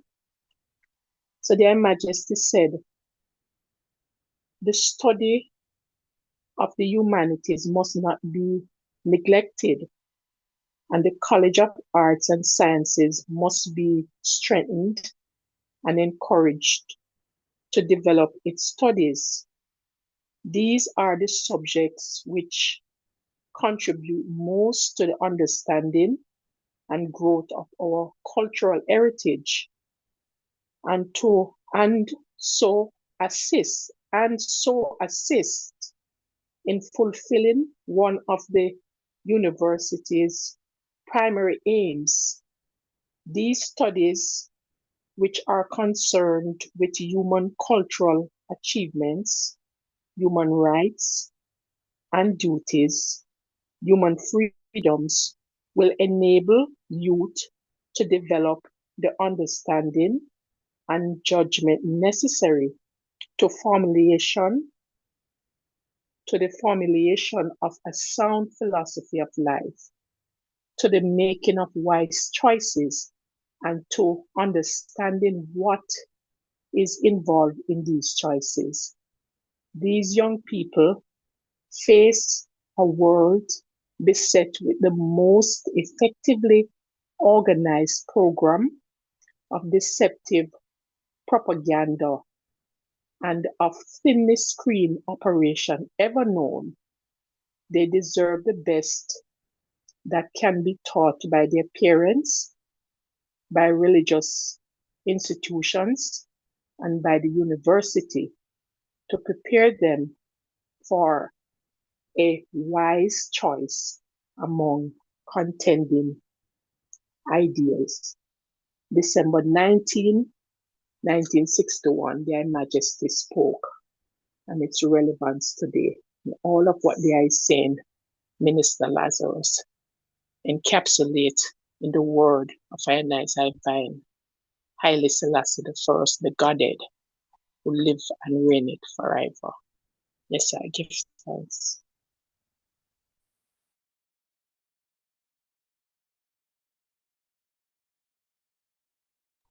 Yes, I give thanks. Right on time, because I didn't read His Majesty's speech today. Give thanks. Yes, sir.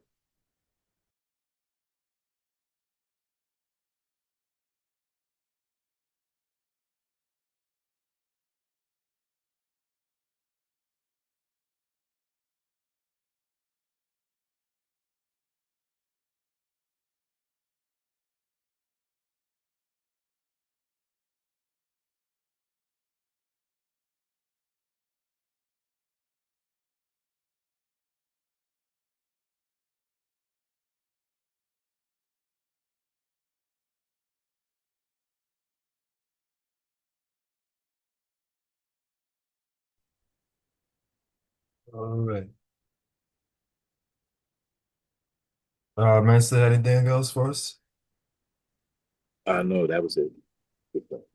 All right. We'll give thanks. It is 12:17 a.m. It's been another great session, very informative. And you see the mission, have the orders. They have been ordained by the emperor. So we give thanks and praise to everybody coming in this evening. At this moment, we ask that the chaplain, well, I'll do the anthem first. One question. Yes, Queen Afia. So there's a very important charge that is on the table here on INI's executive, and I would like to know when INI will be reasoning on it to come to a consensus as to what approach is best.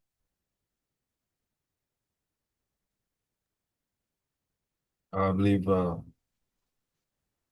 we'll talk in a group about tomorrow, Okay. about availability, but we're meeting on Okay. Sunday as well. Okay. Give thanks. Mhm.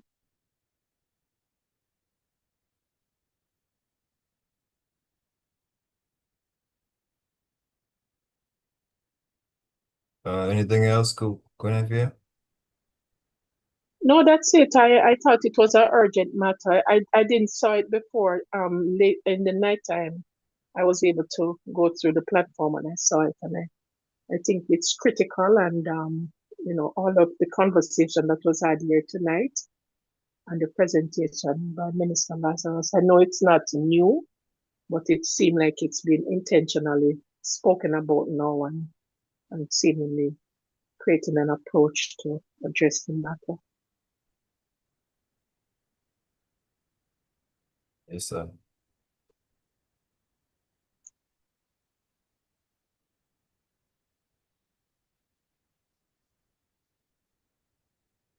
But we definitely will deal with the matter because the mission is important and the responsibility that we have,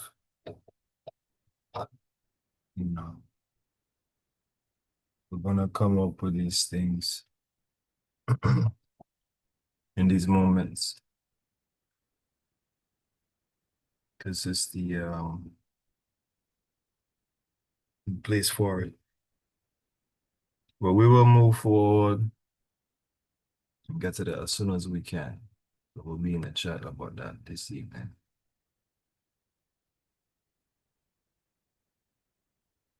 All right, anyone else?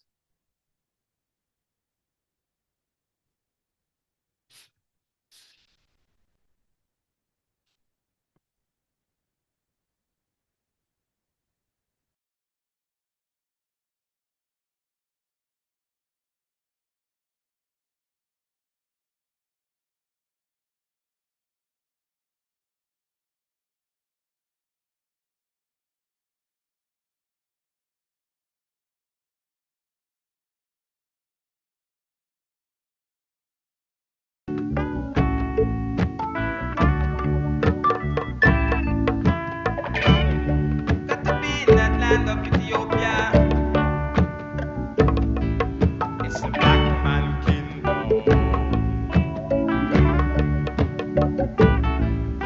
Ethiopia, the land of our fathers, the land where our gods come to be. Like these to our eyes swiftly gathered, our children are gathered to thee. With our red, gold, and green floating o'er us, and our emperor to shield us from wrong. With our hope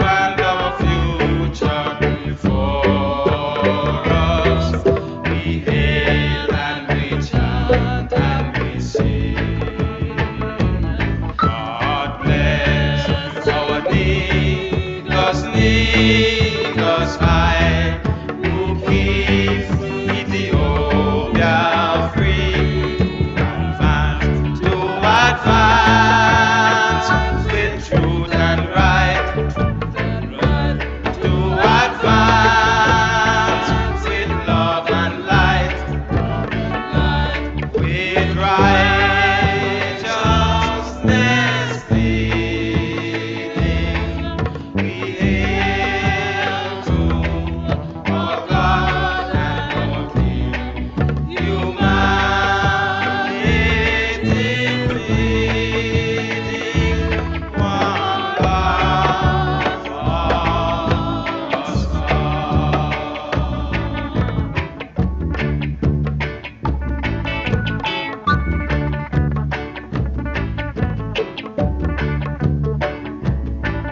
Ethiopia, the tyrants are falling, who once smote thee underneath. Children mortically calling from over Jadis and sea. Jehovah, the great one, has heard us. He has come to protect us from wrong. He has sent his holy angels to guide us and to protect us in this land. God bless our Negus life, who keeps Ethiopia free, to advance with truth and right, to advance with love and light, with righteousness pleading. We hail to our God and our King, humanity pleading, one God for us all.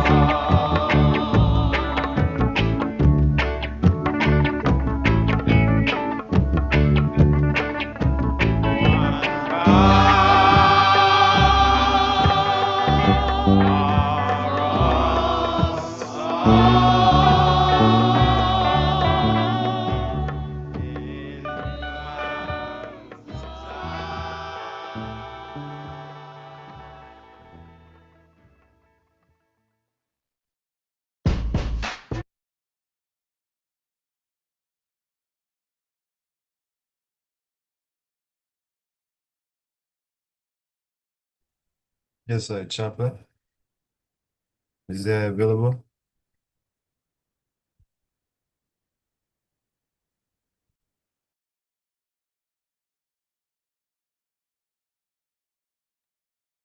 Yes, sir. Salam. Lakimu. Yes, sir. Give thanks. And I want to show this right here. Sheila on the chat today.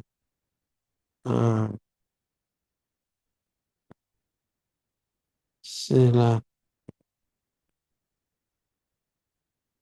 Yes, I.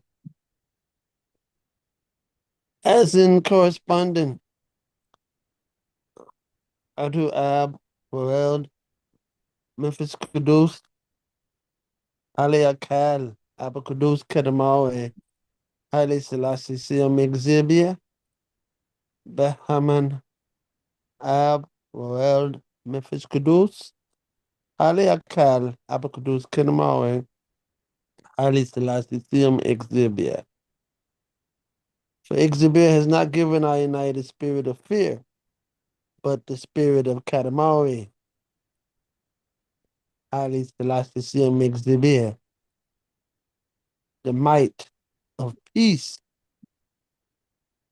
of the Kudus Selassie to overcome. So as our Father chosen and baptized and anointed the king of Ethiopia. Upon signing the Ethiopian Constitution in 1931, he speaks, "We have been entrusted by the grace of Exhibia with the mission of the protection of Ethiopia, have decided that it is not mere sufficient merely to glorify the highest who has conferred this great honor on us with words only, and to give expression to our sentiments by petty actions which are transient and apt to be forgotten." I pause here, for His Majesty speaks of why he's thinking. He said, "We have been entrusted by the grace of Exhibit with the mission of the protection of Ethiopia, have decided that it is not sufficient merely to glorify the All Highest who has conferred this great honor on us with words only, and to give expression to our sentiments by petty actions which are transient and apt to be forgotten. The efforts we have made to establish a constitution which shall be lasting and of advantage to all, and which shall be handed down from generation to generation, although they are but incomplete evidence of our gratitude to the All Highest, we have desired to bring you together in this place and at this hour in order to expound to you the work which we have prepared and whose realization we entrust to the All Highest. Nobody doubts but that laws bring to mankind the greatest advantages, and that the honor and interests of all persons depend on the wise mind of the laws, whereas humiliation, shame, iniquity, and the denial of man's rights all originate from the absence or inadequacy of laws. So, after pondering what would be the best way to fulfill his mission for the protection of Ethiopia, he thought the greatest weapon and way to protect her would be making her culture and traditions into law, and by sanctioning them into law, by writing the faith of the people into law, which is inscribed in our anthem when we say, "With our emperor to shield us from wrong, with our God and our future before us." What are we saying? How does our emperor shield us from wrong? What power does our emperor have? What power does he possess to shield his people from wrong? And what is the people future that is before them? For in the prayer of Hannah, it says, "He shall anoint my horn and raise his king in righteousness," right? So His Majesty established a constitution which will pass from one generation to the next generation as a living organ, as a living organ have to be manifested. It has to be something that the people daily exercise to keep in order. So if it is written in the people's hearts in their daily activity, then who can come destroy it? What better way to protect it than by making it a law of the people, whereby people are to live by, right? Another example, another example of this, His Majesty shows us in this wise mind, is when the people wanted to erect a statue for our king. Reading, it is now 32 years since we assumed the high service of aiding and guiding the destinies of our people. Counting from our regency, when we were destined to the imperial throne of Ethiopia, during this period, our reign, a series of problems and trials have had to be faced.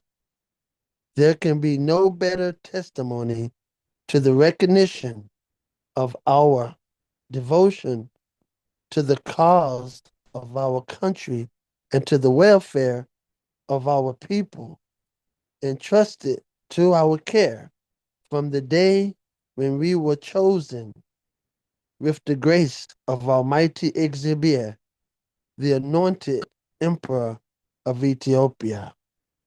Than this expression of noble sentiments from our beloved and loyal people.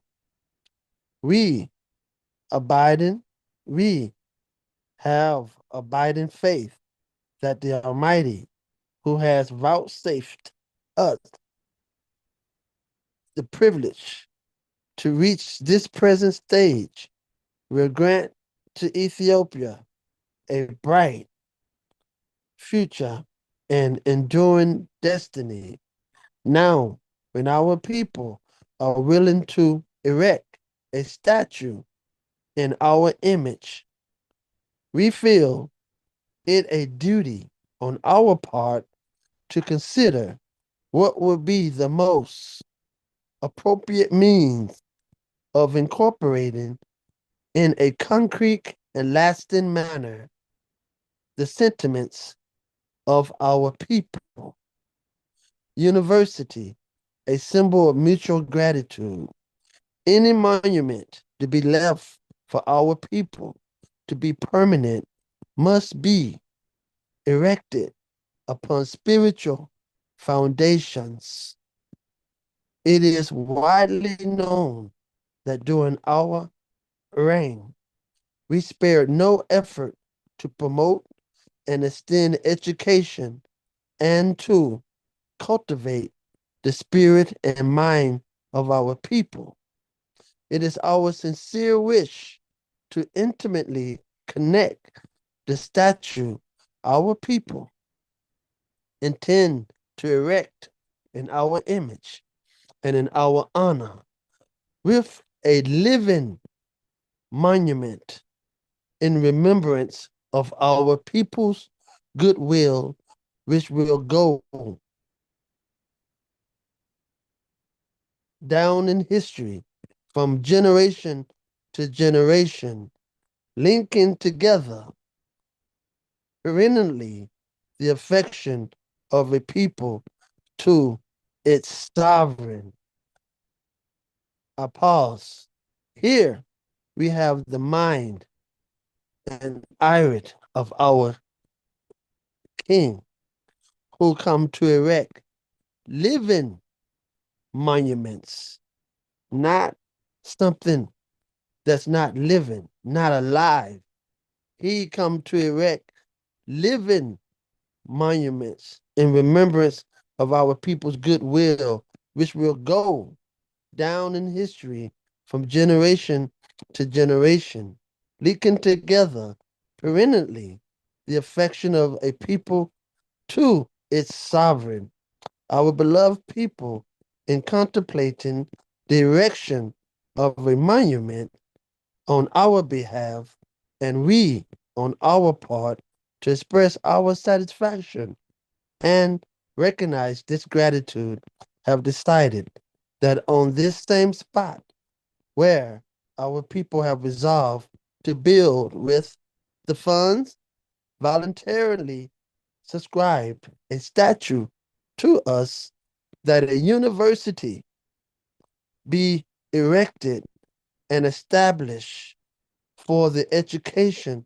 of Ethiopia's youth, so as to allow them and future generations to benefit from this happy event, while giving this site for the building and establishment of a university to represent at the same time a monument to your emperor for the service and the benefit of your children and the future generations, and to stand as a symbol of mutual gratitude between your sovereign and his people. We now lay the foundation stone of the university, the salvation of our country, Ethiopia, as we have repeatedly stated to you, lies primarily in education. As Ethiopia is one, all Ethiopians are also one. And education is the only way to maintain this condition. Selected speeches of His Imperial Majesty Kadamauri Haile Selassie, H1. Sila. Yes, I. So we see the magnificence of our King. Foundation is establishing living monuments to us, for us to carry on in the new heavens and the new earth, to be handed down from one generation to the next generation. So thus, how can it be destroyed if it's our foundation, our living law, and our heart? From education, through education, we shall maintain our unity and be able to defend ourselves against any adversary. Through this iron of His Imperial Majesty, Abacadus Kenamawe, Haile Selassie Siam Exhibir, everything is in accordance with our Commander in Chief. So I give thanks for this study session. I give thanks for everyone who took part and given their time. For the teacher needs the pupils, and the pupils need the teacher. For we are love, we are light, we are life, and we are liberation. Give thanks to the Almighty to keep us. I give thanks for His mercy and His grace. For this local, number 49, to still be here, established on the year of the new millennium, 2007. And we are still here today through the grace and love and mercy of His Imperial Majesty, inspiring the hearts and the iris of those who are thirsty for His mission and fulfill His peace. Give thanks. Abakudus Kedamare, Haile Selassie Siam Mexibia, Guide Ayenai, watch over Ayenai, keep Ayenai, comfort the sick in this time, and comfort their family members in this time, and give them strength. All those who call upon thee, all those who don't have a helper, sanction them, O Lord. Abakudus Kedamare, Haile Selassie Mon Bessa Zimanagadi Sihuda. CM Exhibit. Sila, Sila, Sila. Give thanks, Chair.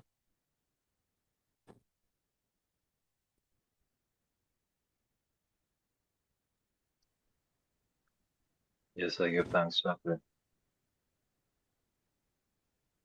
Yes, sir, everyone. Give thanks again. Looking forward to next strong for everybody coming in, and we'll have some new things on the announcement for next strong. But just definitely check out our social media pages on Instagram and on the wall and such. We'll be having some new information coming out pretty soon, some activities and some great fun things. Great fun things. Yes, I give thanks. Bless the love. Nebuchadnezzar Salam. Gusa salam. Sila. Yeah.